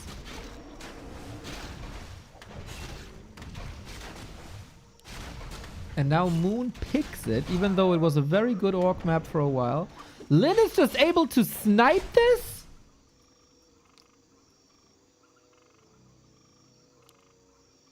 Really? Dude, is Moon falling off a little bit here? Big healing potion, absolutely fantastic. A player's forces are under attack.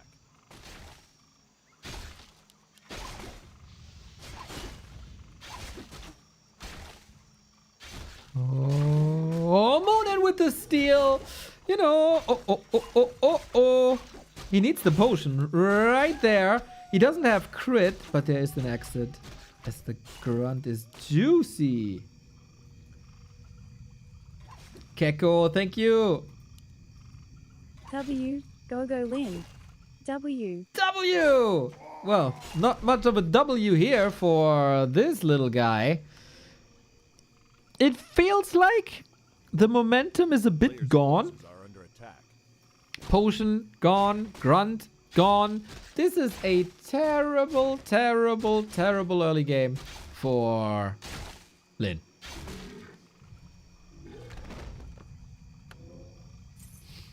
Let's not talk about German language. Well, we got the Rettungsgasse. Jetzt kommst du. What do you got?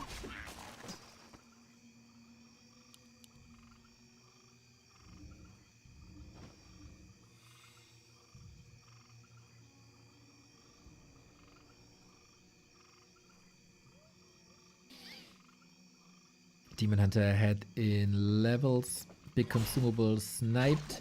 This was the map where Lin had an extraordinary game versus Kaho. It was so good. I was raving about every single move, every single creep spot, every single decision. And then there was the final fight, and it all looked great for Lin. And it was in his main base, and he got the biggest inventory. And he got attacked, and we got attacked, and he got attacked, and he had an invo potion. We were waiting for him to click it, and then he didn't click it. It was terrible. Now we go back to Radar Walker. Did Moon check this?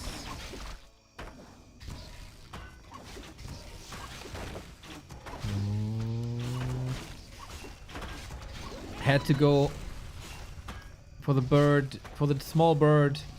For the bird in the hand. As the Windwalk was running out, he wanted to use the backstab. Still contesting the null. Oh, he got it, but the claws plus 8 goes to the demon. Lots of damage.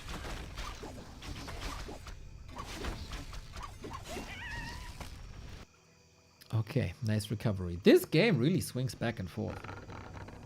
It's an interesting game.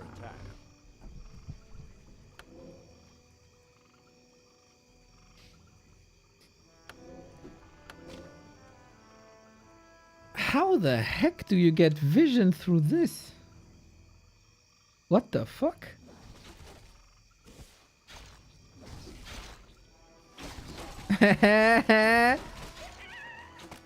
Okay. Make it make sense. Lin confirmed wall hack. It's a nice creep trick though. It's the higher ground. Really? But there's a wall.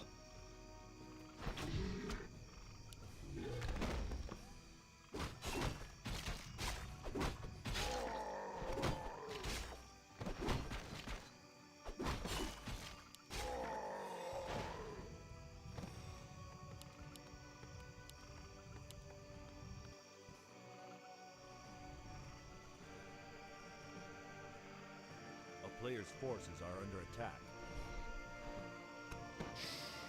Unlike Kaho, Moon is also focusing on the bottom of Tidehunters, which I think is the by far better choice. He also has the Dryads out and the Entangle, so it's a slow and a disable.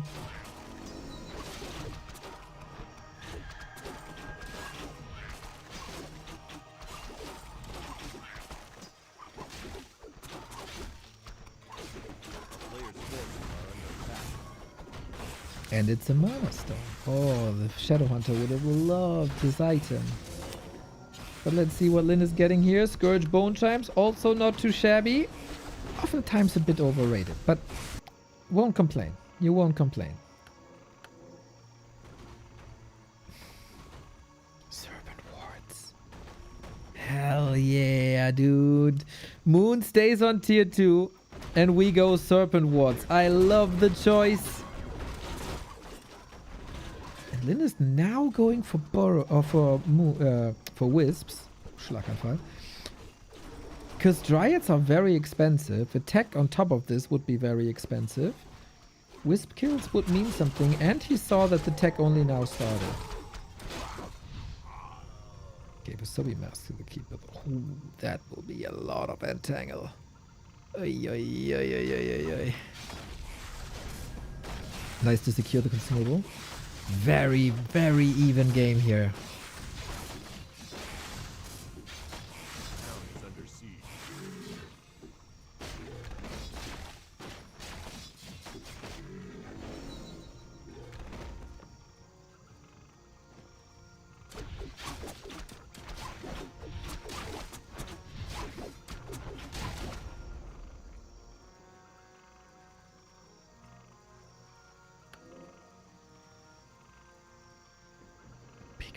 on top as well. Both can work with so much. I like how Moon is anticipating the Raider run by as a lesson from the last game. Moon is creeping better than Kaho as a lesson from earlier in the group stage. And Lin is playing nicely around potential ambushes as well. Again, I said this during 1-0 versus Kaho earlier. Strategically, omega high class game right here. In this situation, like, it's remarkable that Lin is in this situation after what went down in the early game.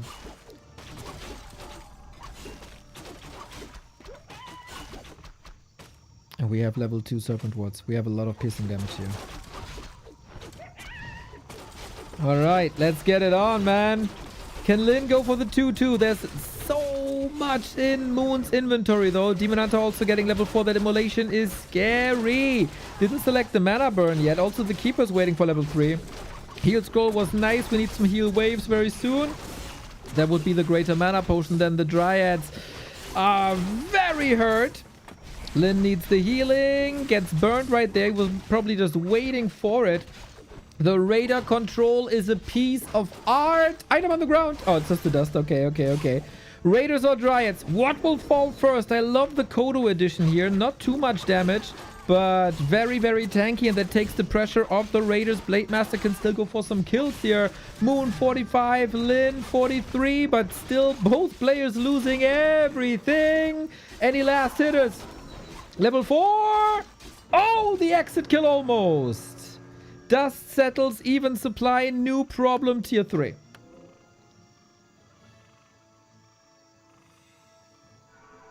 Moon didn't skill mana burn the entire Player's forces are under fight. attack. He did skill entangle in between.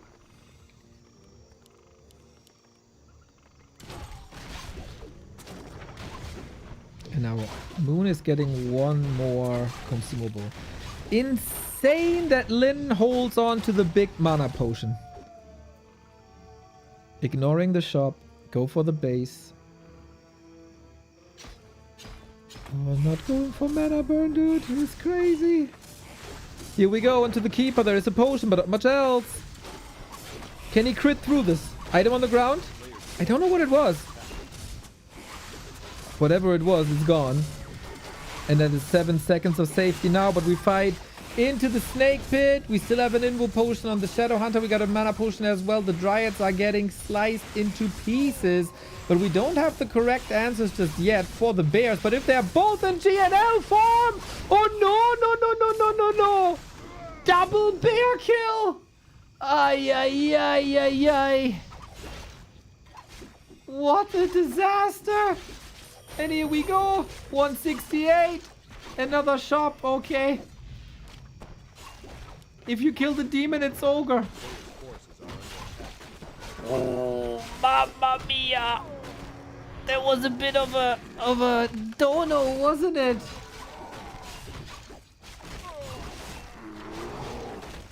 All you gotta do is kill the demon. Which you can't because there's goddamn redo, so we look for another target. You don't want to make the mistake that Life did. There's an Invo potion still. This time Lin clicks it at pretty much exactly the same spot where his Blade Master died the last time. 171 GG 2-2. And that's not the hype train from before.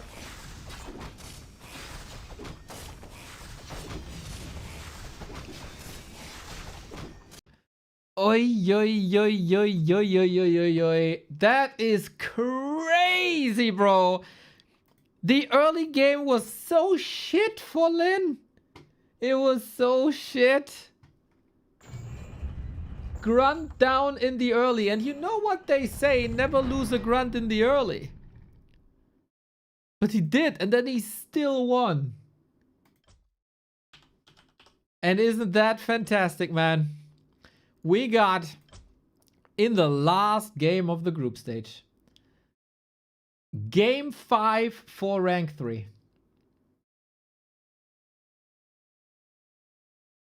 Doesn't transforming remove the web? Nope. You can't morph while ensnared. You can dodge an ensnare when the ensnare is still flying through the air. If you then hit Morph, End Snare won't hit. But Moon didn't have it in him here. Dude, I want to give a shout out to the chat. Because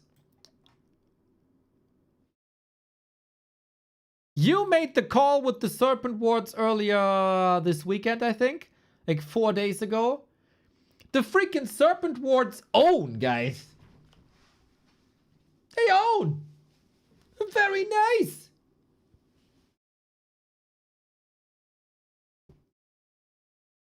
You did well, chat.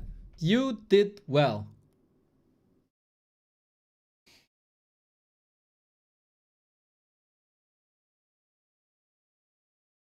And Lynn conquers Springtime and Tidehunters.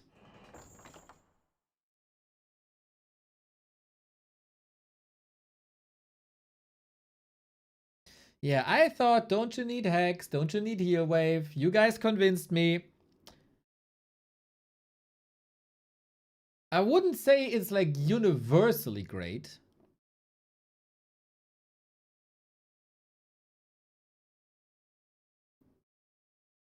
But against Moon especially, who likes Dryad play more than anyone, is goated. So, before we go into the final map, everybody, did you know that you can support this wonderful channel by just a couple of clicks and we get money off of it? There we go, guys. Opera GX is back for the month of August. You will hear everything about this wonderful browser, and you see this wonderful browser every time we display something in a browser. It's the browser for gamers. It's the browser for you. Fully customizable in widgets and themes and feel and sound and functionality. Also has a nice little sidebar with wonderful features like GX control that throttles the browser when you need the power of your computer for gaming, with built-in Twitch support, with built-in Discord support, Spotify, TikTok, you name it, Opera GX got it. It also comes with a built-in VPN, and it also comes with a built-in ad block. So what else you need more? Exclamation mark Opera GX. The link is also in the description. It's very easy to move from one browser to another, so don't care about your bookmarks, etc, etc, etc. Can all be imported.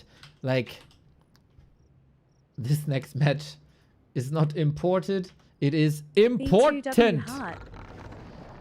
It is indeed hard. Cool runnings. Thank you for the 58. So download this, support us, raise the number there above my head, and we raise one more number. We're gonna transform a 2 into a 3. And then we know who will face 1-0 and who will be face Kaho.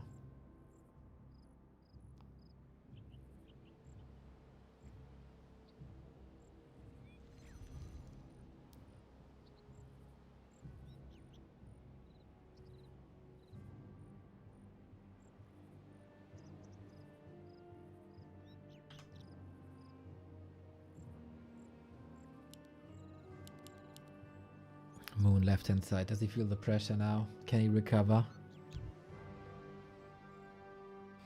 Can he recover?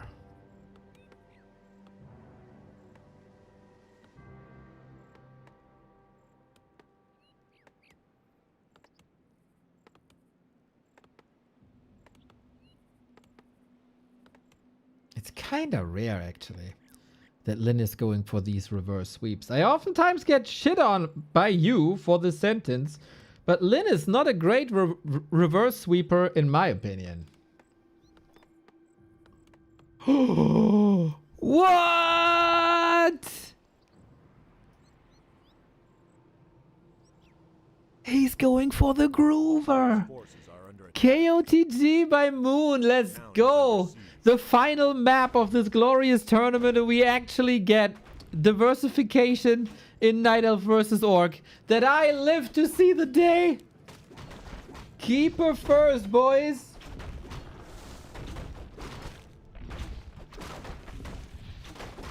Lin reverse swept Happy into 3-4. Come on. When was that the town thing and how often did it happen afterwards?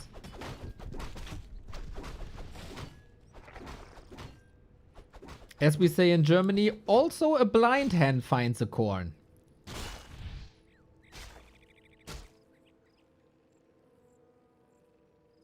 Keeper, you gotta adjust now, man. Lin's gotta adjust his game plan now. This is surely not what he did expect. Hammerfall has been a nice solid home turf for the keeper in multiple matchups.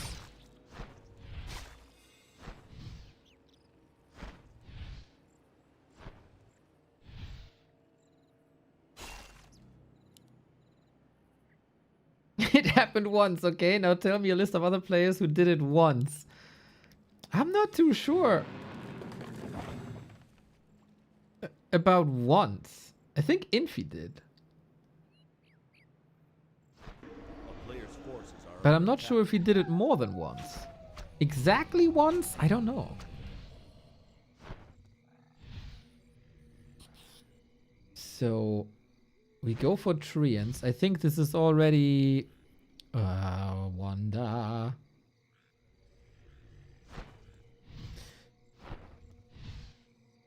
This is already a bit of trouble for Moon because he couldn't creep what he wanted to creep. And he's kind of stuck on level 1, almost. No, not really stuck, but you know, delayed on the level 2. And Lin go, oh. Guys, if you're a Moon fan, this is not ideal. A town is under siege. Expo gone, Moonwell gone. Level 2 just reached. Lin, can you A player's forces are Can you just counter this without much practice? Just on the fly.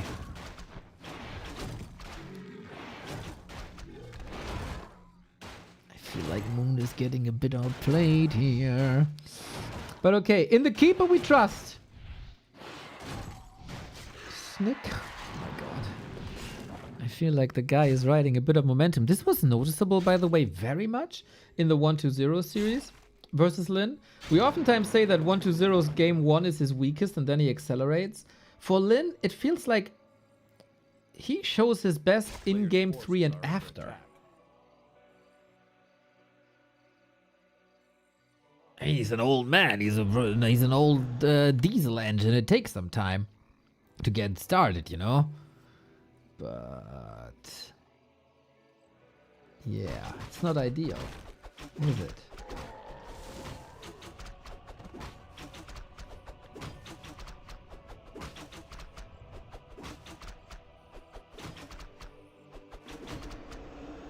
Swing. Oh god. The 2 kills, I think, ruin level 3 creep route.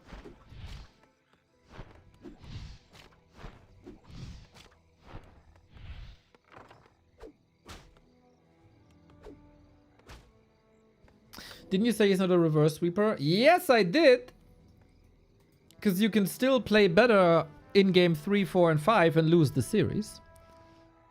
Like against 1-2-0. Game 1 and 2 were a catastrophe. Game 4 and 5 were very much alright to great. Still lost.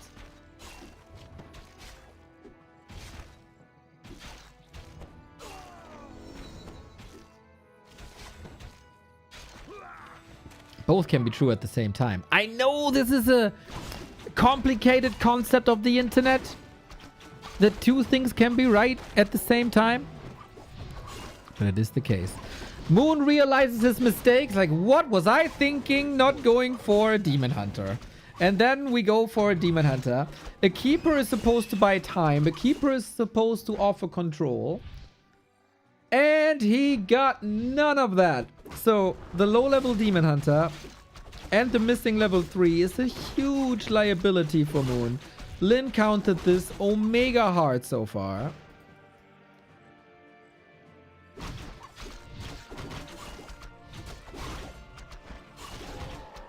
player's forces are under attack.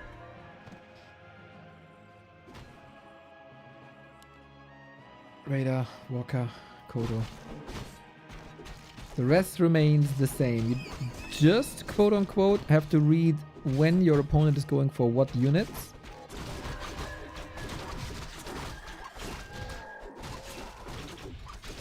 Good items. That's true. Very tanky. Should maybe give one of these items to the keeper. He's oftentimes on the squishy end of things and he steals one more.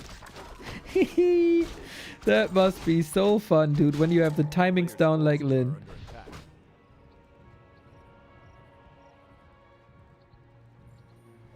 You know, theoretically I could do that with Undead, but I don't have the timings down. And this is way harder. Are we expanding now? Feels like Moon has a little bit of a power spike now, waiting for the tier 3. Lin only 40 food. And Moon is the one with level 3. That creep spot was super important. But it's only Dryads. A player's forces are under attack. We do not have Serpent Wards this time, because Lin is reading this correctly that the transition to bears is rather fast. But then it's also a no mana keeper, so what does that thing do? We don't have high level immolation, we don't have high level mana burn, which we didn't have last game anyway. Keck W! Speed scroll, dispel. Ooh, we fight in front of the expo. This is so weird by Moon. His tier 3 is just finished. And he's attacking without reaping the rewards of the tier 3. This is not a timing that you would ever expect, but it kind of works out. It's kind of owning. But okay, Blade level 3. We need crit fast. Heal wave clutch. This might work out for Moon, but I'm not sure. No more mana. No more mana burn. Lin's army reduced to 1 Grunt, 1 Walker, 1 Kodo. But the expo will still be cancelled, no? The player's forces are under attack.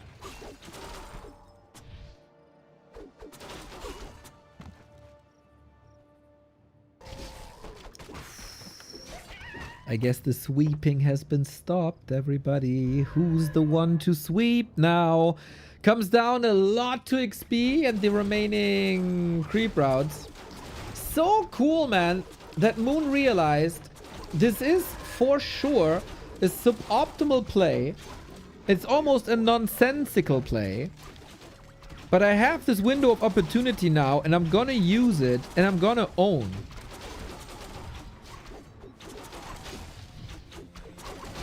You don't live by rules of thumb, you live by opportunities.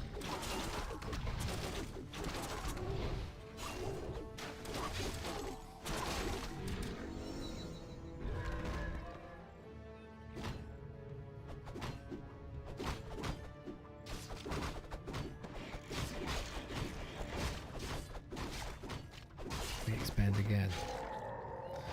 All in, you clawed back bravely Player's forces are under attack. into this series. Would be a shame if you let it go on game 5.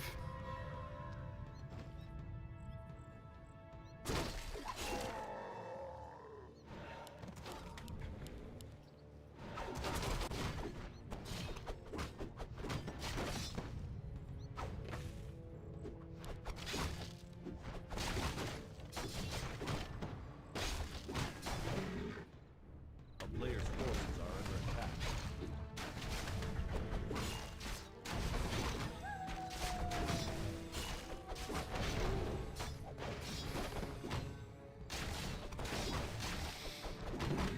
Lin now. Heal potion, double heal scroll, big invo potion, and expo coming up.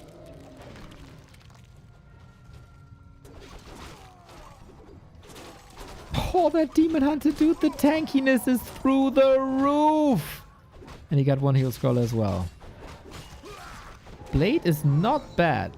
The damage will be sick. Plus 18 damage. Still got 40 seconds.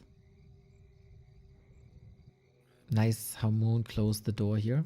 So Lin can't go into the enemy base for a meaningful push. Moon is scouting here. He must know that this is here, Town right? is under siege. A player's forces are under attack.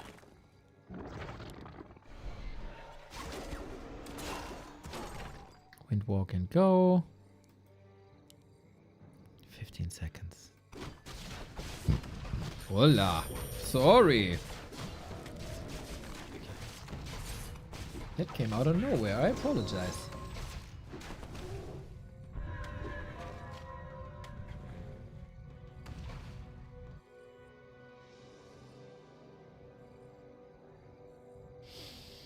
This is the push, guys. If Lin holds, he has all the chances in the world. Maybe a hero focus. Keeper is a bit naked, actually. There's no invo pod.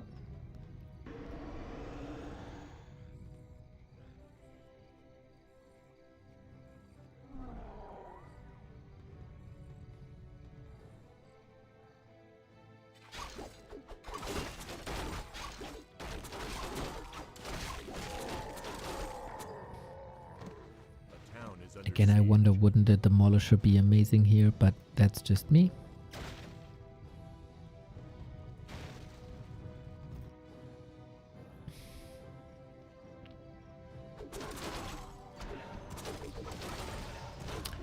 Let's do this, guys.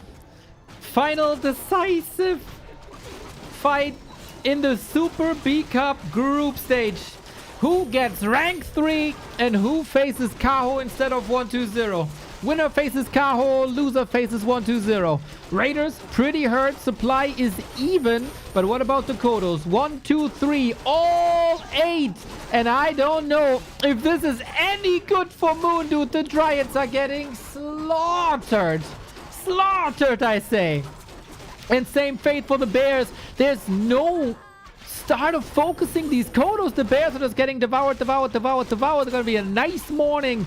Nether Bear cut into pieces. 165 into 153. Moon is completely falling apart. That poor man was up 2-0. And eventually, rank 4 will all there will be.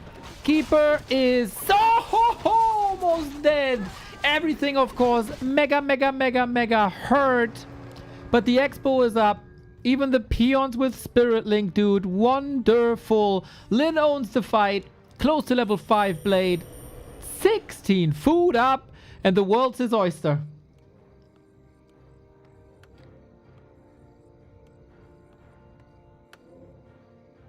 That was a bit too easy to get the bears in the bellies.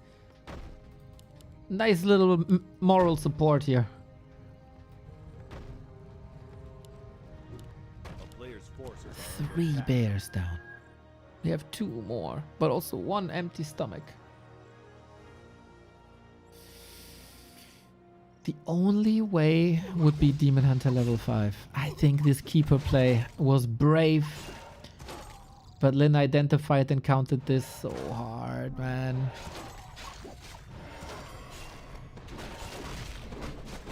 Incredible. Absolutely incredible.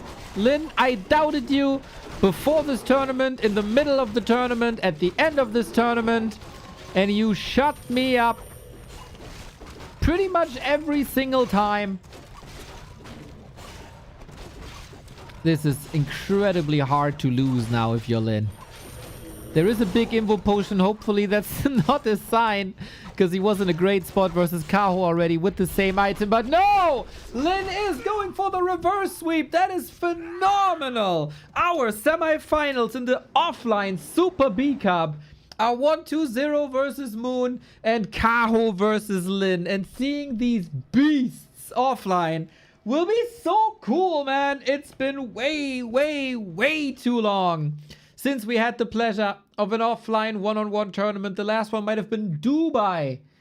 And now it's finally back. It's finally on August 28? August 29. August 29, 1 p.m. Central European time. It's all been decided. 10 days of round-robin group stage are over, and the top 4 are 1-0 Kaho, Moon, and Lin. With the semifinals, 1-0 versus Moon and Lin versus Kaho. I want Moon to grind a month for this matchup. Overcome your undecked anxiety, bro. It is insanely hard. Fanagui, let's go. Thank you. Best matches for both TBH. You know, Also less than 3. you know what? I agree. And also the best matches for the viewers. By far. Moon, you have exactly 24 days to focus on your eternal weakness. Thankfully, it's 1-0, not happy, so there is some evidence that Moon can beat undeads, but it will be incredibly hard. I mean, look at the stats. Look at the stats. SV4 Loss, the loss, true love. loss, loss. Win-win, actually, in June. Loss, loss. Loss, loss, loss, loss, loss. Loss, loss. Loss, loss, loss, loss. 1 win in February. Loss, loss, and then January was all right. But yeah. It's not a good track record for Moon, but he is always the strongest when he can prepare. That has always been the case. Always, always, always. And now it's time for that again. Wrong scene. I'm an idiot. Ay, ay, ay. Mr. BBC looked sad there for a second. Yeah, just trust me, bro. Just trust me, bro. Oh, Mr. BBC is sad.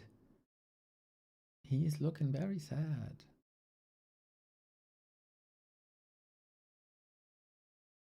And Mr. Magic Yang is doing all the yapping. Mr. BBC looks a bit tired, I have to say. Aren't we all? Aren't we all? The heat is killing us all.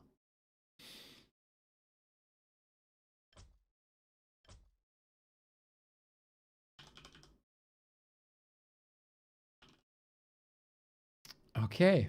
Damn, dude. What a day. What a spectacle that we got this reverse sweep by Lin. I ruled him out so many times, dude. I ruled him out so many times. This is gonna be so cool, dude. This is gonna be so cool. Sparta, you're also very cool. Thank you for the 83. Thank you, thank you, thank you. Man, it doesn't really matter what happened offline. We're gonna have such cool finals, man. Here we go. 1-0 and Kaho also tied with 6 and 1 up top. These are the guys to beat. Lin third, and man, it is down to... It's literally down to one map between Focus and Moon. 3 players with 3-4. It's so close. It is so close. And even Chemico could have attacked with like 1 or 2 better games. And yeah, Focus, man. If he beats Ice Orc like everyone else, Focus is through.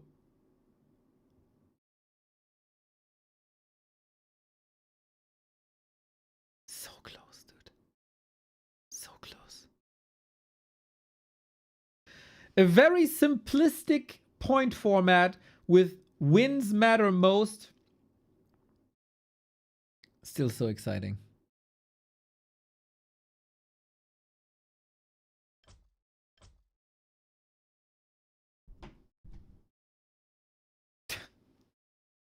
Incredible. Warcraft 3 competitive, man. Incredible.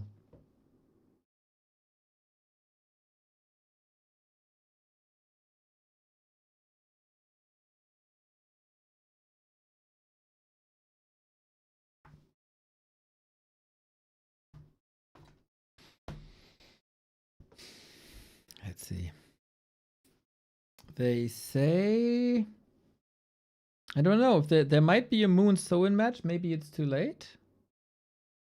It is already 8 p.m. It is midnight in China.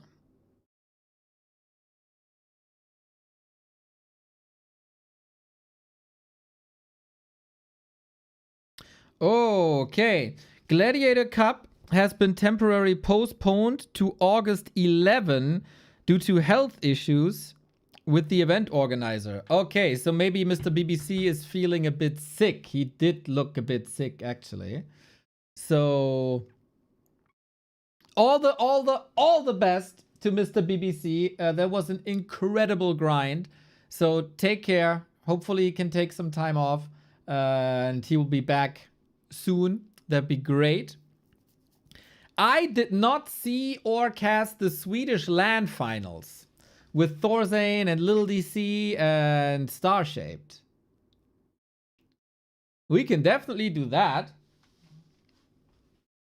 But yeah, your recap of the group stage, everybody. Let's do a little recap of the group stage. You tell me your impressions, then I tell you what I'm thinking.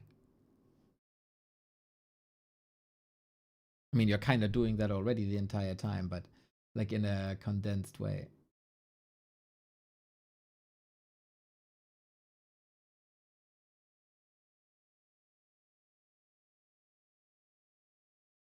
I don't understand this picture. This picture, this field. Okay, moon, Len.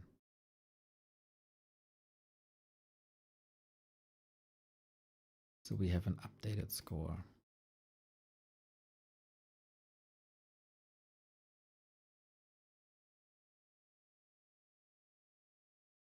Do we know where the finals will take place? Mr. Yangfeng! Now come on! I said so many times, the road to Hangzhou, the road to Hangzhou, the road to Hangzhou. Who makes it to Hangzhou?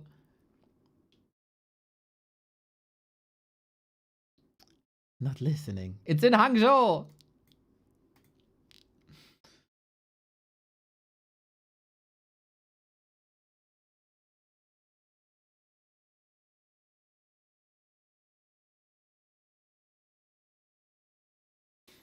There we go. Is this already... Oh, it doesn't enter...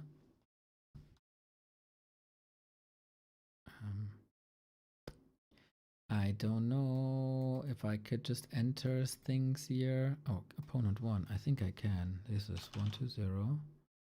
And then this is Moon. And then this is Kaho. And then this is Lin. Does it work that way? Magic, magic. That does not work that way. Okay, let's leave it to the pros. Let's leave it to the pros.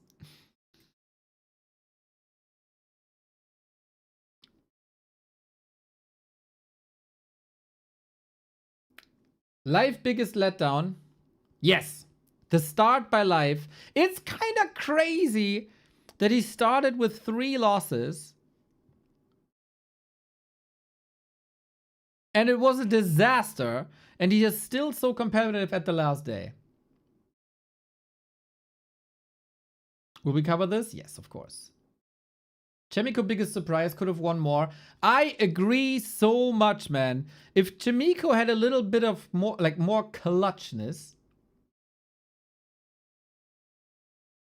he could have been top 4 actually.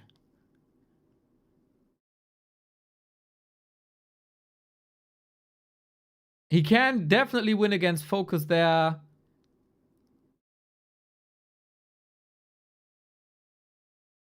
That's a whole different spiel. Chimiku looked great, very competitive, I agree. A little bit of a standout performance here, that he's not just, you know, tier 2, nice to see, kind of flashy, but really, really, really competitive. Isorg also, man, if he has more clutchness, he had some great fights, he came super prepared. Some things worked out, some things didn't work out. Yeah, the killer finish. I agree. I agree. Chemico won the same number of maps. True, he did. And I think he could have won easily like 4 more. Yeah, very good point. Very good point.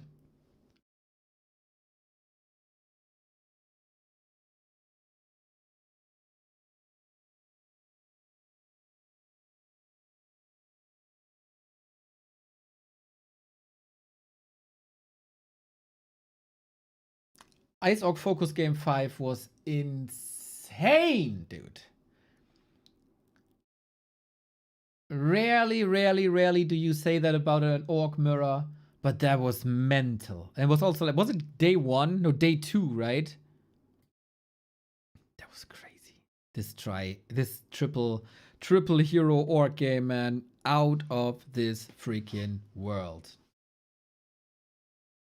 I very much agree.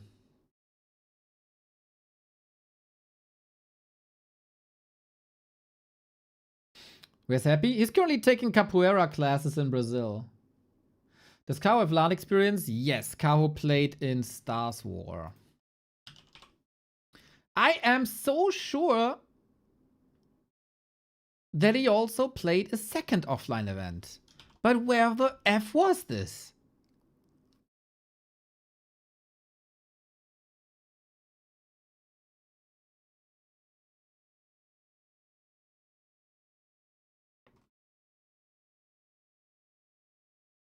Can't just be me.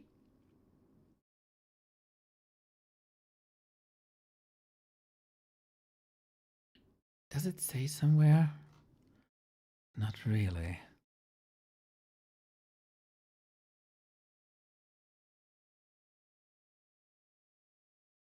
Maybe I'm misremembering.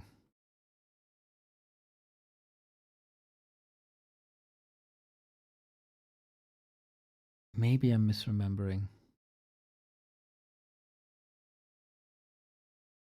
Because I kept on saying Kaho has no experience offline, Kaho has no experience offline. And he did the Stars War. Or maybe we expected him to do bad at Stars War, and then in his one-on-one it owned. I'm not sure.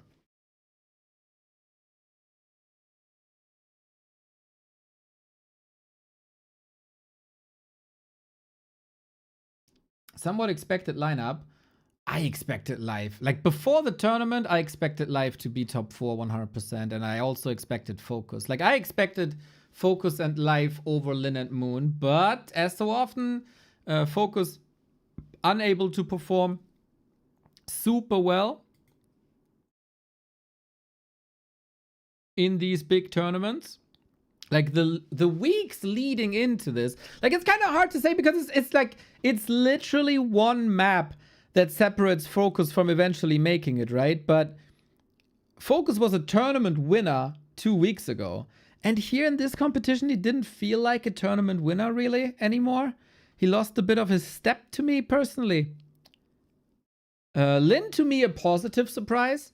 Still 3 losses is probably below his expectations, but we also have to think that he could have beaten Kaho if he presses that damn Invo Potion. And then he's the one with 5-2, and Kaho is 5-2, and Lin is second out of nowhere.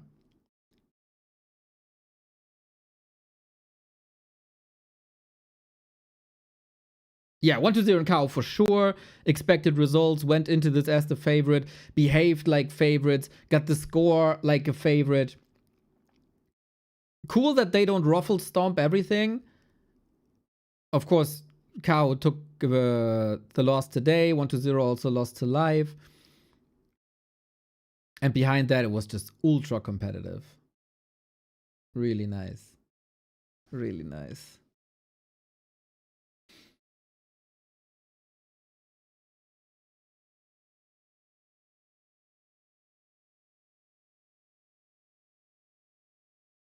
Kao's in great form. Kao's in great form. He's also so smart, man.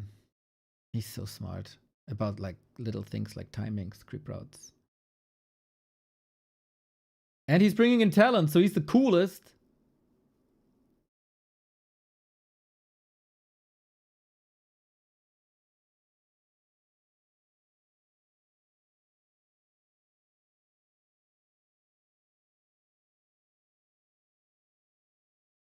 So that's going to be really cool. August 29. This week we have something cool as well, as it was today announced that Mr. Yangfang is back organizing tournaments. Where's that thing? Korean Barbecue Cup. Let's go. We got Soxoin, Labby, and Lawliot in a, what is it? Round robin? Let's go, guys. Round robin, perfect. With top 2 making finals. Cool. Round robin, best of 3. Top 2 play best of 5. Of course, we're gonna cover that. $700. Not bad, Mr. Yangfang. Korea vacation wasn't expensive enough, eh? Gotta pay the boys a little bit after. Super cool to see Labby in competition again. That to me is my highlight. That is very much my highlight. Incredible. They're definitely gonna be there on Friday. Very interesting to talk to Labby. Yes, he's a good lad. He's a good lad.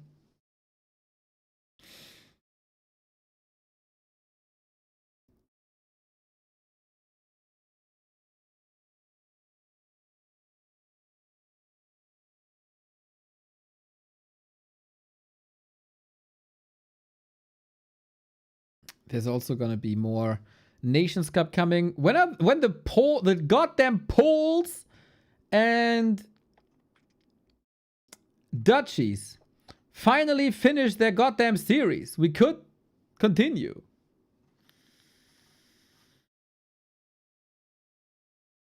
As we, of course, dominated the Brazilian team with ease. With ease. There's no chance for these poor fellas.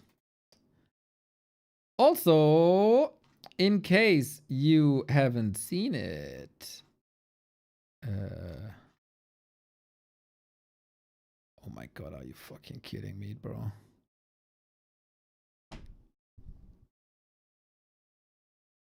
Okay, Twitter when you're not logged in is shit.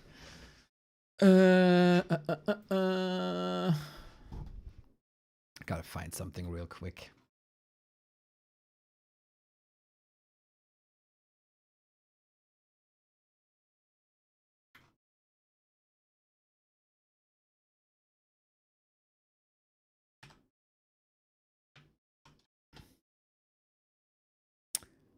There we go. Our friends of Being Esports posted something 2 days ago. I can't look at my own video? Ah, there it is. We got, this is an announcement of an announcement, ladies and gentlemen. An announcement of an announcement of an announcement. We got something to say. We got something to say on August 15.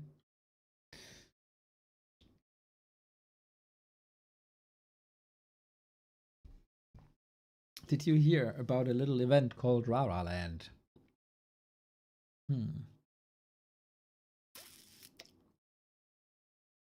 Maybe they got a little jealous seeing that the Chinese are doing a LAN.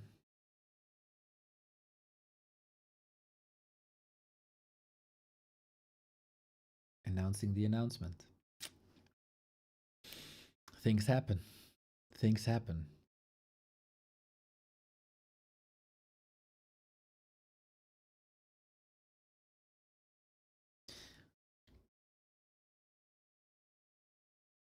Finally in Vienna.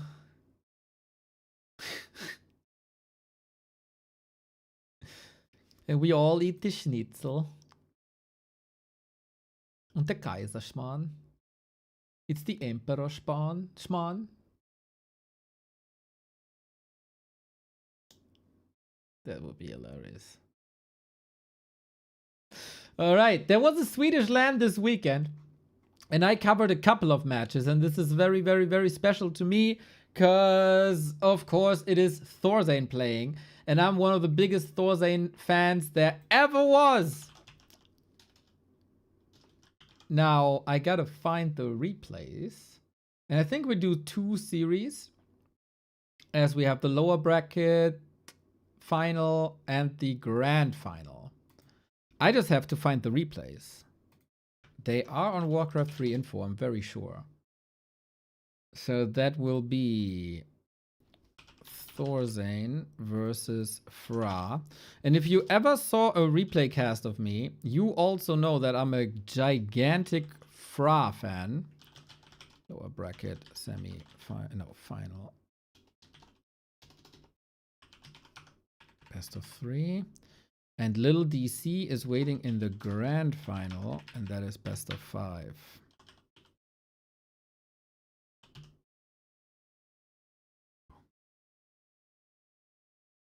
Now, let's find the replays. One by one. Replay. Thorzane.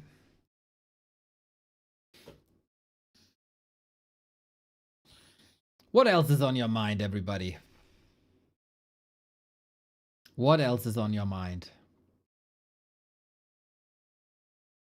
Okay.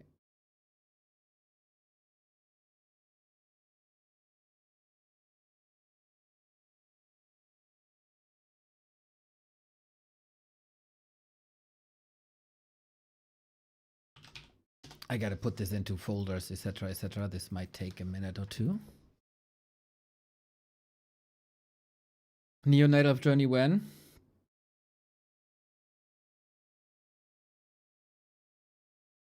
I gotta be honest, at the moment, I don't have the headspace for this at all. B2W for life. Yo, sir, upcomer, thank you.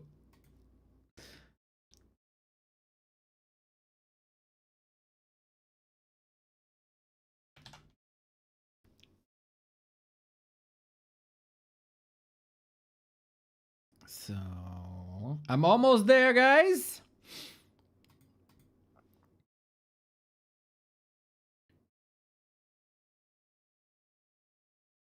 I just have to name them accordingly. So I know the order of matches.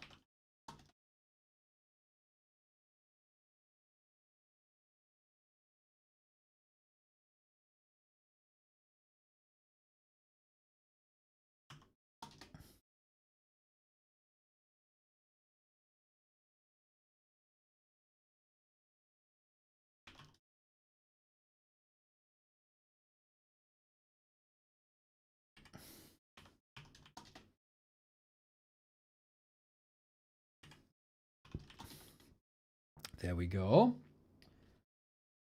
Athian, thank you. Watch Knopf POV and co-cast with past Star-Shaped. Actually, that's a sick idea, dude. Twitch.tv/Knopf. Then we also get the land spirit a little bit. Are the VODs available? Yeah. Was it 2.5 days ago?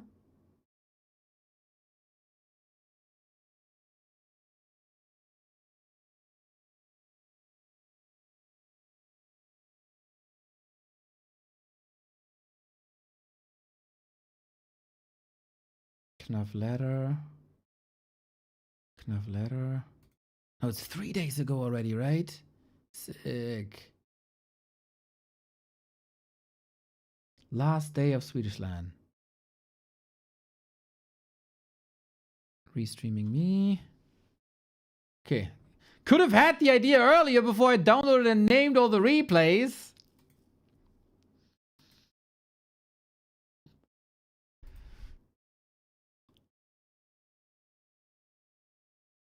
AOE, AOE, AOE, AOE. Huh? What am I missing?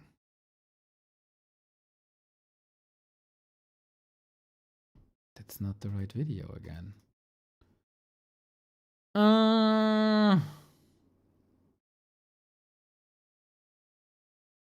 Past broadcasts.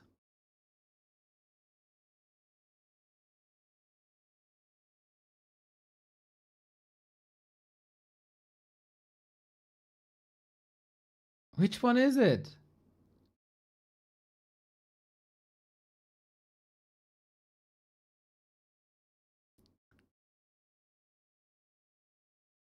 Barbecue time was not the final day, was it?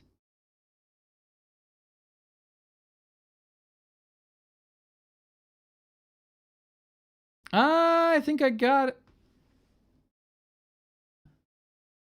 Wait, huh?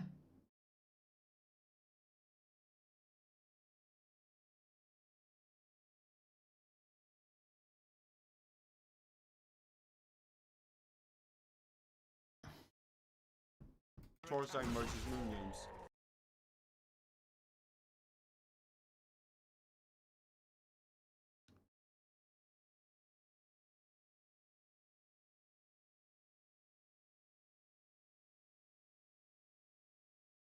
I think I got it.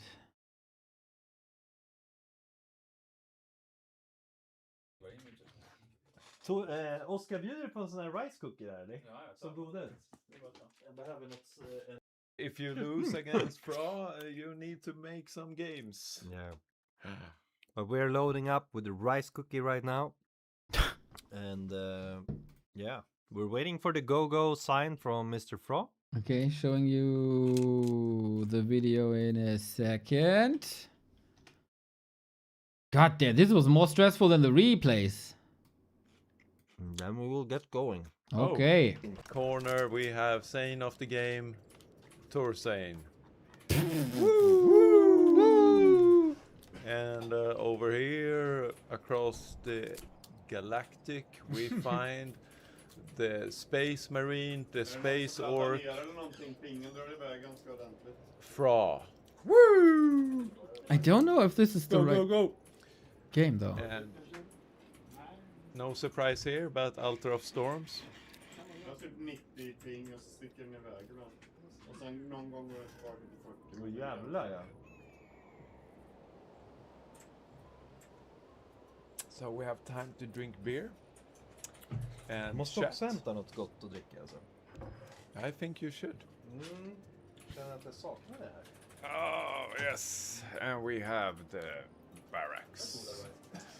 Here they train the grunts from peons to grunts. Åh du, det har jag också ju. And we have Altar of Kings. I'm already annoyed I don't have my own camera. Train I might use this to give a little bit of impressions for after the games, but nah, I'm already annoyed to not have my own camera. So we skip that, and we go for like in-game control, camera, overlay, etc. That took 5 seconds.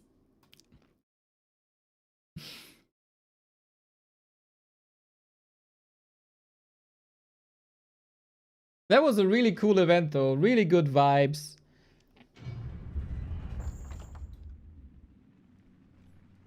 Okay. Just have to navigate through the right folder.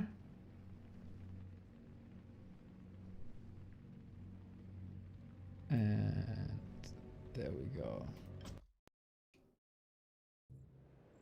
Alrighty, ladies and gentlemen, off we go. We got a lovely human versus orc in overlay doesn't work because I'm an idiot. It's not off we go yet, because I got War 3 Champions open, and when War 3 Champions is open, you cannot get the overlay from BattleNet functions.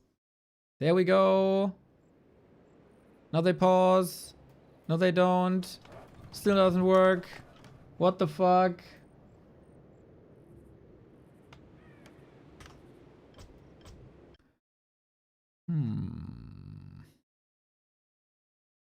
peasants to be men, soldiers. Let's restart everything.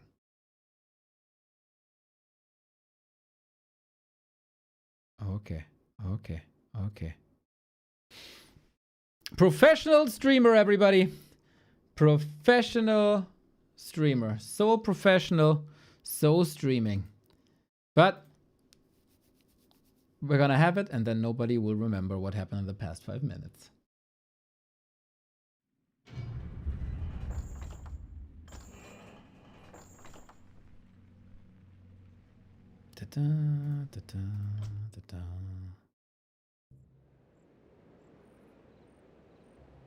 There we go.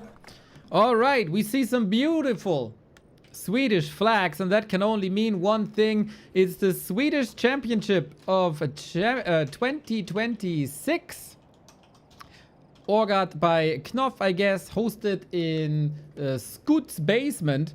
And we have a little bit of a surprise. After 5 episodes of dominance, Thorzane is in the lower bracket. The Swedish Championship is a nice little LAN that the Swedes hold every year.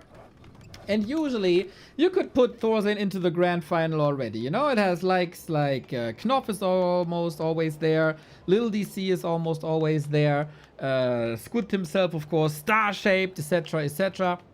But today was, or this time, was a little bit different. We had an extremely strong Fra. And Lil DC is in the grand final waiting for his opponent. Lil DC 2-0 Thorzane in the upper bracket final.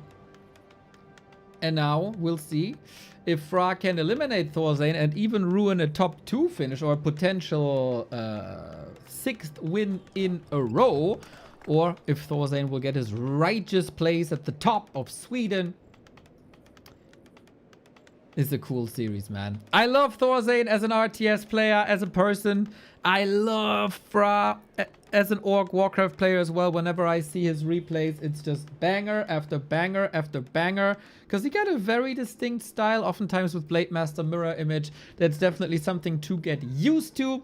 Fra also eliminated Star-Shaped from the lower bracket, who was in the final last time. So it turns out the grind pays off.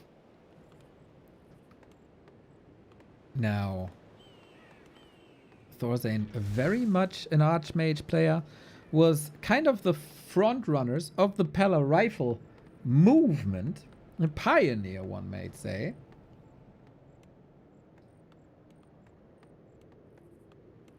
And now we'll see. These guys met each other before in the upper bracket semi-final. There it was Thorzane going through, but it was very competitive matches. And we had a funny replay bug where nothing was happening anymore. Le Mao. And then we had to go vodcast as they were fighting here and nobody was moving anymore. So, Blade Master Mirror Image versus Archmage. What lessons did Fra learn from the match against Thorzane? And what can Thorzane do even better? It's another question, isn't it? But yeah, you can already expect some banger fights.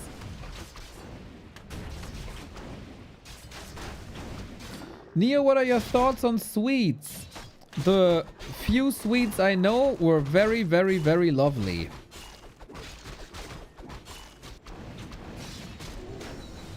They didn't come to Raraland often enough. I love the Swedes. Very good bands as well, like Melancholy. Now, classic tier 2 tag with Blade Master Mirror Image. You always want to creep a little bit more. You're not gonna harass due to like Windwalk not being a thing. You can't really get in, steal, get out.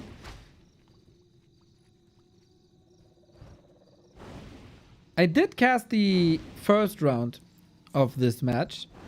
So maybe you saw this. It's also feels like they really like Autumn Leaves to play against each other there.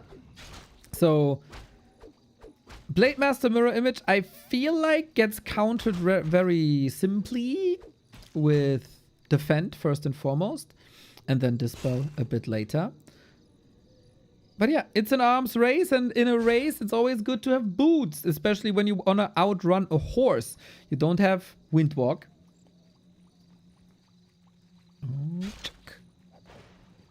Not bad, man. Fra setting up a little bit of a trap, setting up a block for this Archmage. There's no staff, there's no boots, and there's nothing to help him here. In the meantime, the footmen also don't do too much. Maybe Thorzane, who's some sort of doctor now. Bit rusty when it comes to RTS. player's forces Frost are playing a under attack. fine game.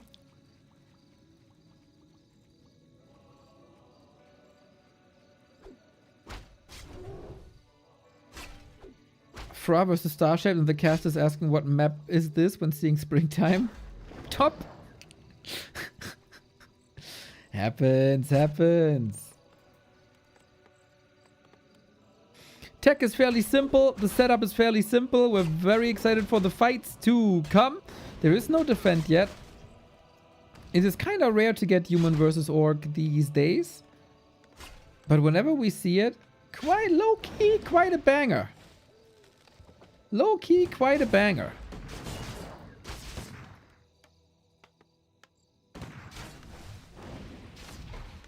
And here in the base, you can't really do much, can you?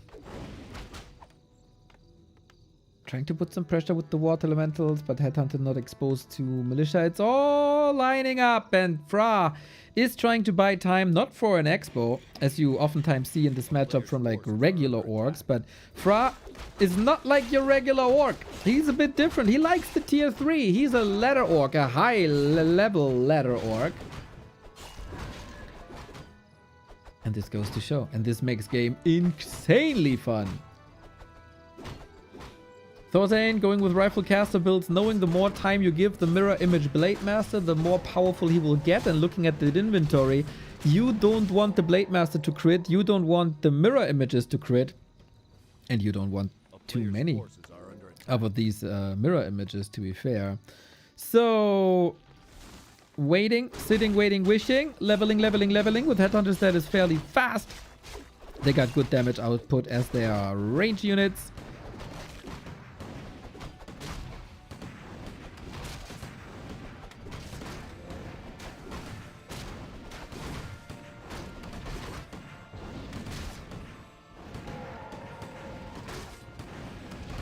And we contest the middle. Fra is far away from the middle. Now comes the Shadowhunter though. Gets a second set of claws. And this is a nice little timing actually for Fra. Against the 5-time Swedish champion. Going for the units. Can he get... got a rifleman almost. 120 crit. No staff, no holy light, anything. Mountain King is getting some nasty kills in the back there as well. So maybe Fra smelling blood in the water here, but drowning a little bit. Right before his tier 3 is finished is obviously not the optimal timing. You want to tech and then reap the rewards and then fight. But he saw this opportunity with the creeps. But Thorzane, smart as he is, pulling back a little, resetting the fight a little, have the creep fight the Fra. And that decimated the Headhunter. We get Troll region. Tier 3 is also on the way for Thorzane. And then we got Tier 3 human versus Tier 3 orc. And there is very few more beautiful things in the world than this.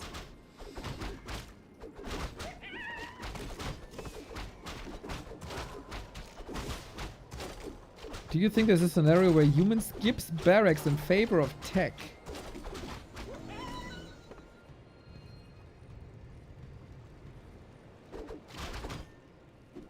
Player's forces are under attack.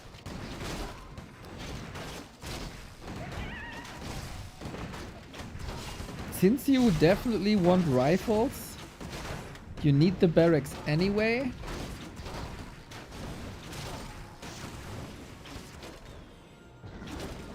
I don't know, I haven't seen it. But yeah, humans are never skipping barracks, unlike orcs. That is true. Could just do everything with militia, but that costs lumber. Not an expert on that. I guess you have to produce peasants anyway, so you can't tech super mega fast, because you want to use militia, and then you need to you have to have a lot of peasants to make up for the lost lumber during militia time. And maybe that's because it doesn't work. I don't know. We go for the red spot, eh? Fairly quickly. Archmage 3, Mountain King 3 on the other side. Dangerous Blade Master, of course. Shadowhunter also making his levels with Hex and Heal Wave and Stomp for the TC, as Stomp is a wonderful weapon. against rifles first and foremost. They have this relatively high turn rate. No, not relatively high. It takes a while for them to turn around during Cellar Step, and this is how you get them with doing the stomp. I love the Cloak of Flames on the Mountain King with no clap. Oh, with clap it would be even cooler. What are we doing with the tier 3? It seems like Shop, Lumber Mill, and Arcane Sanctum.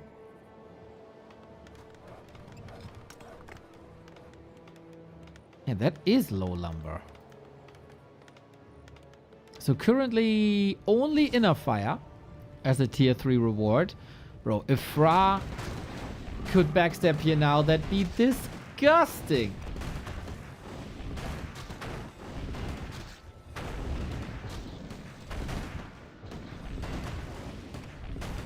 But I guess Thorzing gets both red spots. Pretty much uncontested, man. That's the... I was about to say a little bit of a downside of a Blade Master compared to a Fastier who always has wolves. But with Mirror Image, you could also scout fairly well. We got Dispels out now. If you Dispel a Mirror Image, you get XP also. But some solid exit kills, and the clock is ticking.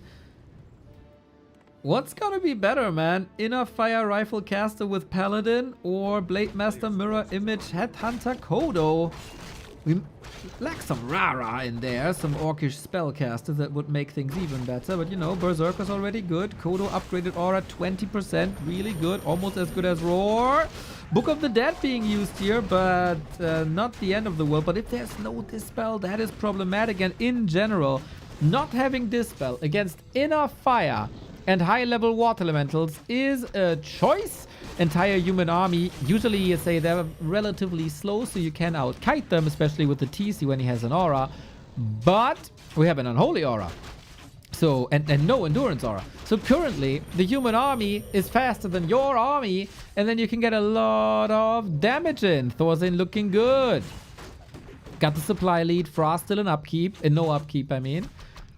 Mountain King blasting his mana. Archmage providing more mana.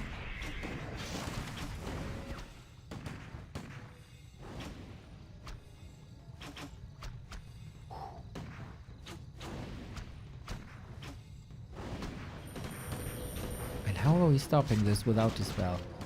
Very selected Inner Fire. I think the priest numbers aren't really there yet, but it makes impact, and it also keeps your heroes alive, right? It's 5 armor. It's a ring plus 5 with every cast of Inner Fire. It's so good. Again, because this is all single target damage, and then having plus 5 is so good.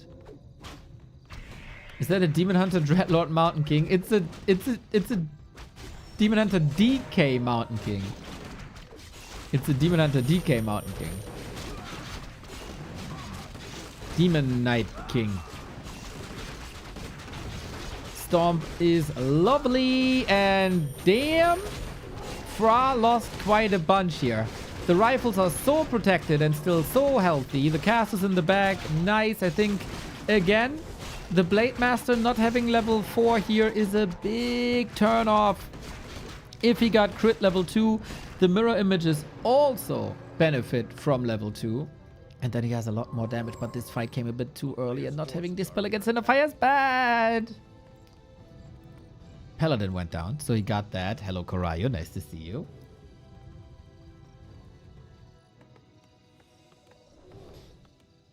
And now we stock up on rifles and stock up on priests, and apparently that's all that Thorzin needs.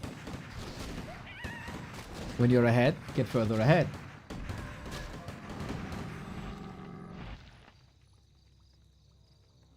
A player's forces are under attack.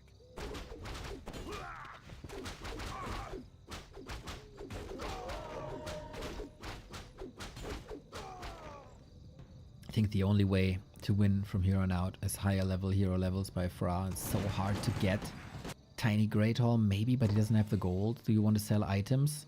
Guess gauntlets and gloves to a degree. MK also has devotion. True. He is a Demon Hunter, Death Knight, Paladin, Mountain King. The cosplays, man. The cosplays. Fra, are you able to get out of here somehow? There is a speed scroll, but he's willing to engage. That is almost self-harming. Stomp as a measure of lowering the DPS. Here's level 4. Go for crit.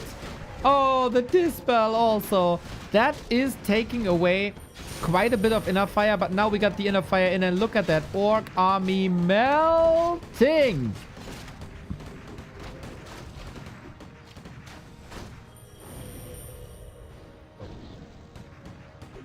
$30 food up. 30 food up. The MK was aura farming. True. With heroes like this, it's hard to tap out, but it's tough. It's tough. This is the lower bracket final though, so if there's a chance, you might just swing for the fences. Hello, Mr. Lemes. I think Thorzane gave up didn't play Pally Rifle since DreamHack days. I don't think Thorzane played Pally Rifle during Pally Rifle times. But I have a bad memory, so I don't know.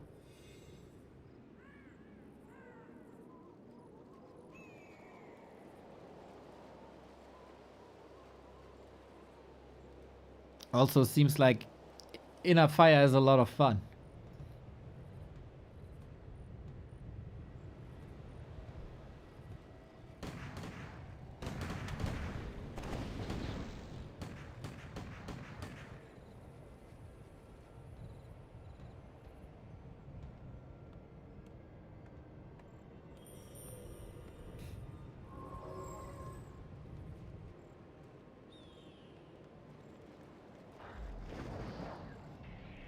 It's still a massive, massive, massive supply lead here. Like Fraz, you know, slow and steady wins the race.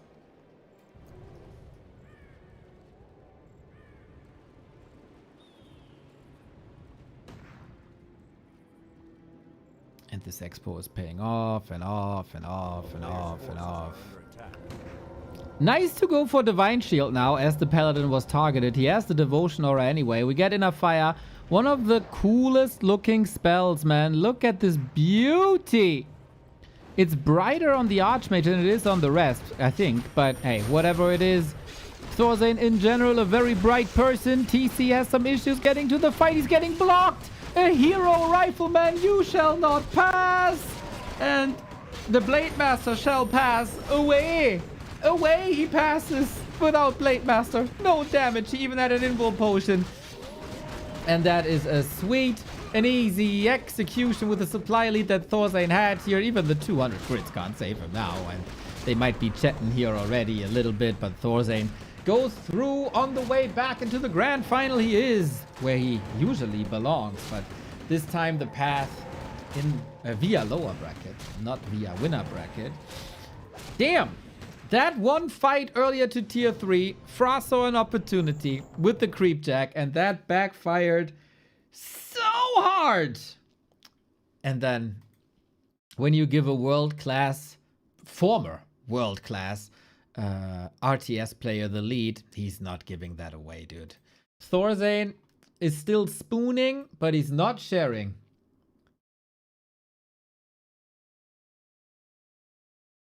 At least not with Fra. He is sharing joy with all of us. Rifleman Greater Headhunter. Yeah, but how have you put Bloodlust in the mix? Or Spirit Link? Or any buff? Or Tauren? If the creep check in the middle doesn't happen, I think Fra doesn't have the worst chances. Battle.net requires an update. You need to restart the application to finish installing a required update. This will pause any in-game progress. Why now? Na gut. Na gut. We do that then. Needed more ads for the BlizzCon virtual tickets, right? That have literally every single game but Warcraft. I would love to buy that, Blizzard, but you don't give me an incentive. The thousands and thousands of millions of Warcraft fans that would love to throw money at you for skins and profiles and Neo Announcer Pack. Where's the Neo Announcer Pack, ladies and gentlemen? They could make millions. Money left on the street.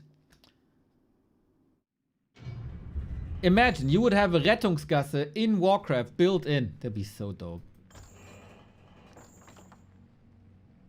But no, Blizzard hates money. StarCraft gets shit on too. Oh, the remaster StarCraft, right? StarCraft 2 has in-game thingies, right?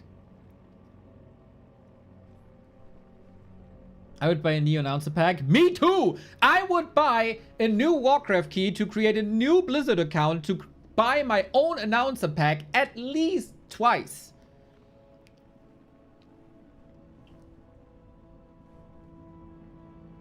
It has to be, of course, tailored towards a lot of Demon Hunter kills and stuff, but the in-game purchases for StarCraft didn't work anymore. I mean, it's part of the virtual ticket, no? Isn't it? I don't know how that works. I don't know how that works. I don't know how that works.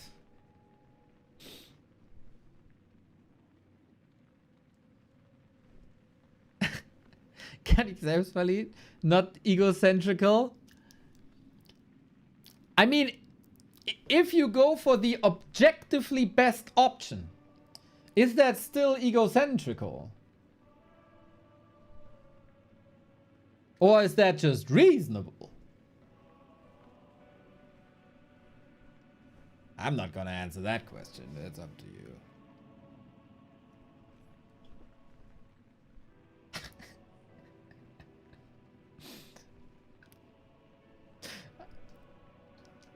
I better throw you into game 2, huh?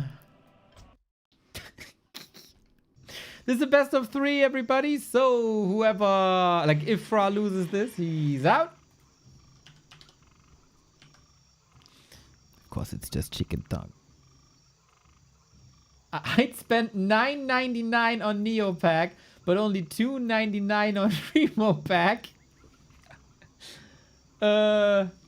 Is that the difference that Remo's 6-pack makes? Plus my 1-pack. That's kind of the difference, I guess. To be honest, a Remo Announcer Pack would also be like a lot of silence. Just calm, you know? Just quiet. The game mutes for like 2 minutes. Lamau. Hey, I better throw you into the game, huh? Here we go, map number 2, match points, Thorzain. Thorzain is back. Mr. RD, there's always a one-time-a-year Swedish LAN where Thorzain shows up, owns, takes the title, and leaves. But this time, he's in the lower bracket, because little DC outplayed him a bit.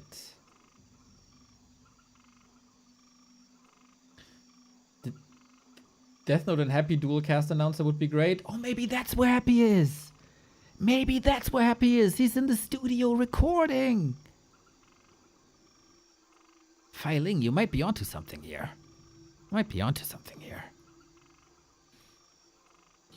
I have to say, this Where is Happy meme thing is one of the greatest things we did all year. Because I was so close to being annoyed by the question, but I can't be annoyed by that question because it's such a reasonable question. And turning this almost annoyance into a funny meme made me really proud.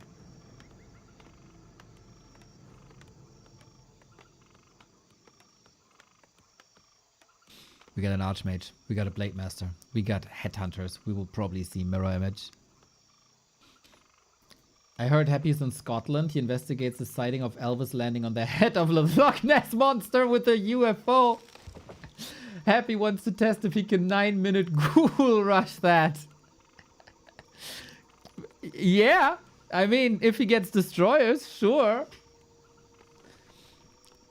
Happy went to Bali, live. Oh, can you imagine Happy on a surfboard, dude? I can't imagine myself on a surfboard. I tried once and it was terrible. So, we have, I mean, I'm pretty sure we're gonna have some opportunity to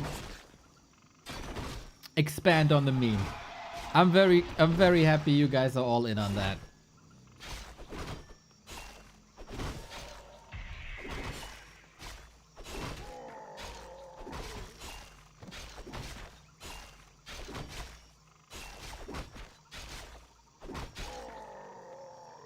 So, Tide Hunters it is.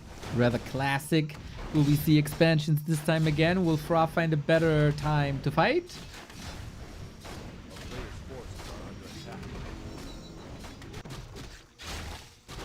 Because everything looked quite great up until that mid-game timing.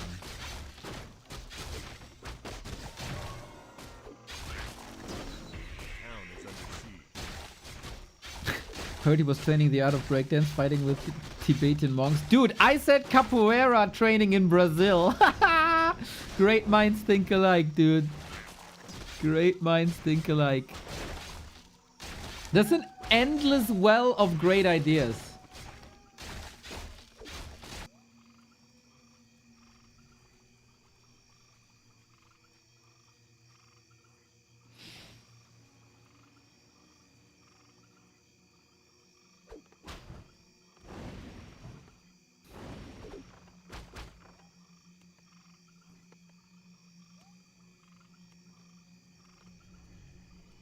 Where can I find the replays? Replays always Warcraft3.info. Players' forces are under attack.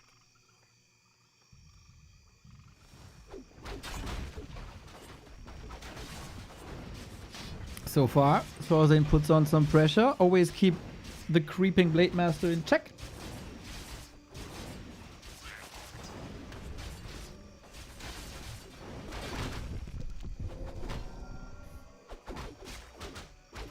And it's again the rifle build, huh? I thought it'd be so much easier to play against this with defense footies. But maybe... Maybe they suck a bit against headhunters down the road.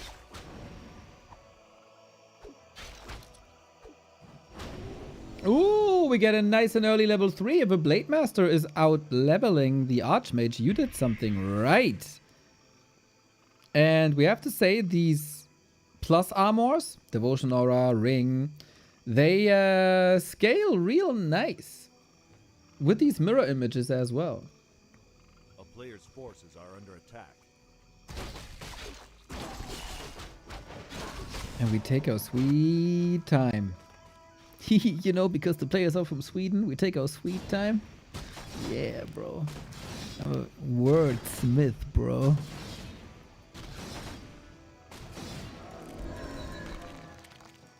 So Fra also leaves him Thorzane alone. Checks in the base. Is there a tier 3 yet? Not yet. That is the regular timing for the rifle caster, though.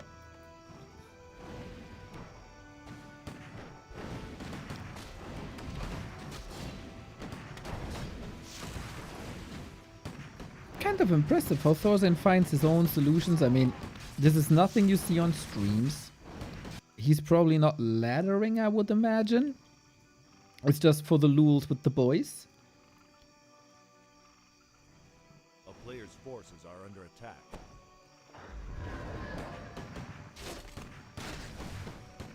Then he was exposed to this. I mean, probably exposed to this in earlier tournaments. I wonder if Fra has something else that he can put it, like putting on a new twist on tier 3, maybe with casters, maybe with, you know, walkers, Tauren. A totem would be so good though, I think.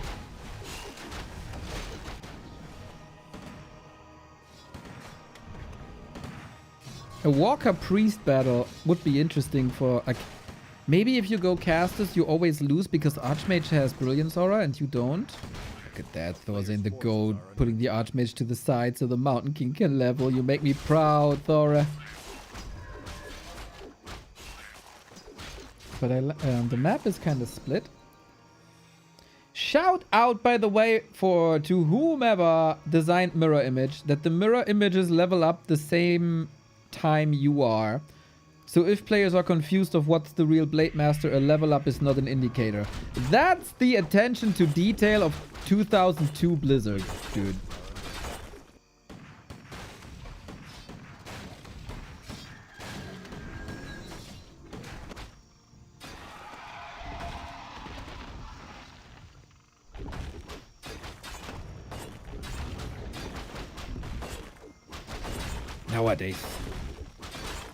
Nowadays they don't build stuff like this anymore. So Thorzane with the first bigger push. Fra has a town portal. Once the item gets the item. Claws plus 12. Oh, sick. Was he a bit too greedy though? Without the concrete upgrade? No. No. Fra is supply block, but he's rebuilding this already. So he can go up to 50 in a second. Thorzane only now starts the tier 3. I think this rifle push wasn't as successful as Thorzane wanted it to be. A player's forces are under attack. Neo RTS Boomer. It's true though! Also, what's an RTS Boomer, dude? The regular RTS fan is already like 100 years old, and then you slap Boomer on top. Ay, ay, ay. We're all Methusalem? Methy. A player's forces are under attack.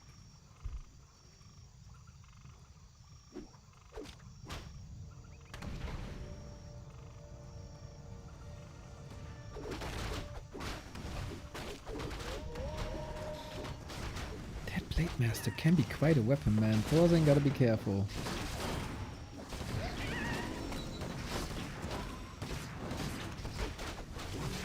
Again, I wonder, what's Fra really doing with the tier 3? He got the Kodo upgrade, Headhunter upgrade, Orb. TC is coming now. But that also allows Thorzane to go for tier 3. The Neo Lul emoji is so funny, dude.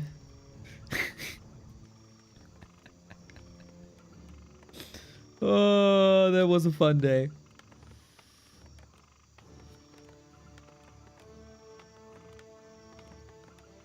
Scroll of the Beast, Invo Potion, Mirror Image, plus 17 damage, plus 22 damage. Dude, we have a plus 30 Blade Master, and that's only 2/3 of the highest bonus damage we've seen today. Ain't that mental?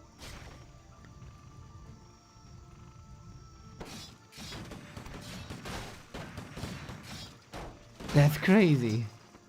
Bro, stop speaking so much and let us enjoy the game. Yeah, shit, dude, that the caster is talking is crazy. That's like... whew.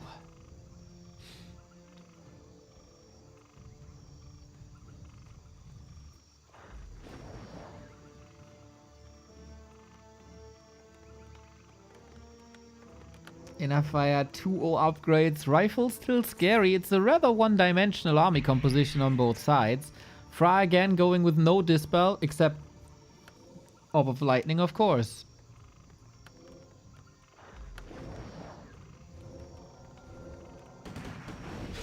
And let's go then. We do have staffs. The Paladin isn't out yet. The timing by Fra is actually quite sick. 195 crit. Off we go, TP. Just to reset the fight. TC took a lot of damage. Up. Kodo can't eat though. Kodo can't eat. So, how do you break the human base? Isn't this a little bit of a question with Headhunters? He got 20 seconds though.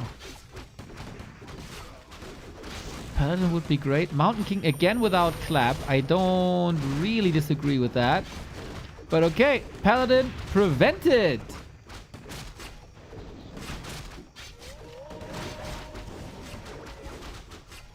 Uh-oh.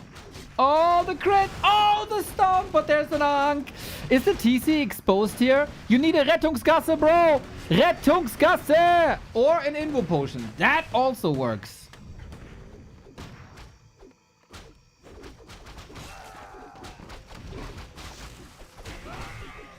Thorstein has a bigger supply, but I mean, can he really leave his base? Can he really do anything about it? This is dangerous. It looks pretty here, what he did with the farms, etc. Did he realize Fra is attacking barracks and built this fortification? Nice architecture there, bro, but that is a bit of a question, eh? How do you break a human base with just piercing damage? You don't. Smart RTS brain Thorstein.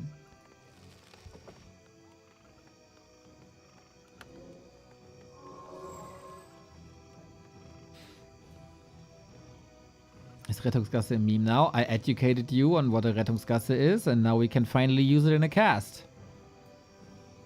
It's not a meme, it's serious business.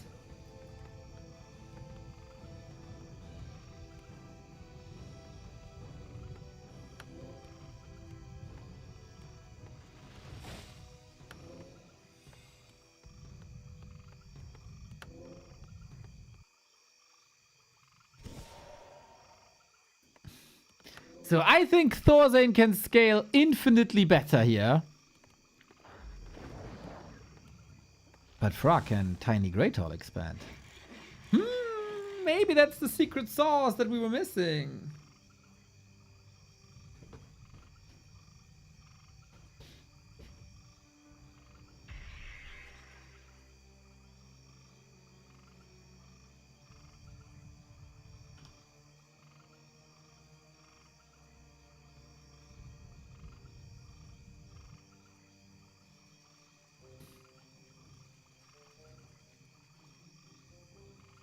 Thorstein is shocking for it already. There's no XP left on the map, really? Like, turtle's gone, consumables gone, red spot gone. I love that Invis potion on the TC.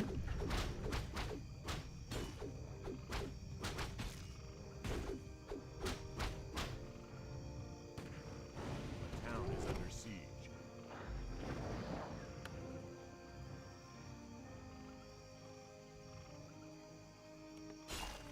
Ah, that's classic, like FFA 4-4, scout and annoy, scout and annoy.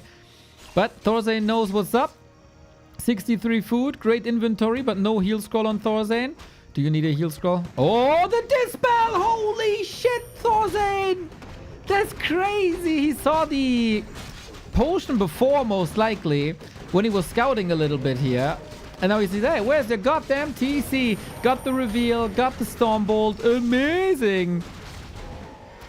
There was a solid supply lead earlier, and it's a powerful, powerful Blade Master, but maybe mirror image against this caster army. Not as great as it could be. Militia coming in now. It's like a second wave of attack. Off we go! Paladin, Paladin, Paladin. Sometimes it feels like he's just donating this Paladin. Staff ready. Oh, blade down. No Rettungsgasse for the Paladin, but it's not necessary.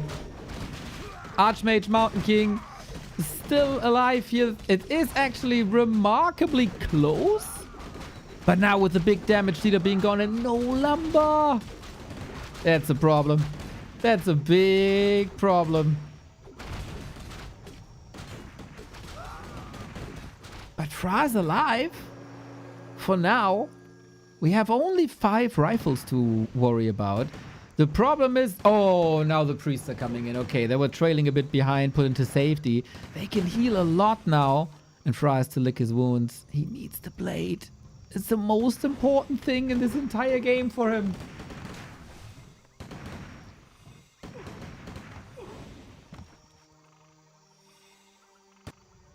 Now we have the resources. We still got a lot of gold. That is an Invo Potion. He could also go for double heal scroll, but maybe time is of the essence. As Thorstein is pushing, if this Great Hall falls, this game is probably over as Thorstein has the big supply lead. Reinforcements didn't necessarily trickle in too much. The TC... I was about to say, has a storm. Thorstein cannot take this at all. And Expo's still up. Gold is not necessarily the problem. I knew it! I knew this would happen. This is so obvious that this would happen. Thorzane, brother from another mother, I love you, but this was incredibly obvious that this would happen. Getting walled in by the farms. Fix farms.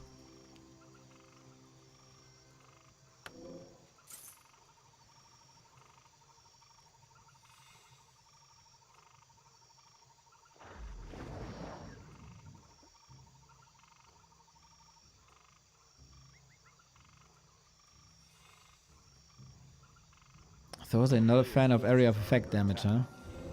There is Hex and Stun against it as crowd control. Subi Mask Archmage also. What a baller. Potions are great on Fra. Supply is a bit better on Thorzane. Heroes overall. I would almost give this to Fra. Here comes the stun. Paladin always far forward. The inner fire is terrifying. Level 2. Are we going for... Okay, there was a lot of attention on that Paladin. Oh my god, how fast that Kaho was melting against 5 rifles. Crazy. Blade Master can crit. And now the Blade Master, if he dies, it's over. We still got so much mana on the Shadow Hunter. Was he not healing properly? Was this all a bit overwhelming? TC surrounded, needs more healing. He needs healing everywhere. Oh no, Blade falls. TC will most likely follow this up. The heal wave cooldown way too long for this fight, and so he has to TP out again. And the supply gap is... It's basically... This is exactly the situation we had before, just with more numbers on Thorzane and with the second wave. He will crack this Great Hall.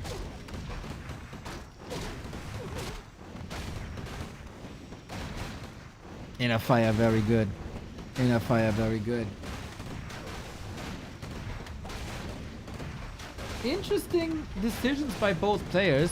It feels like there's a lot left on the table. But we have to say, these are like part-time Warcraft players, right? Fra is not playing that much at the moment, I think. Thorzane probably didn't play all year.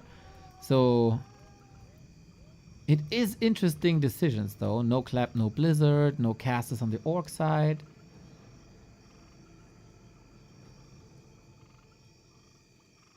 And now it's a 20 food lead. We didn't even get the Blade Master to 5, dude.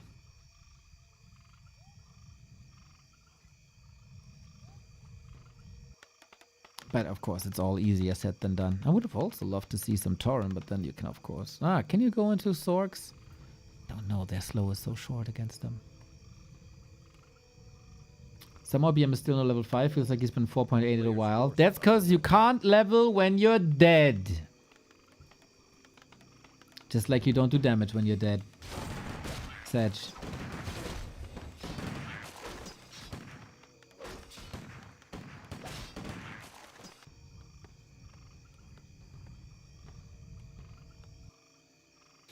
Was any scouting? Is there any second base? Are you trying shenanigans? And now, shoes on the other foot. As Thorzane has the defensive part, can fortify. He doesn't have consumables though. Now level 5. Mirror image 3, really? Against 5 priests.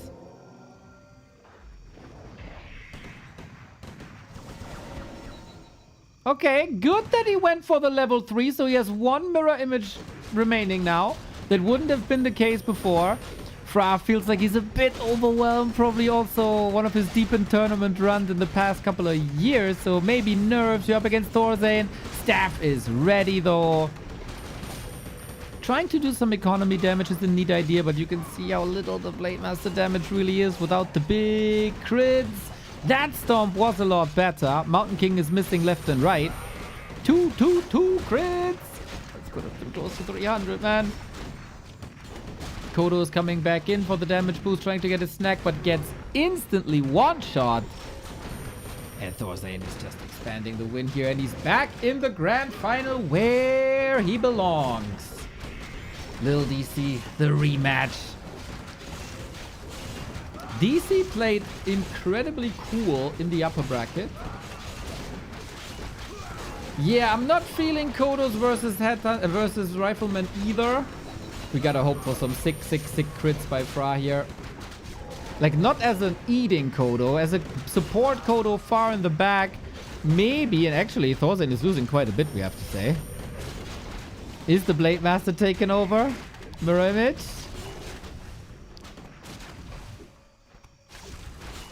It's kind of messy, isn't it? He's going for the hero again, but the TC falls as well. All the consumables are gone. And now it's just the time where the hammer falls again. No, not yet.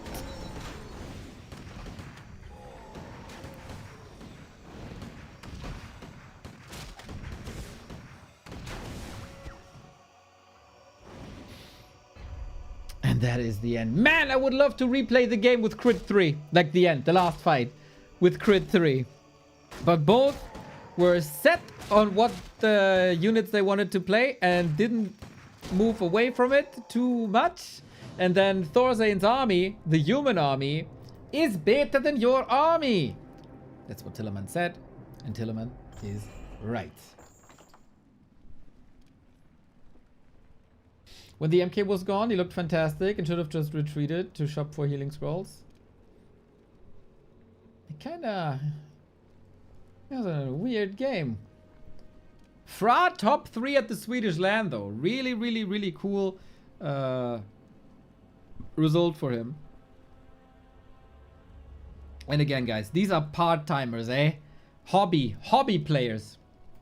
For that, the games were crazy good. None of us could ever even play close to that. But they say it's like riding a bike for some people. Apparently, I never learned how to ride a bike. At least not the Warcraft bike. That's what it is. Fun series. Nice little warm-up. Grand final is coming up. And it is, of course, the grand final that we were all hoping for. The rematch of Thorzane and Little DC as the last series of the day. This is a best of 5 then, not a best of 3. I... need to go to the restroom real quick though. And then we do this. And then we do this. I hope you're still with me. This is gonna be great.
Ladies and gentlemen, it felt like there's no oxygen in this room anymore.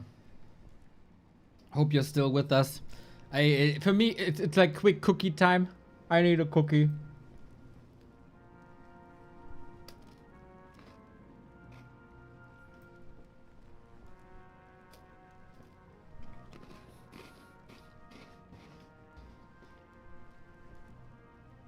We only have one series left, everybody. What are you doing when I'm gone? Will you miss me?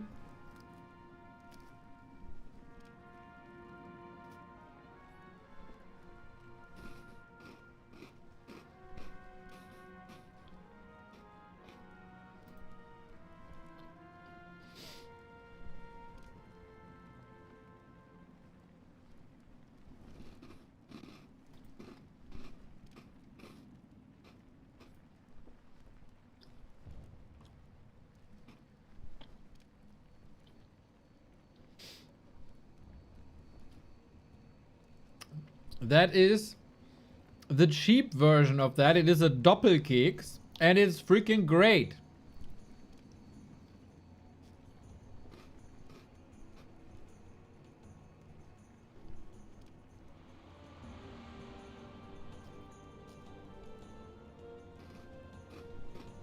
Unbelievable.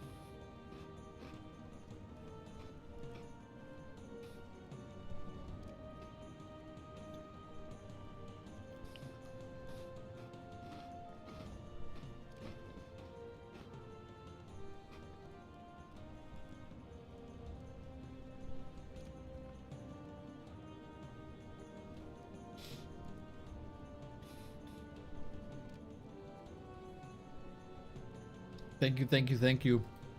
It's been 6.5 hours. A little cookie. This is my, I don't know, the first thing I have in my mouth after breakfast.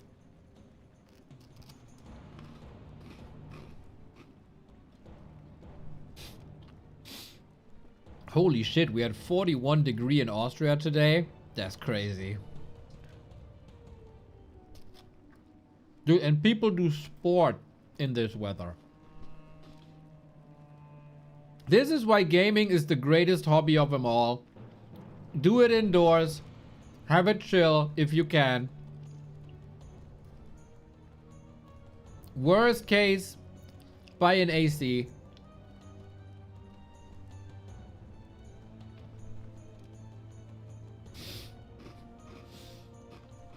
Just put on the stream expecting Warcraft 3 instead it's a mukbang. That must be so good, dude. Can I give you something for your mouth? Is it a Prime sub?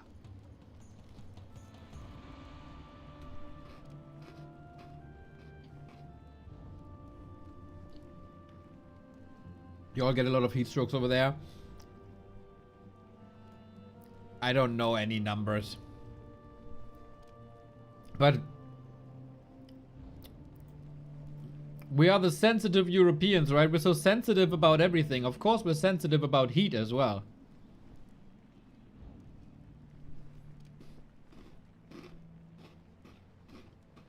Of course.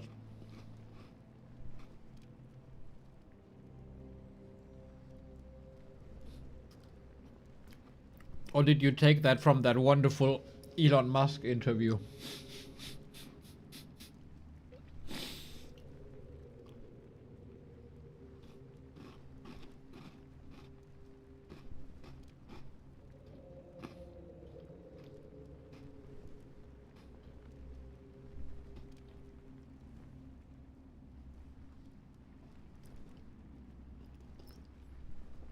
I keep the AC cranked.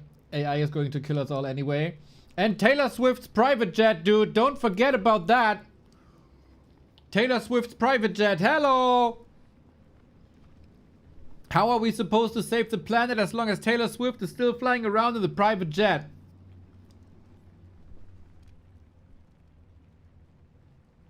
Would there be predictions? This is a replay cast from Sunday. So...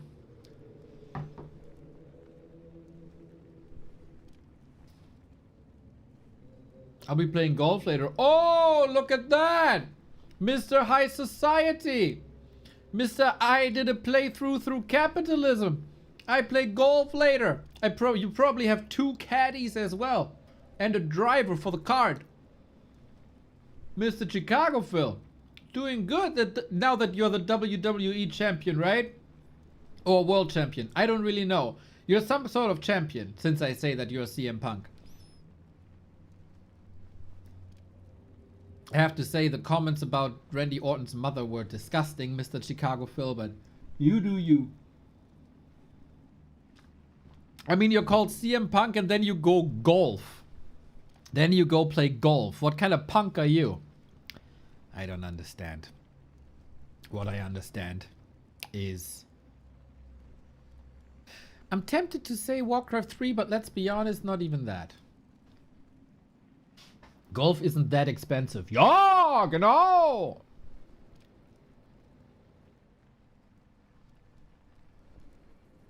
In comparison to what? Bathing in caviar and champagne?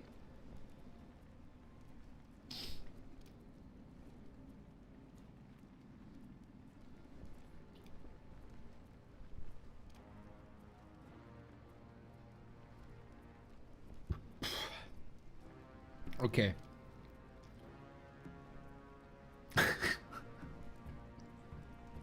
Actually, I did hear that golf isn't too expensive, and I saw somebody did a calculation for me, and it's actually not that expensive.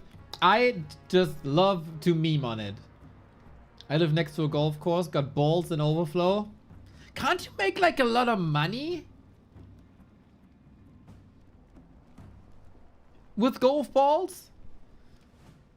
And isn't that freaking scary, dude? You're outside in your garden, laying there naked, right? Schlong in the sun. And all of a sudden, meow, it's a golf ball crashing into your garden like a meteor. No? Because that happened a lot to a friend of mine. Back in my youth times. Do not take a bath in that? Why not? What could possibly happen if you take a bath in... Oh, you're probably talking about a different caviar, huh? That the ball's free?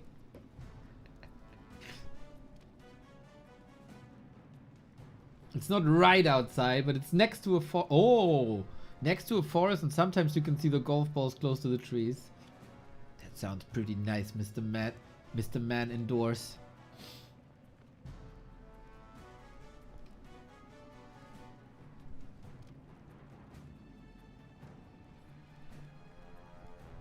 And are the golf course visitors, are they pricks? Are they snobbish? Like if there's, I assume there's like one street and you want to go there and they want to go there. Are they like, get out of the way, peasant? I need to hammer balls into holes?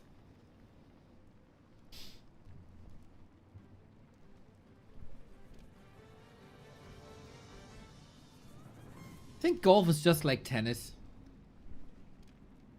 It just has a snobbish ring to it. But it's really like, can be kinda casual. There's snobbier courses, right? It depends on the course. I think, how do you say it? In Germany we say, wie es in den Wald hineinschallt, so schallt es auch heraus. Basically, how you treat someone, you will be treated. Which is not necessarily entirely true, but if you set your mission to not be a super snobby $1 million golf course, you can have a lot of fun there. Same with tennis. I think there's very much the same.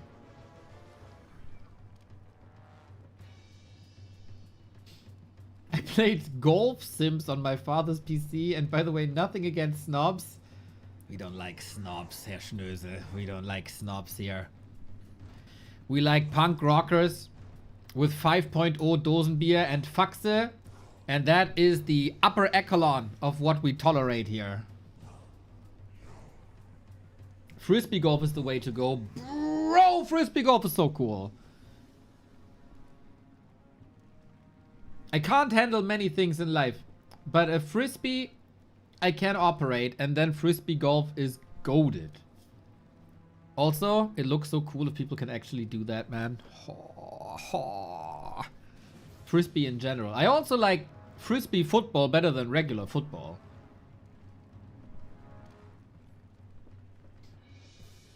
Anyway, we just had... I was stalling for the ad to be over.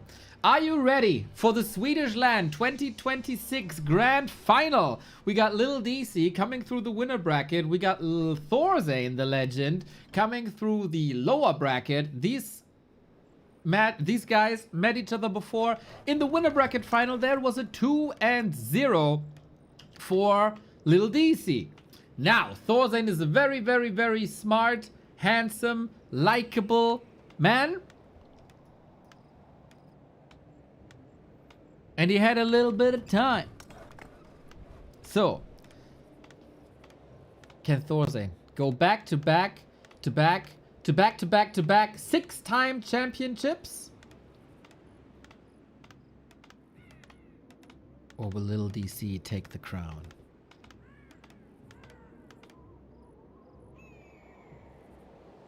And what's Lil DC gonna play? He was not your classic Night Elf uncle. He played a bunch of Keeper of the Grove. I just tried to alt-tab to get my coffee. Bro, I had the same experience with like noise outside and volume sliders, etc. I feel you, mate. I feel you. We're all suffering here. We got an Archmage, and DC is sticking with the Keeper. Stick to your guns, especially since these guns weren't beaten by Thorzane once in the tournament so far. Fra was in this tournament as well. Starshape was in this tournament as well. Knopf, of course. Scoot. But none of these guys could be beaten, especially Lil DC couldn't be beaten once. Yo! Moon with the 10 euros! Thank you for your dedication to Warcraft and your love for the game. I have a quick question. How has Moon been doing so far? I took a long break from the game, so I'm curious to know how he's performing these days. Mr. Moon, shouldn't Thank you shouldn't you know how Moon performs? I mean, it's you. Moon is approaching 40 years old, and he just today qualified as one of 4 players for an offline tournament at the end of the month. So he's still able to compete with the top 8. He has very different strength in matchups. In Night Elf versus Human, he is still by far the best in the world. Against Orc, he is among the top 2 Night Elves in the world. He suffers a little bit against other Night Elves and against Undeads, but it's freaking Moon, dude. And when you see the label Moon on a show match, you know it's a certified banger, because he's still coming up with new stuff and blows our minds and plays in a super entertaining way. So Moon might not be the dominating force that we all knew in the 2000s, but he might be the #1 entertaining player that we have right now. I hope that answers your question. If you have a follow-up question, let me know. Thank you for the support. Now, away from Moon to Swedish Moon, that is Lil DC and Thorzane. There was an archer going down during the creep I saw. And man, that is a lot of buildings here, of course. We got a Keeper coming in. We got Lil DC playing a nice Keeper style, I have to say. Pretty aggressive with Treants, flood, flood, flood. Reminds me a bit of Foggy, actually. The way he plays the Keeper, who also took inspiration from Moon in that regard. Oh, deny by Thorzane. Let's go. So Thorzane, switching it up a little bit, goes for the Arcane Tower first to add a bit of stability, to add an anchor to this expansion. But the Keeper with Treants is still causing so much trouble. You know, there's two different people that play Night Elf, the ones that play Demon Hunter, Naga, Dryad, Bears every game, 5,000 games per month, and the ones who get a little bit of creativity in the mix. And man, do we love the elves with creativity. And little DC with the keeper here, looking fairly nice. Hello Enigma, we are casting the replays of a Swedish LAN that happened over the weekend because we love the Swedes, and it's a cool different flavor of competitive Warcraft, especially since these guys met each other on LAN. So we got a town hall in. We're gonna be on 2-base, and now the horseshoe is on another foot. As Thorstein wants to distract and keep the keeper busy. No level 3 just yet. Calm before the storm. We get Huntress. Huntress, always nice against footies, I feel, due to the area of effect damage. They are not getting countered by defend, as little DC knows that Thorstein will spend some more time on level 1. On tier 1, sorry. Hunters get countered quite a bit by water elementals, but with tier 2 that is fixable, and then you want to rotate out of them anyway, most likely. So, the game plans are out there. Executed well, of course. So who has the better fight execution with Entangled Treants? Gotta disable and summons, and the hunts are, in comparison to archers, pretty sturdy. And Thorstein is spending some time with his footmen in the fights. And there you saw the AoE damage piling up, and not even a doctor can save them without a regen scroll. I think this is once again very well played by Lil DC.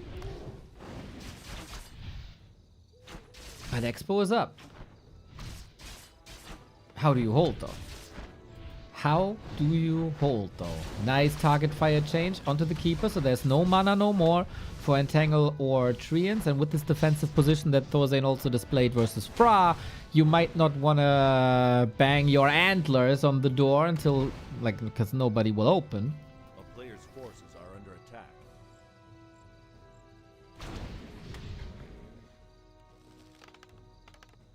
What now?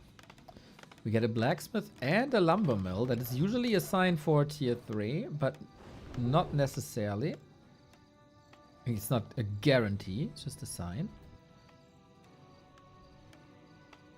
Especially on this. This is a high level. Like, I would say 2400 MMR, more or less. A little higher, maybe.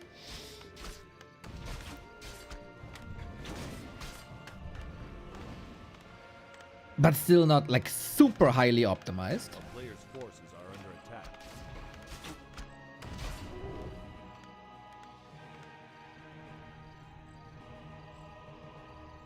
A town is under siege.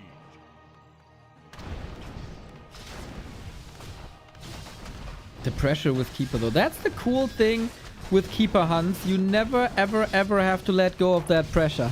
You always get a new hunt. You always get a new set of treants with a little bit of mana. But Thorstein, he's spending a lot of resources on this tower now. Tech is done, though. Now I'm really curious. Tech is pretty much finishing at the same time for both players. Both have the tier 1.5 unit on the way with rifles against the hunt. I wonder, with all these hunts, the glaive upgrade would be sick to have some blockers for the mid game. Soaks up a lot of piercing damage from Water Elemental and Rifleman. Should definitely be worth the upgrade. But we don't see it yet. The upgrade for the Hunt changes their armor type from unarmored to heavy. And then you don't get the damage boost anymore with piercing against them. So that's super helpful. Here we go. Yeah, DC, I like what you're doing here. Panda follow-up. We've seen some fiery battles between them. Slowly but steady. DC would love to have a heal scroll. They are available already. And with that, he could just pull back, get here to the shop. This pressure is immense, and no room to breathe for Thorstein to play a macro game, to play a tier 3 game. He has to hold on to like the little he has left.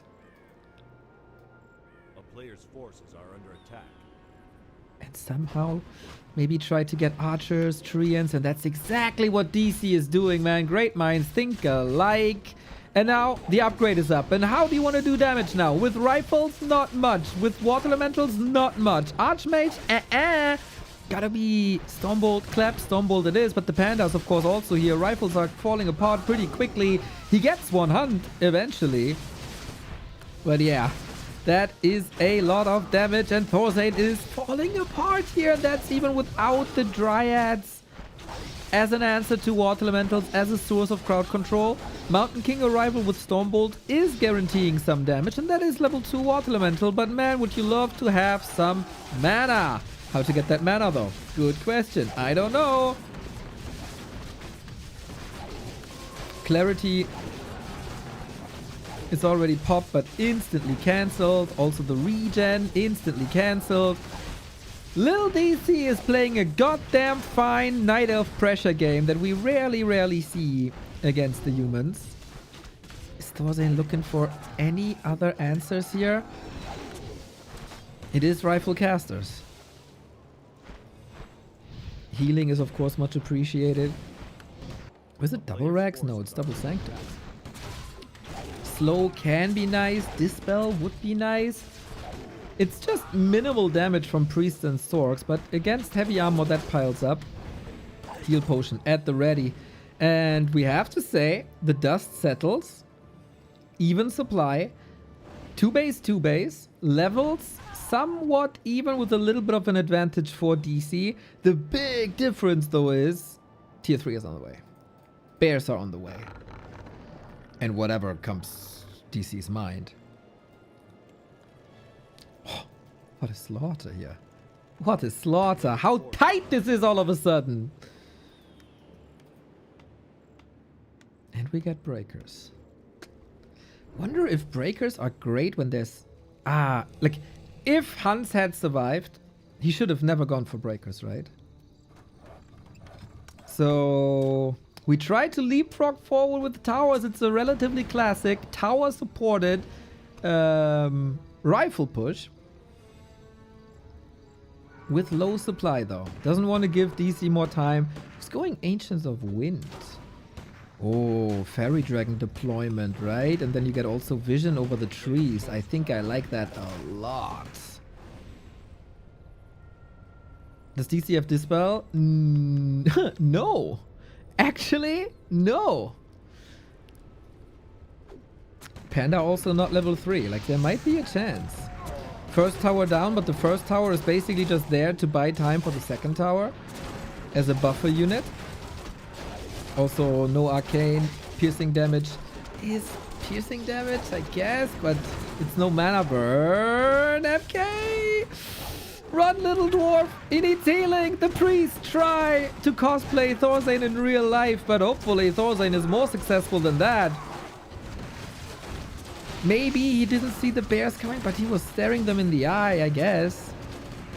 Unit staffed as well. Orb is up. DC. Dude, he is really playing such fine Warcraft here, this LAN.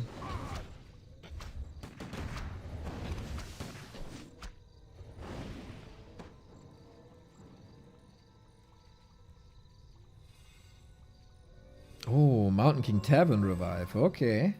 Okay. Supply is still even, but it's tier 2 supply against tier 3 supply. 7 rifles, 2 breakers. You can close these gaps. Entangle. Focus. You need to get out of here. And with that, you have to give up the tower.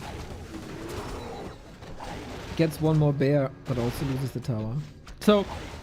in a position like this, the Breakers and Mountain King try to close out these chokes here. You have them plenty on Autumn Leaves. These as well. And then the Archmage is usually firing away at the clumped up bears with Blizzard. We haven't had this Blizzard yet, and the series versus Fra leads me to believe that Thorzane is also not the biggest fan of Blizzard.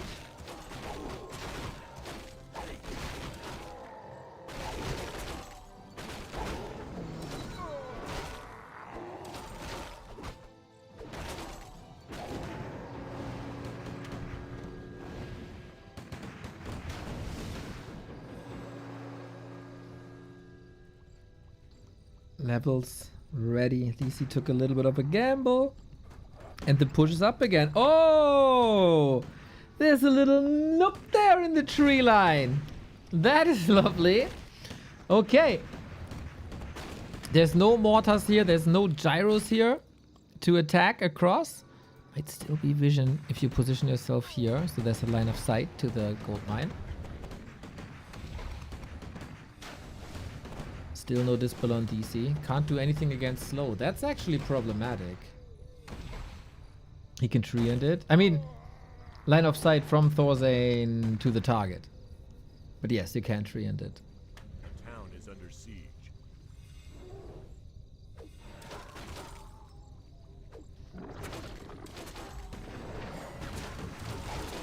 Oh, dispels against water elementals are solid. But what about the slow trap? If the bears all slowed, how do you fight and how long for the towers? 4 seconds, 3 seconds for the reinforcements. That is such a big damage boost now.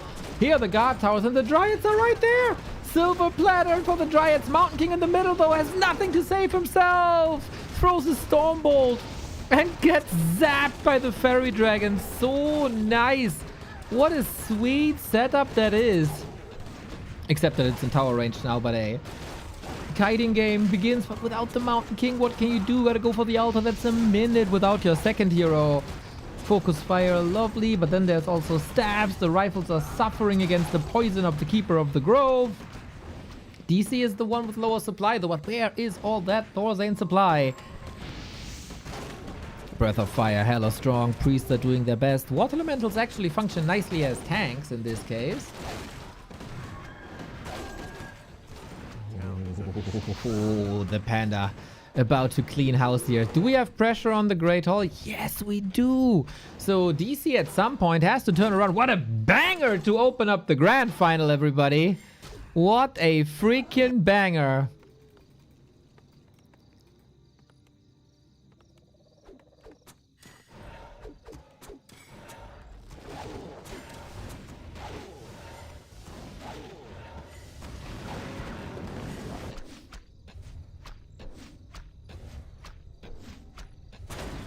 Oh, Stormbolt, Mountain King, back, Panda! Oh, he got the Rettungsgasse ready! So nice that there's a little room to escape. Thorzane does not have mana, but soon. Just a couple of seconds with the Brilliance Aura. There's no TP, DC.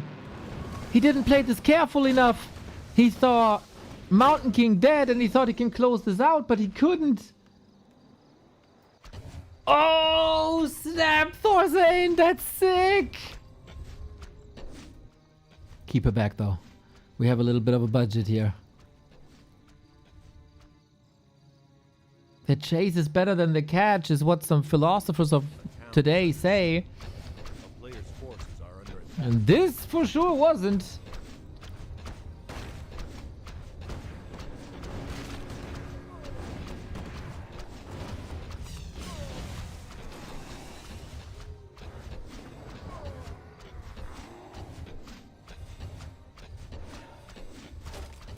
Scooter. As I say, philosophers of our day, of our times.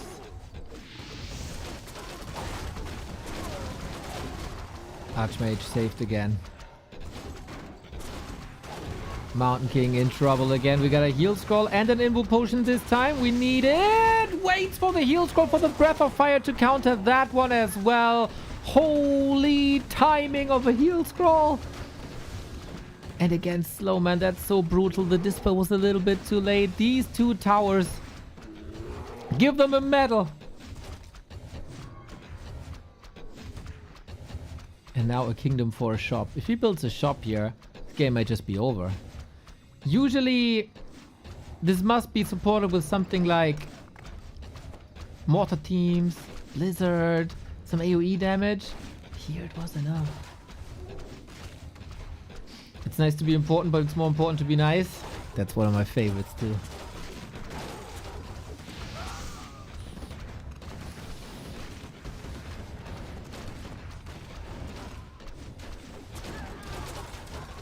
So, how can DC come back here? Keeper only now level 5, but the bears are just melting. Fairy dragons deployed again, but they're only really good against Zorks, not really against priests, as they do very little damage. He's going with hero focus again. Inboard. Oh, Thorzane fumbles the invo potion a little bit. Or feels like, you know, I did the damage before, I can do it again. I did the recovery. I lost my Mountain King like 4 times. What a crazy game, though. The kiting back and forth. And the towers, they get rid of the Zexpo. Needs mass repair now. That drains resources, of course. And DC is lumber stuffed already.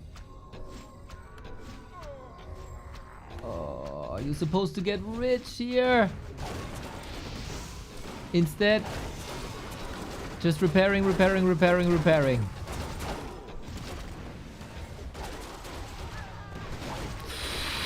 Ooh, trying to run away from the fairy dragons. That breath of fire was insane. Good that he held on to that Archmage Invo potion. Mountain King behind enemy lines. The shop is up. And the region scroll in the back is just brilliant. Now with the focus fire switch towards the fairy dragon and the dryads again. Thorzane should be able to clean this up actually if the region scroll goes through, and it is. Nighttime has started though. Little bit of Moonwell juice. A 20-minute epic between two of the greatest Swedes of all time. And they have, of course, a rich history.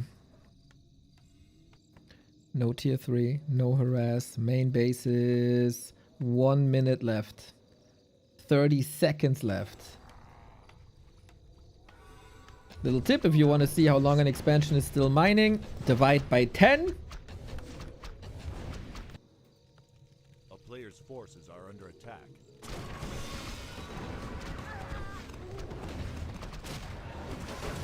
And then you have the seconds.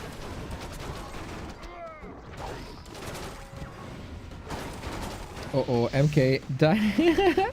He got a potion and DC is not getting for the killing blow, but Thorzane is staff insane, dude. Oh, that Mountain King. How is that Mountain King alive? Is the replay bugged again? It almost felt like it not going for the potion, but it's just crazy. The action that's happening here. Breath of Fire kind of neat.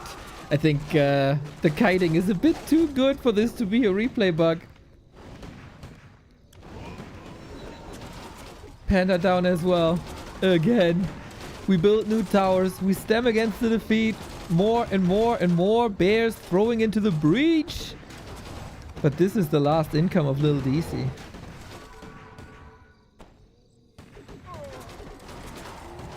Breach applied. But yeah, if you're ever into a position where you have to fight rifles with dryads, you're kinda dead.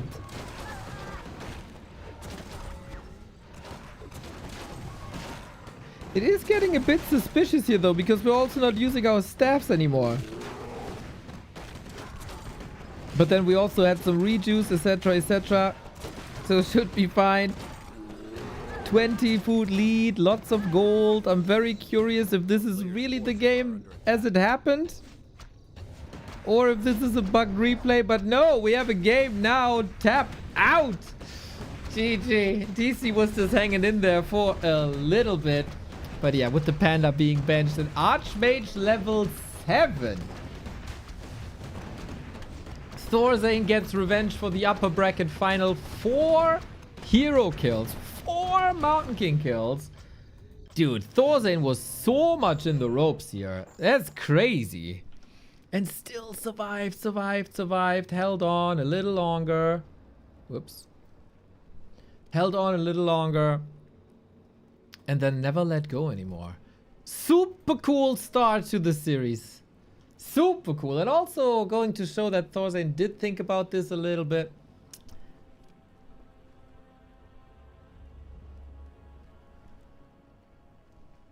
And did come up with solutions. Nice. So let's get some impressions from the Swee lads after the game.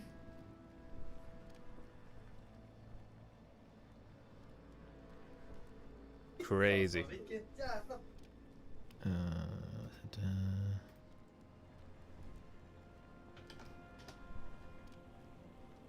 as they were casting this live.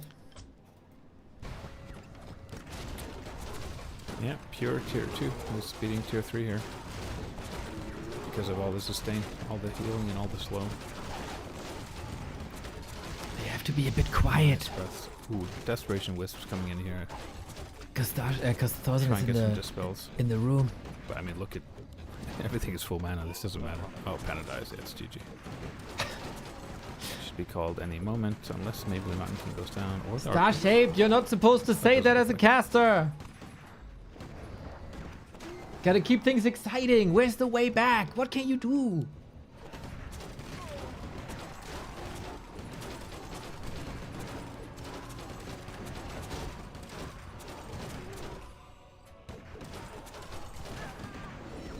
Level 6. Should be level 3 Brilliance.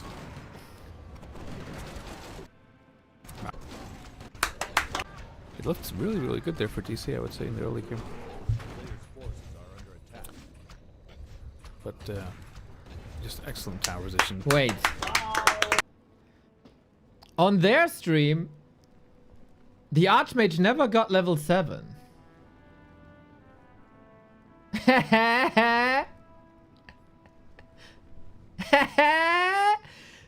Wait, the Mountain King is also alive.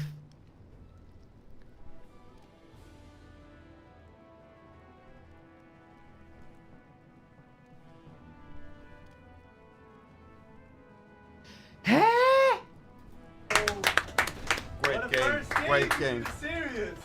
Crazy. Okay, so is the gold mine the same? 18464? Kind of. Crazy, crazy, crazy. på en Marcella. Ah. Jo, men det är fan amazing caster ju. Vi har ju mer tittar nu än när jag körde. I guess anti. Nice. Anti. I'll do one more game, and then Guys, someone else will. we want Star Shaped for all the games, right? No. Give this man some support. Yo, Chris and Nadi, thank you. Giga Chad, let's go. Yeah, I'll switch everything to Star Shaped that you want to give him. Vet du vad Swish är för något? Vi har många svenska tittare. Oh, Spiral in the chat. We want him for one more at least. Yay! Look at that! Spiral! Spiral, what the fuck? Yeah, that's exactly what I said. Yeah, holy shit. He never texts when I'm streaming. Yeah, he's never in our chat anymore. Yo, Spiral, welcome. Alright, guys. Do I host? No. Nah, as a caster, you don't host. Can't miss the sweet championship. That's right, actually. Yeah, great insights, Mr. Starshape. Well done, well done, well done. We move on to the second game. What's the ad counter saying? I'm just trying to play one. So, we are casting the replays of the Swedish Championship of 2026. It is Thorzane versus Lil DC. And this is the grand final. In the upper bracket, Lil DC was successful against the five-time Swedish champion in Thorzane. So it's a little bit of an upset here that Lil DC is in the grand final via upper bracket. But the champ is back. He wants the crown back for the 6th time. And the first game was an absolute banger, dude. 20 minutes back and forth, tug of war, had it all. Now, map 2, Last Refuge. Leon said to Soima something along the lines of, if you lose Night Elf versus Human on Last Refuge against me, you should uninstall. So that's Leon's opinion. Seems to be also Lil DC's opinion, as that is his first loser's pick. I guess with the Swedes, let's be honest here, I think it's sometimes more about knowing the map at all. Oh, what? A Demon Hunter DC played Keeper twice. in the upper bracket. Now he's switching to the Demon Hunter. This is why I'm like, oh, what?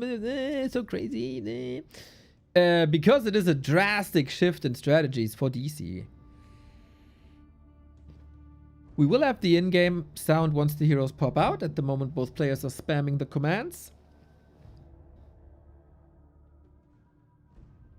That is crazy.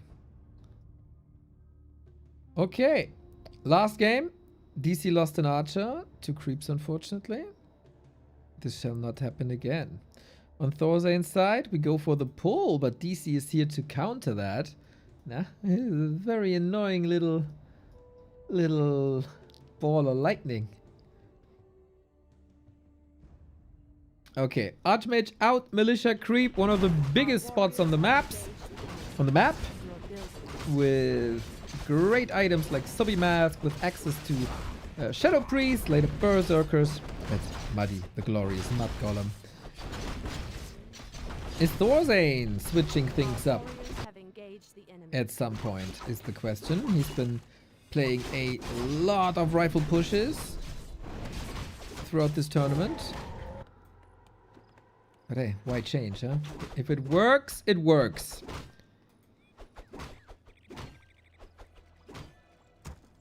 Belt of Giant Strength protects you a little bit from this Demon Hunter with some solid XP, but that's about it.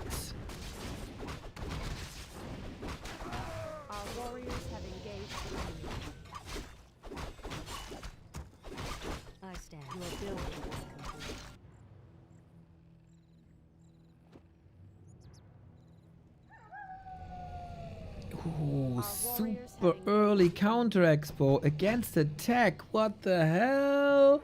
It's not even a counter expo, it's just a Night Elf expanding and the human teching. What is in the water in Sweden? Things are a little bit different up north, huh? I mean, what can you expect from a country that invents surströmming? But that's crazy. Tier 1 expansion. Is that like DC sees that there's no expo?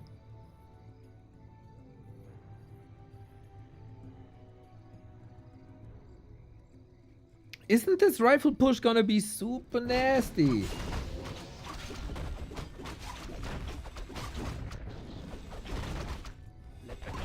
Finland invented surströmming? Ah, Finland, Sweden, tomato, tomato, all the same up north.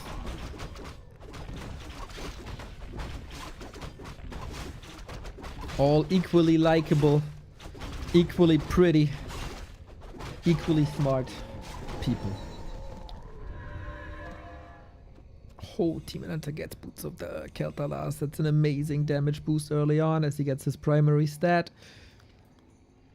Now, goal of the game for Thorzane, and that is fairly normal on Last Refuge, this map, is to rush through the middle as early as possible with rifle casters and try to prevent the Night Elf to get to bears and a strong Demon Hunter. You can get a very high level and very well equipped Demon Hunter here. Also, these shops are rather simple to creep.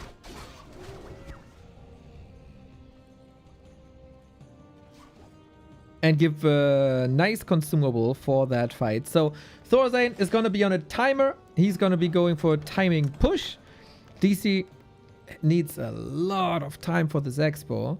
Good thing, like, I don't know if Thorzane knows this, to be honest. If he saw this.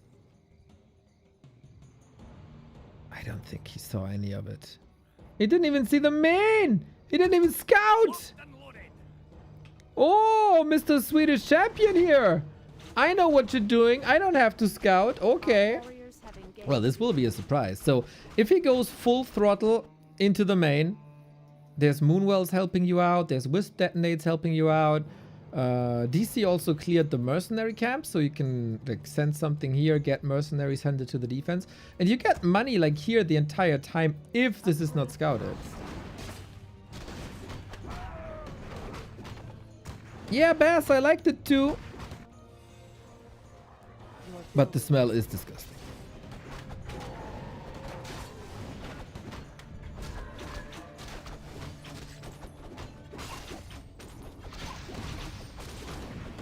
We have an Immolation Demon Hunter here who gets the last hit. Oh, fairly sure that was on Thorzen, and we get a Blood Mage as so often with his rifle push and DC.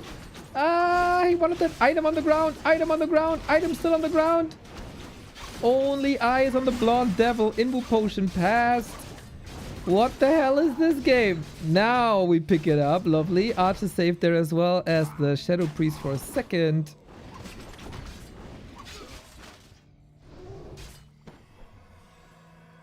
But this is... DC is stalling time. He needs to wait till his expansion pays off. This is only starting in 20 seconds. And for his tier 2 to finish. Naga, of course, great. So the Blood Mage is trying to take damage away from the Night Elf units, give it to the Archmage for more Water Elementals. Naga and Demon Hunter both mana independent, I would say. And thankfully, Thorzen somehow knows. So the push will not end up in the main base, but rather the unprotected Expo. There's no Moonwells here. There's soon to be no Ancients of War there anymore. Your building is complete.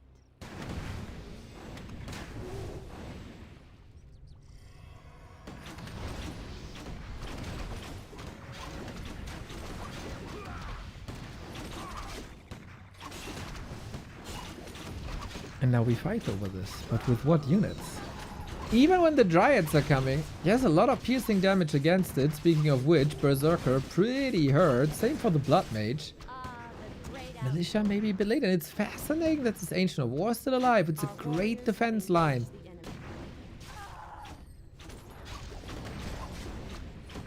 Has to be stopped or has to be overcome before you can actually like settle here with towers, shop, whatever.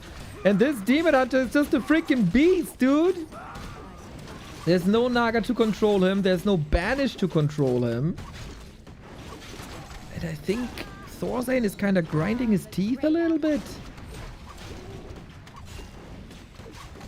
There was healing right away. There's so many units down. You are supposed to have like a little bit of a supply lead. But the Demon Hunter... Good switch by DC. And even that expansion liability will pay off. We get a couple of Dryads, but of course he is on 2 bases. Blood Mage wakes up the creeps. Heroes never get ensnared, so it's a little bit lucky there. But what's left for Thorzen? An Archmage, a handful of peasants, and 1 rifle. And this 1 rifle, I don't know if that has a bright future. Trying to run away, but into Night Elf territory, deeper and deeper in the forest. There might be a witch. Knusper, Knusper, Knäuschen. Or you survive. That's also something. Yeah, a little bit of healing here. That first push failed. And how bright is the future for Thorzen is the question. Thankfully, I guess. DC is never taken to tier 3.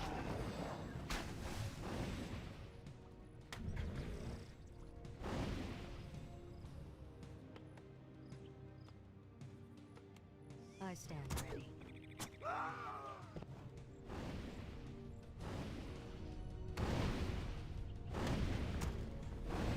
Burn 1. Thank you for the prime. The great outdoors.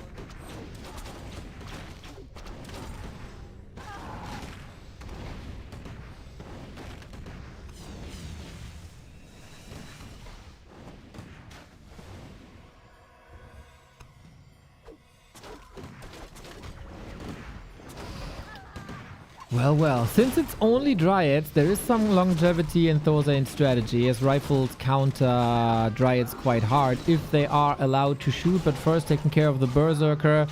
That is the major damage dealer. But since it has medium armor, it takes a little longer to take out. And now we have a desperate lack of Dryad. Blood Mage! Banish! Immolation though, he burns him down, that's double damage, but it's also double heal from the priest. What's more? Banish is over. Dispel, okay. Water Elemental down, we got a lot of counters. Level 5 on the Demon Hunter, couple of Dryads are falling. The balls on DC to go. Demon Hunter tier 1 Expo. Rifle push is facing you and you go straight up Dryads. That is fascinating. Fascinating this work, but hey, DC. He's back. Oh, he's so back in this series.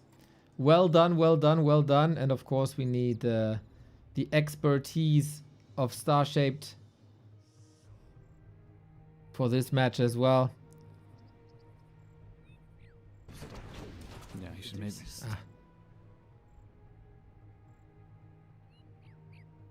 To see if there was hype. Oh, Knopf and Starship together casting the match.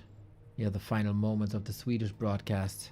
Yeah, I think he just felt he needed to make units, but he could also get mercenaries. I think. Yeah. But now all the trials are gone and there's still no abolish. Once there's abolish, it's just going to be GG, I think, because there's one rifle only. And the blood mage goes down. Yeah. Look at that damage. Oh, immolation. There's always a solution. Cannot believe this game. I cannot believe it. Spider said it's 100% sure it's one. Sure looks like it. GG. GG. What a game. Holy shit. There's a nice tug of war between the Hats two. off to OBC. Yeah. Because it, like, he did a blind counter expansion against what he thought would be a fast expansion from Thorstein, and somehow he still held that. Holy shit. That is crazy. I appreciate The that. most impressive I game. love when players are pogging out over the actions of other players. Like, I can sit here, pog out about, like, someone being able to tie his shoes, which is hard for most of you, I understand. So congrats if you did that well today. But yeah, if you have experienced players and they praise the others, that's great. So far on this line, I would say. They have to be very quiet because the players The are in plus the room. 6 on the Demon Hunter really, really helped. I mean, he got some really good items, claws, plus 6 agility. And we didn't have that slow. I think if there was one sorceress there with the first push, constantly slowing the demon, it's a different Yeah, game. good point.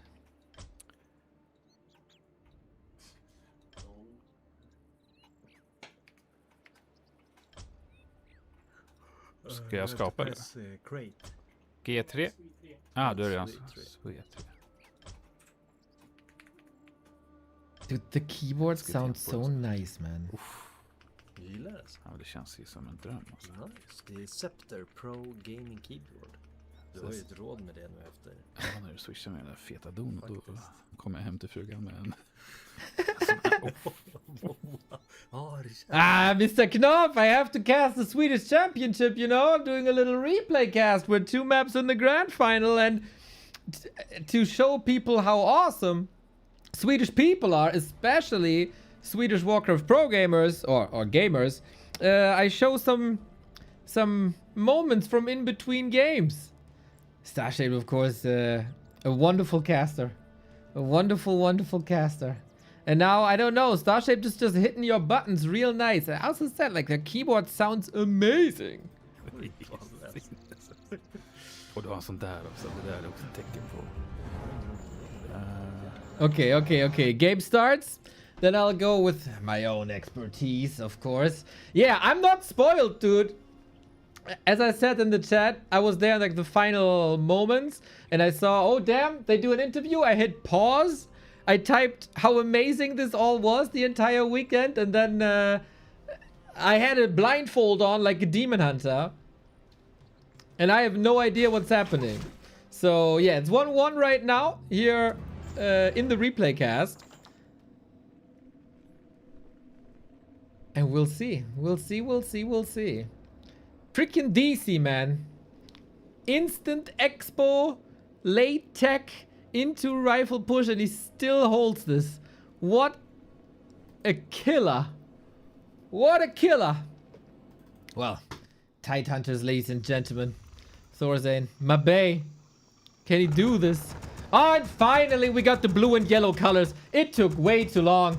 It took way too long for the Swedes to take the beautiful Swedish colors of blue and yellow, ladies and gentlemen. It is time for game 3. Whoever wins this has match points. Pew!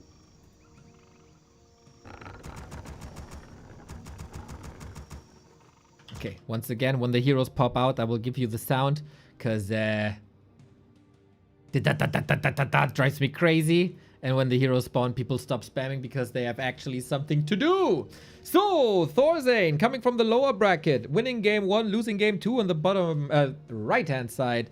Little DC coming from the upper bracket, surprisingly, I would say. Losing game 1 was finding his momentum and is moving away from the Keeper into a Demon Hunter. We have to say, though, as far as I know, is a little bit of a competitive advantage. Thorzane was playing from the LAN. DC was playing from home. The comfort of his home. And it's back to the Keeper. I love this. It would be so simple. Yo, Witty! Speaking of simple, hey! You say simple and Witty appears, huh? That is a crazy coincidence. We are casting replays of a Swedish LAN that happened over the weekend. You're right there for the deciding maps. It's Little DC versus Thorzane. It's some old school Warcraft pros.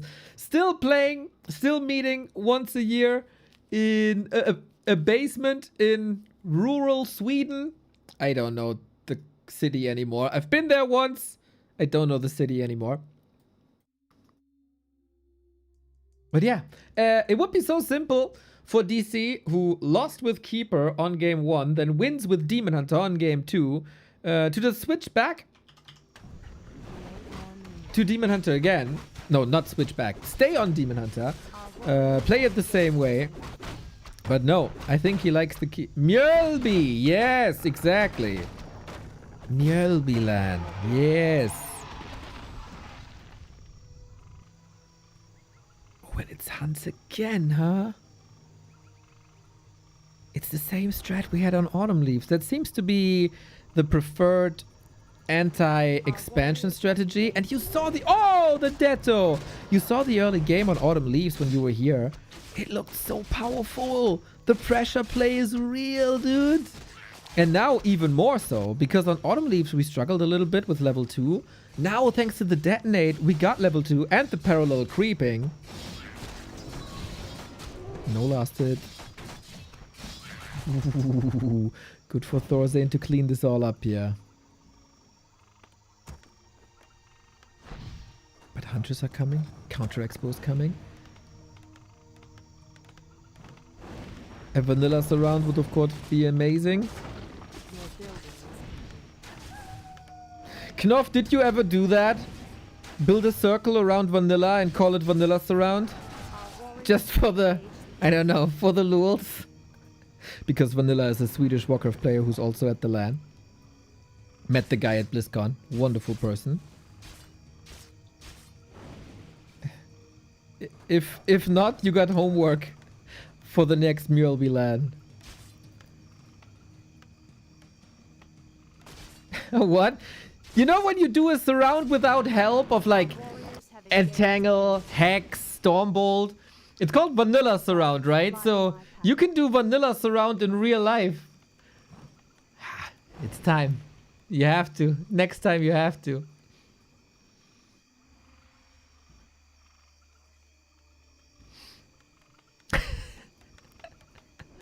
Stupid. Thorzane scouting is looking good. Our warriors have engaged the enemy. I'm curious if he's able to play that Huntress game as well as he did map 1. Goddess, light my path. Was still a loss because Humba, or Thorzane Bar, Warriors have engaged the enemy. Your building is complete. Ooh, that's a vanilla surround right there, ladies and gentlemen. But there's also a vanilla Shadow Melt. It's a bit annoying. Mining starts, Expo up. It feels like Thorzane with more tempo than on game 1. DC with higher levels than on game 1.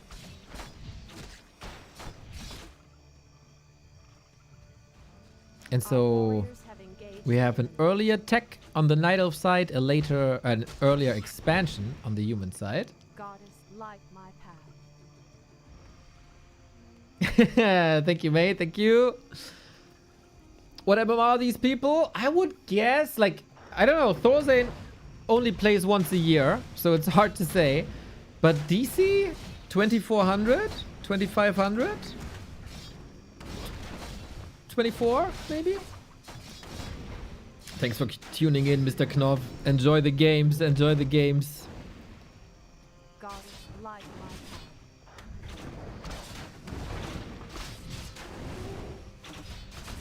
my Water Elemental deny. Lovely. This, of course, all to stall time. I feel like if you go Huntress, pressure is a little bit on the Night Elf to like make it worth it. You invested into a late attack. You invested into more expensive Huntresses to be more like sturdy and to have more presence against footmen. So you gotta make it work. But so far, since I can directly compare this to game 1, I would give the edge to Thorstein. Your building is complete.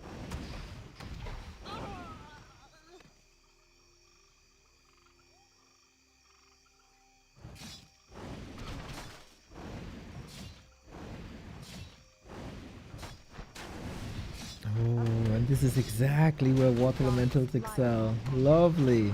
Datto! Double Datto! No spread! Ouch! But this is most important. Delaying the Night Elf expansion for as long as possible to catch up in tech. Hey! I was about to say, was that a low roll? And it's again the panda style.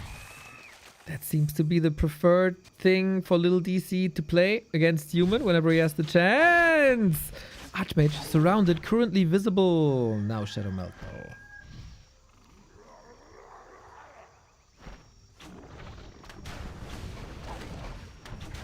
Uh-oh. Can he really outrun this? The balls! The balls on Thorstein! Can he summon another Water Elemental? No.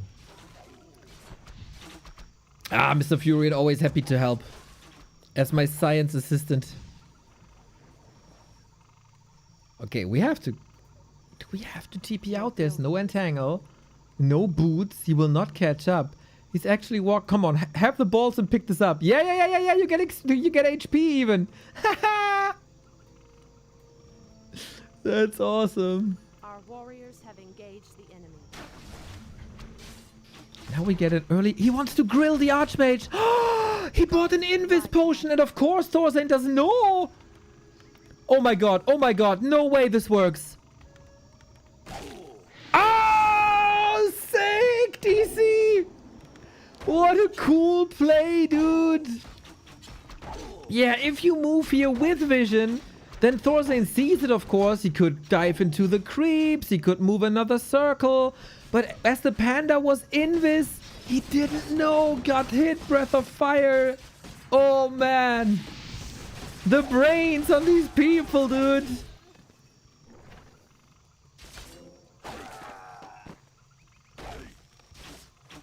What a sick play. Who goes Invis potion at the 8-minute mark? We got the hunt upgrade, and again, this is not a great moment to be in for Thorstein. Like, obviously his Archmage is dead. But since the Huntress have the upgrade, rifles really do very little to them. Militia have to From do the heavy rope, lifting. asterisk, let's GO. What? Holy shit, dude! That's an elbow drop from the top rope, but with a somersault. 100 euros, Phil. What the fuck? Yeah, no wonder you can't afford golf courses. Our warriors have engaged the enemy. That is crazy, dude. Thank you. You're always a very positive force in the chat. I appreciate that a lot. And I definitely appreciate the dono, of course, as well. Holy shit. I can not remember the last time we got a big dono like this. For a replay cast also. Oh man. Very cool. You're having a good time.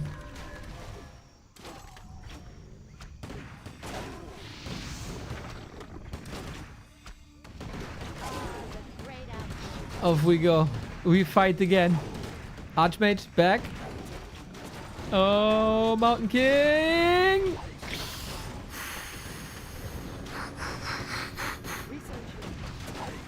What a close combat here, man. We have a heal scroll, but of course you don't want to use that so early. Heal scroll ready to counter the breath, but does it really? Does it? Oh, TP swapped as well, but of course we want to push. This is anything but a push. Exit kill Rifleman, exit kill Dryad. Good vibes all around. With $100, dude. Of course, good vibes all around. Sick. Upgrade finished. Research finished.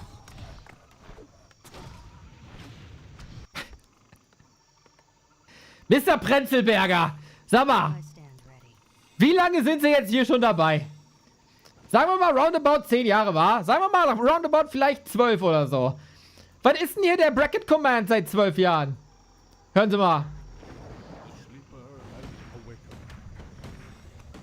You can type exclamation mark grid, exclamation mark bracket, exclamation mark B or exclamation mark G. Because you're a G. And I love you a little bit. So, back to the game, everybody, after we have this settled. It's not the tournament we're casting anymore, by the way. That's all done.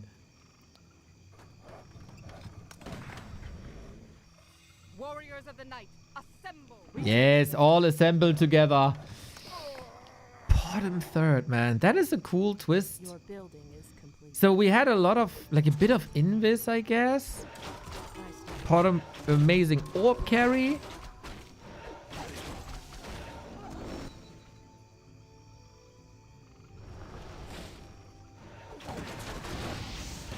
Oh, the sweet Treant donation.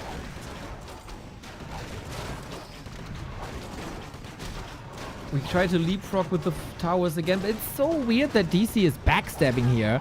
Like, usually there would be a nice line of defense set up somewhere here, and Thorzin would push, but no, little DC makes it weird with the Tri-Hero. Double Orb of Vanning is massacring this poor army for now. It's just so much damage. Ha ha ha!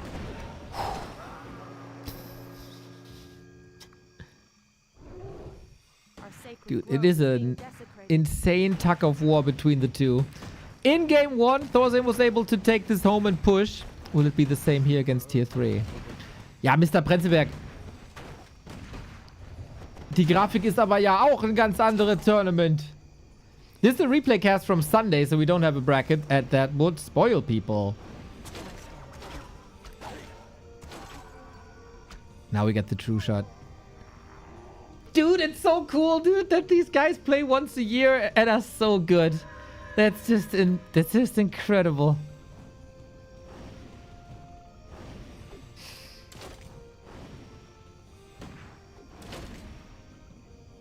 We got a breaker to steal possible reju.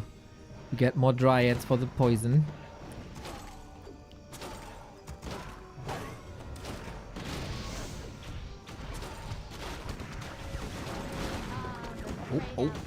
Oh, that's all the mana gone thanks to the Detto.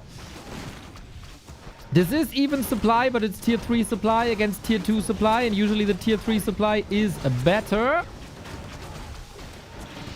And this time we only have one tower far away. Oh, now we actually have 0 towers.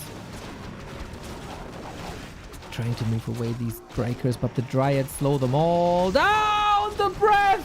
Holy shit, the value of this Breath of Fire.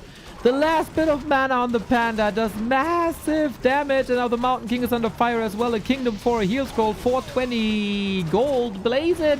Blaze it for a heal scroll, but I think the only one blazing was the Panda. Unbelievable scenes here. That Panda kill was goated, dude. What the hell?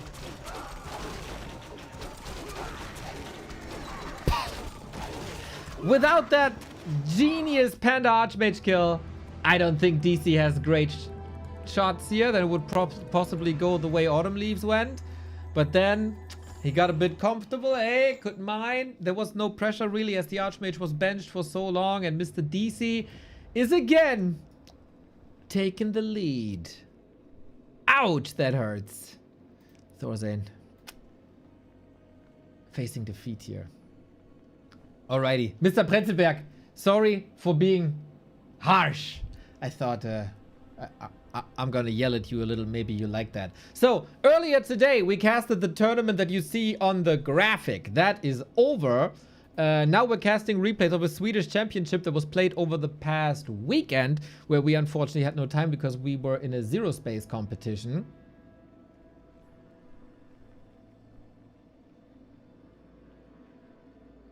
And now, but I love Thorzane. I love the Swedes. I love the DC. So we gotta watch the replays. Spielt Chris von Rocket Beans noch? I have no idea who that is. He missed out on a bit of damage. Yeah, I think he wanted to see if Thorzane is going for some invisibility plays, then he would have picked Owl. Otherwise, yes, the aura was correct. See, I mean, you are still on that shithole that is Twitter. But did you see? I hope you see. I hope you saw. Where did I put this? Did I close all of that? I think I closed all of that. We have info! August 15. We give info. We did an announcement of an announcement. Kind of thing.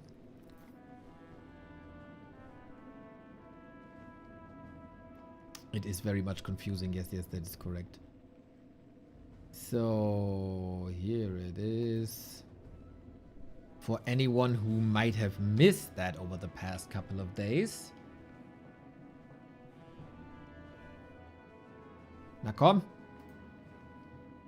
Elon Musk, fix the play button.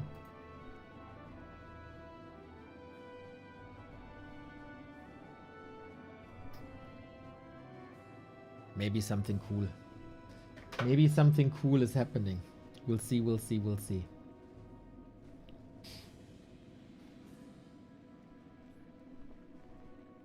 That is Saturday in a week.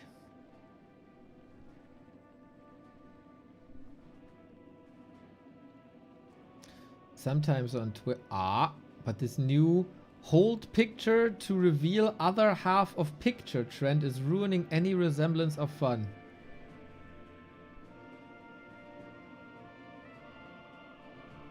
I have no idea what you're talking about, but yeah, I mean, maybe. I mean, I don't know. I mean, I'm not the one to say anything. It's by being esports. So I don't know what being esports. I mean, they tagged me here and they say hand wave emoji. But let's see what they tell me on August. We don't know. Is Happy participating? I think he's gonna be busy choosing a speedo for his practice in the Olympic synchronized swimming competition. But maybe he finds time. Maybe he finds the time. And Phil, once again, that was an insane dono. Thank you, thank you, thank you. I'm being waved at. Don't act all innocent. I think it's one of these moments where you're in the Innenstadt and somebody is waving and you think they're waving to you, but they're actually waving at people behind you, and then you feel all stupid because you already waved back, but then the people look weird. You're probably in that situation where you are being waved at and you're not the weird waver. But you know what I'm talking about. By the way, Mr. Prenzelberg, since you're here and we can talk one-on-one, man-to-man. I miss Tier List Tuesday, bro. Big time. So, maybe someone is bringing back Rara. Is maybe someone doing a special edition of Tier List Tuesday. That's all I need in my life.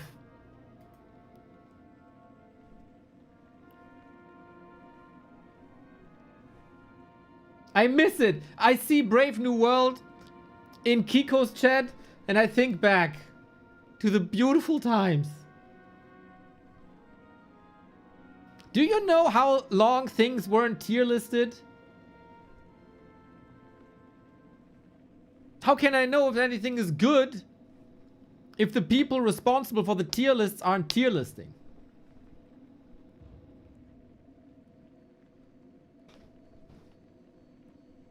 Yes, yeah. But now we have to see if Little DC or Thorzane is S tier and who is A tier, because there can only be one winner and DC is on match points. I can gladly tell you that the next map is a legendary map, and that is Twisted Meadows. Let's go. Whew. The Swedes are back with their lovely yellow and blue.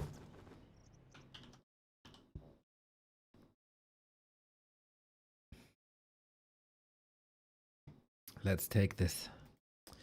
Okay, Thorzane, show me your brilliance. You probably analyzed the games. You see, god damn it, this Keeper Hans is very annoying. The Demon Hunter is very annoying. My rifles don't cut it. So we'll see what is cutting it.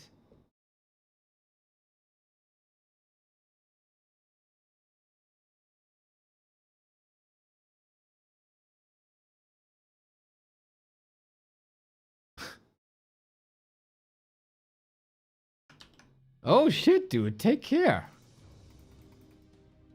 Take who's caros.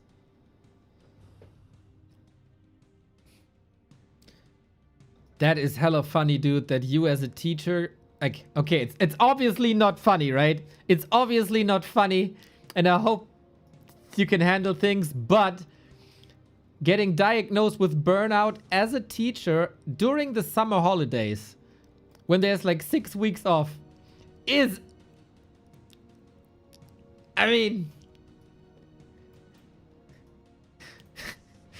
it is kind of funny.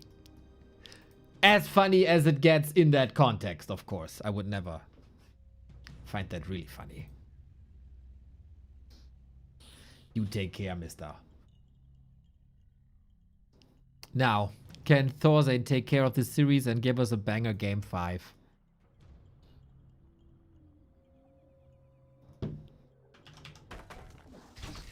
Twisted Meadows, alongside Echo Isles and Lost Temple, possibly the most iconic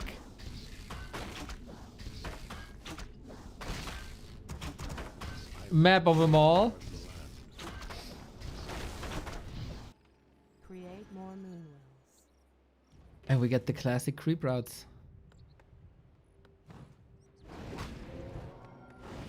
Alongside the lab. For Thorzane, Expo or no Expo, we have a Keeper once again. And we get the Huntress once again. Your building is complete. So it's the same build as game 1 and game 3. It has a 50-50% chance of winning then. Our warriors If you include the upper bracket final though, it is 3-1 and that makes it a 75% chance of winning. And if it's your preferred style, let's go. If you think that your opponent is expanding and you want to counter that before it really takes off to that 70 food, 80 food push, let's go. Our warriors Oh, Flute is really good for Thorzane, I have to say. But there was once again one of these detonates that kills the Water Elemental. Extremely nice timing on DC. And things on this map aren't necessarily too easy to creep. As the Ancient of War, has to walk a lot, especially with Huntress. Like, you can't really walk the tree over. This was kind of a caster's automatism, like the tree has to walk, but no, if you go Huntress, the tree has to produce. But we go Huntress Hall and produce another Archer. Your building is complete. Bro, the tree in the pocket so he can eat through these trees and doesn't have to walk around so he can then counter expand. Big brain DC, man. Big brain. And the Huntress for the pressure.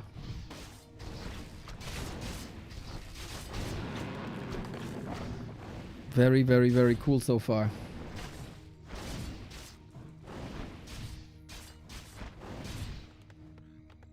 Goddess, light my path. Nice deny by... Oh my god. I cannot believe these guys are playing as little as they do and still have the moves. This entire tournament was pretty damn crazy. Well, that's the cool thing about Warcraft. As long as the games are on even level, there's always crazy stuff happening. We reduce... oh, my voice. Hello. Stimmbruch. Pubertät is calling. Footman numbers reduced, and it's no expo, actually. Thorzane plays tier 1, and then we have the same situation as we had on Last Refuge.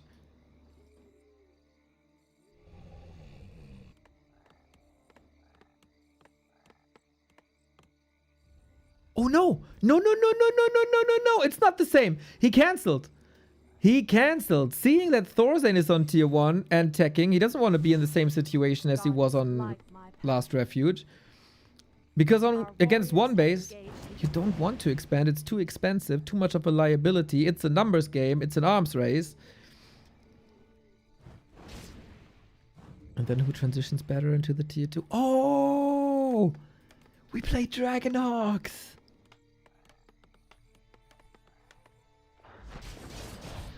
And tier 3. Sick! Yeah, Dragonhawks hard counter Huntress, as Huntress can't shoot up. And Dragonhawks can't be entangled, unlike the Archmage.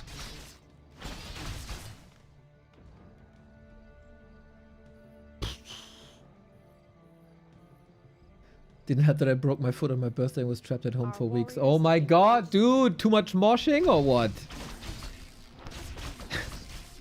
I cannot believe that Thorzane didn't beat Moon back in Anaheim.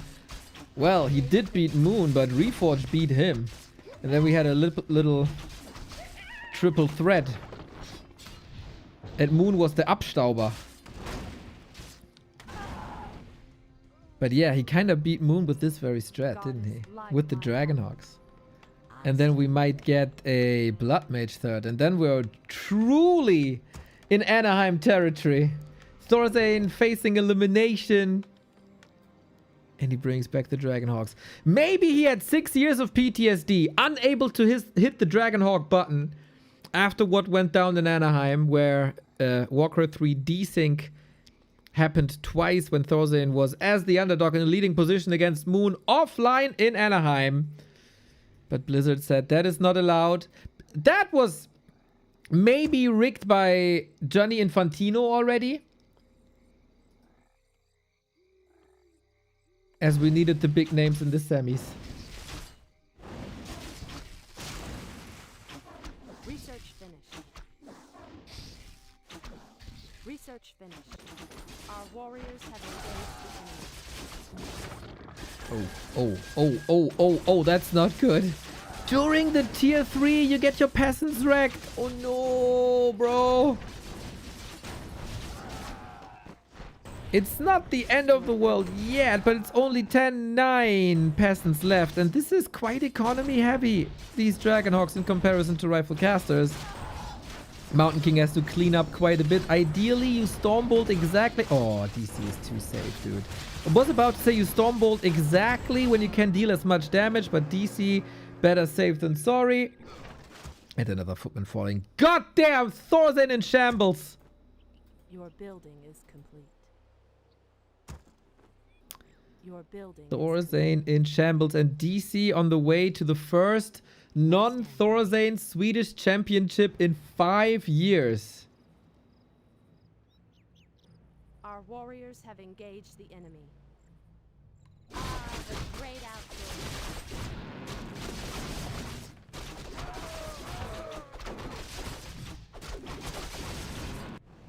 That is a bit of a problematic situation, but DC is only on tier 2. Thorzane is on tier 3. Maybe, you know, maybe something's possible.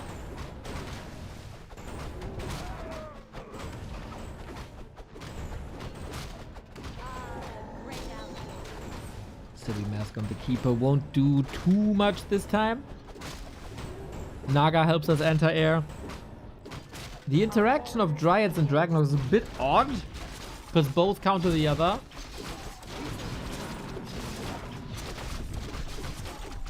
Ah, Paladin third. Kind of makes sense. Against what will be a lot of single target. You entangle a hero, you focus a hero, and then having the Holy Light definitely makes sense. He tried Blood Mage before.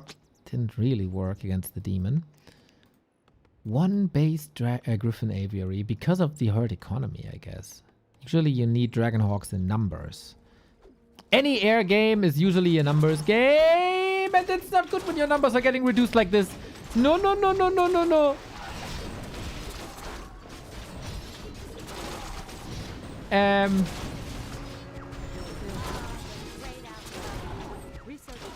Awa. This game is a total disaster for Thorzane, guys. Nothing going his way.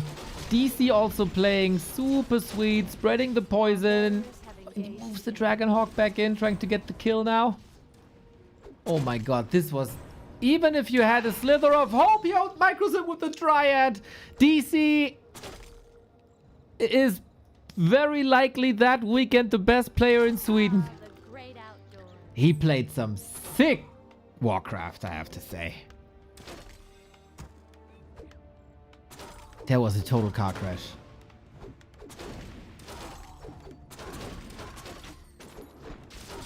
That was a total car crash. He was on the way to the upper left to creep a big spot. And now he's left with one Dragonhawk.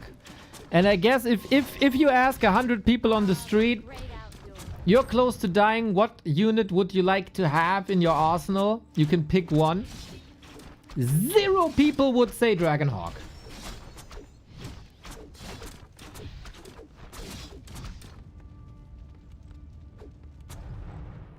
Dude, DC with shades of Foggy, shades of Moon, with the Keeper.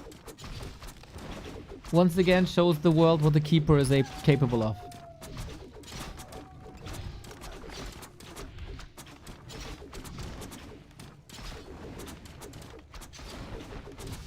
But yeah, these are the last moments of the Swedish Championship in 2026. Maybe Thorzane is hoping for a desync.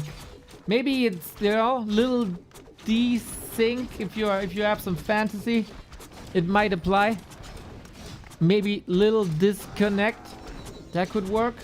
Even though the admins, assuming there's admins, would rule the game in favor of DC. Is a little disconnect a spike? I guess so.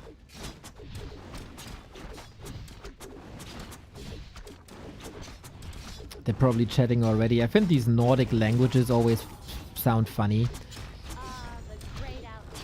As if they walk through a field of flowers with a little step in their spring in their step. Hoopty doopty lali fali. This is all they say. Maki paki haki slacky. It sounds so happy up north.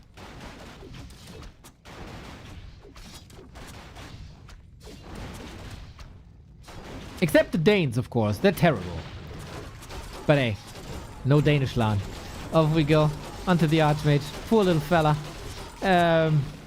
Didn't really do much. It's also a Keeper with the Stubby Mask. Heal scroll available. Thorzane pushing all out with the Knight. But he can't even kill the Dryads. The micro is superb.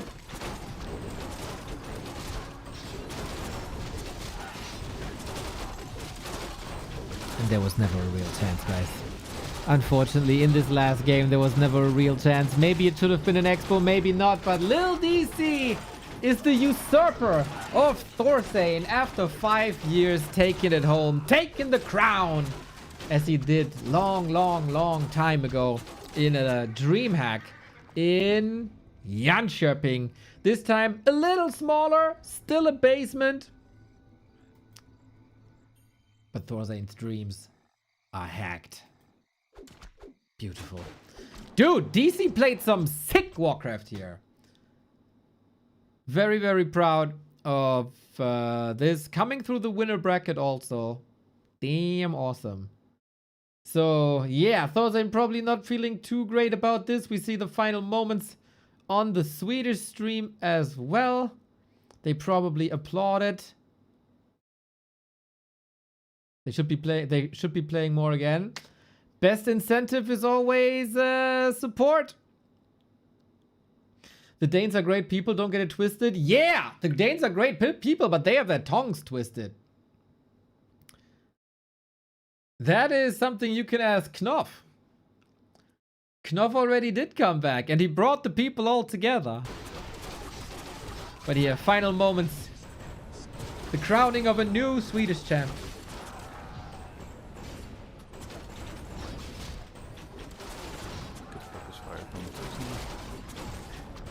Everybody said Starshape's casting was so good. He's not saying a word.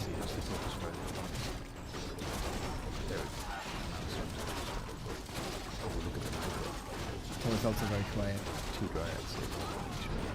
Dryad, yep. Micro was crazy. Now! Awkward situation, guys. Awkward situations. Knopf and Starshaped are at the LAN. Thorzane is also at the LAN. Lil DC is playing from home. So if they cheer now, they cheer in the room where the loser's at without the winner being present. But if they don't cheer, that's also awkward. Nej. All in. Inte ens tier 3, han bara tryckte på oss. Fy fan. Fair play. Congratulations to Lil DC, the champion of the Swedish Championship 2026. Yeah. Thorzane gets 2nd place. Fra gets 3rd place. I got 4th place. Knopf gets 5th place. And so on. Sin vanliga skärm och sin vanliga... Ja, nästa gång så man måste vara på plats för att vara med. Alltså. Ja, Frallan, vet han sitter hemma, hans fru ger en massa kärlek, maten levererad. Ja, kom in level 5 Blade Master och tittade. Man hade tryckt i sig 7 sunkning. Druckit whisky och fan och bara, jaha, ska vi köra det? Alltså, to be fair, jag hade vunnit över Lindy om jag... Alright.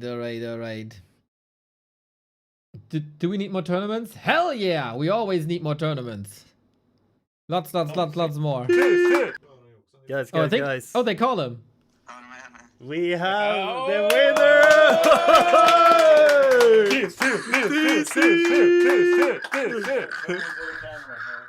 DC, how does it feel?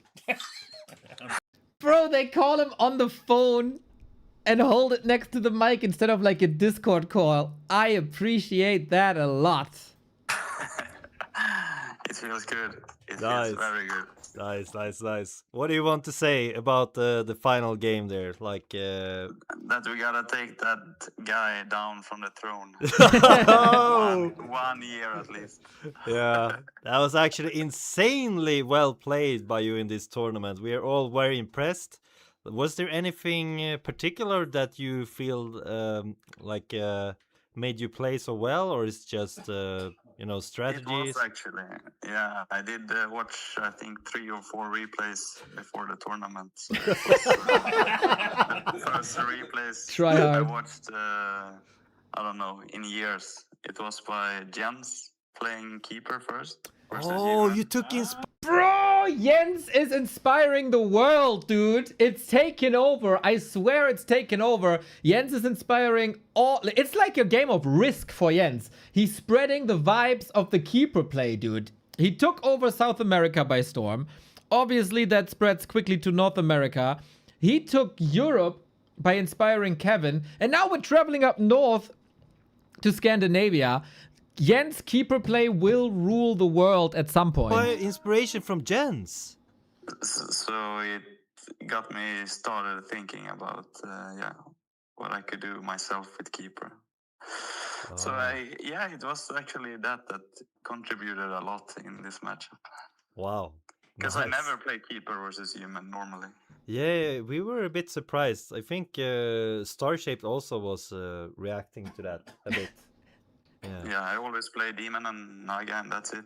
But, And what I mean, knowing you as a person and the way you like to play, Keeper feels like it fits your play style too, because you like to be aggressive and keep control, and Keeper feels like it might be fit you better in the way you like to play as well. yeah, maybe. But I played 100,000 of games with Demon first. Yeah. That's normally what I do, but apparently this works. Yeah. But yeah, it was some cool games.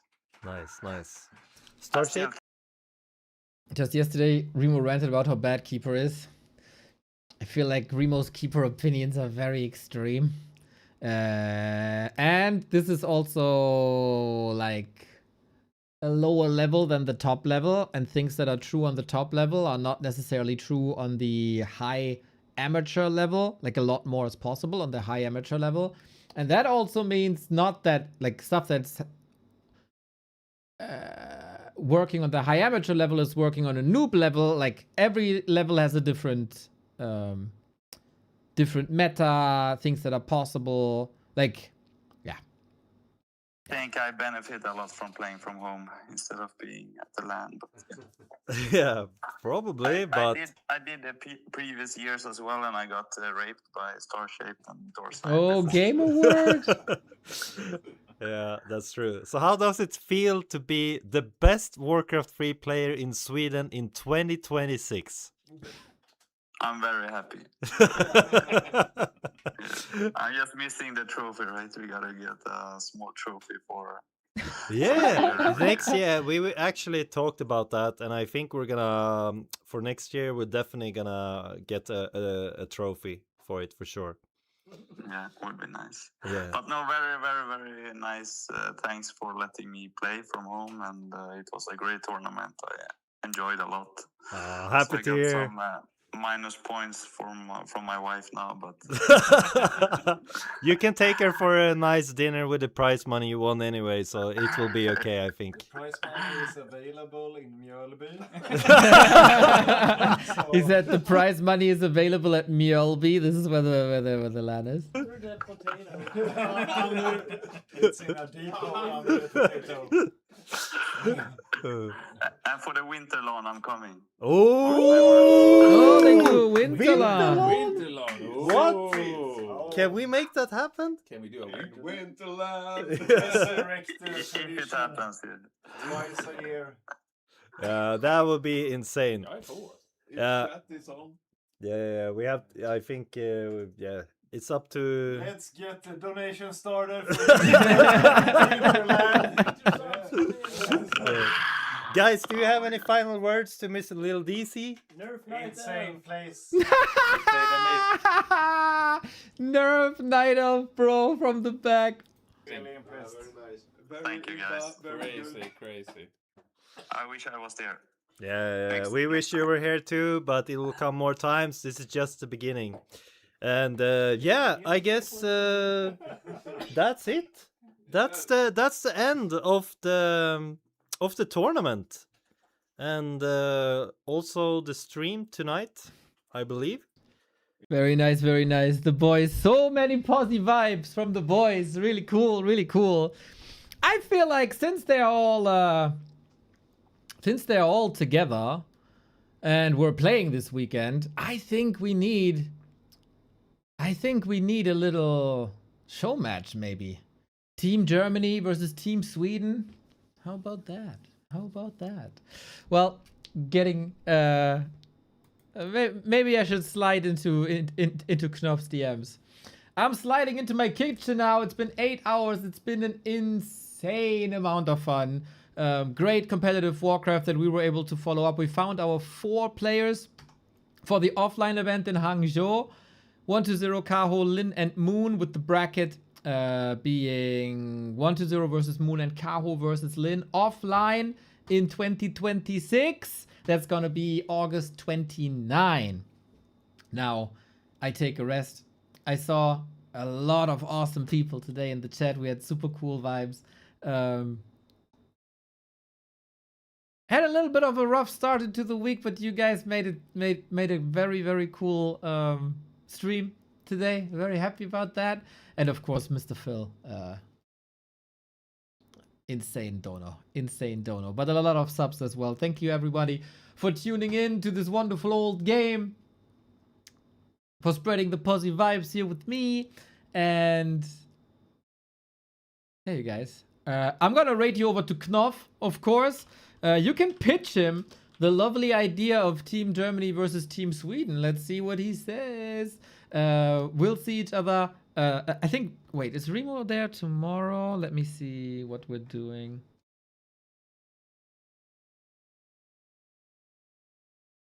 Should be Remo tomorrow. I'm definitely back on Friday for Young Fang's Korean Invitational with Lawlight, Soin, Sok, and Labyrinth. The big return of Labyrinth. Follow us everywhere. Hit the buttons everywhere, especially the Prime buttons if you have some. And download Opera GX. The campaign runs this month. It's a wonderful, wonderful, wonderful product for gamers with lots of cool things built in. And for every download, we get rewarded. So if you want to push these numbers there, if you want a happy PC, that'd be lovely. Have fun with Knopf, everybody. Take care.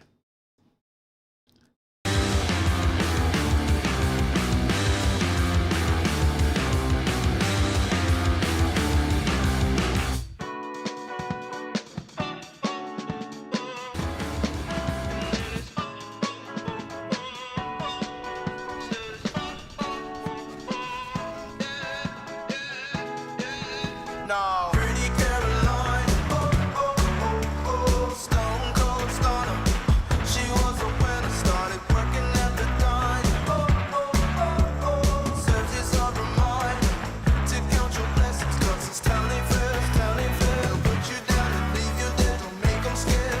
Yeah, it's the ugly truth. How they coming for you. Yeah, yeah, no. Don't you think you're better off where the neighbors don't stare? Maybe you're wanted, looking good for the movie screens, living in make-believe, hoping your wishes get granted. I know you're never giving up unless it's real. A slippery slope, it's not enough to please you. Pretty Caroline, oh, oh, oh, oh, stone cold stunner. She was a winner, started working at the dime. Oh, oh, oh, oh, serves as a reminder to count your blessings, 'cause it's telling fast, telling fast. They'll put you down and leave you there, don't make them scared. Yeah, it's the ugly truth. How they coming for you. It's the missed opportunity train. It only comes on a very blue moon. Think twice, and you missed it again. Waiting in line for the party to end. Guess we didn't get what they asked for. Not a genie in sight, that reality gets so. There's no point to being careful. Learn the rules in the game before you lose your mental. Pretty Carolina, the stone cold stunner. She was a winner, started working at the dime. It serves as a reminder to count your blessings, 'cause it's counting fair. They'll put you down and leave you there, don't make them scared. Yeah, that's the ugly truth. How they coming for you. Yeah, yeah,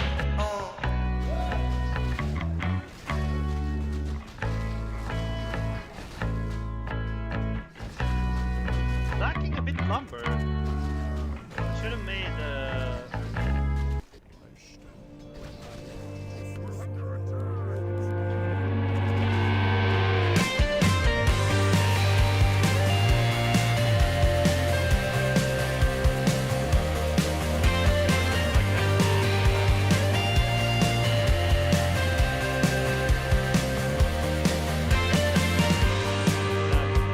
yeah, you like the how well it needs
L'éléphant.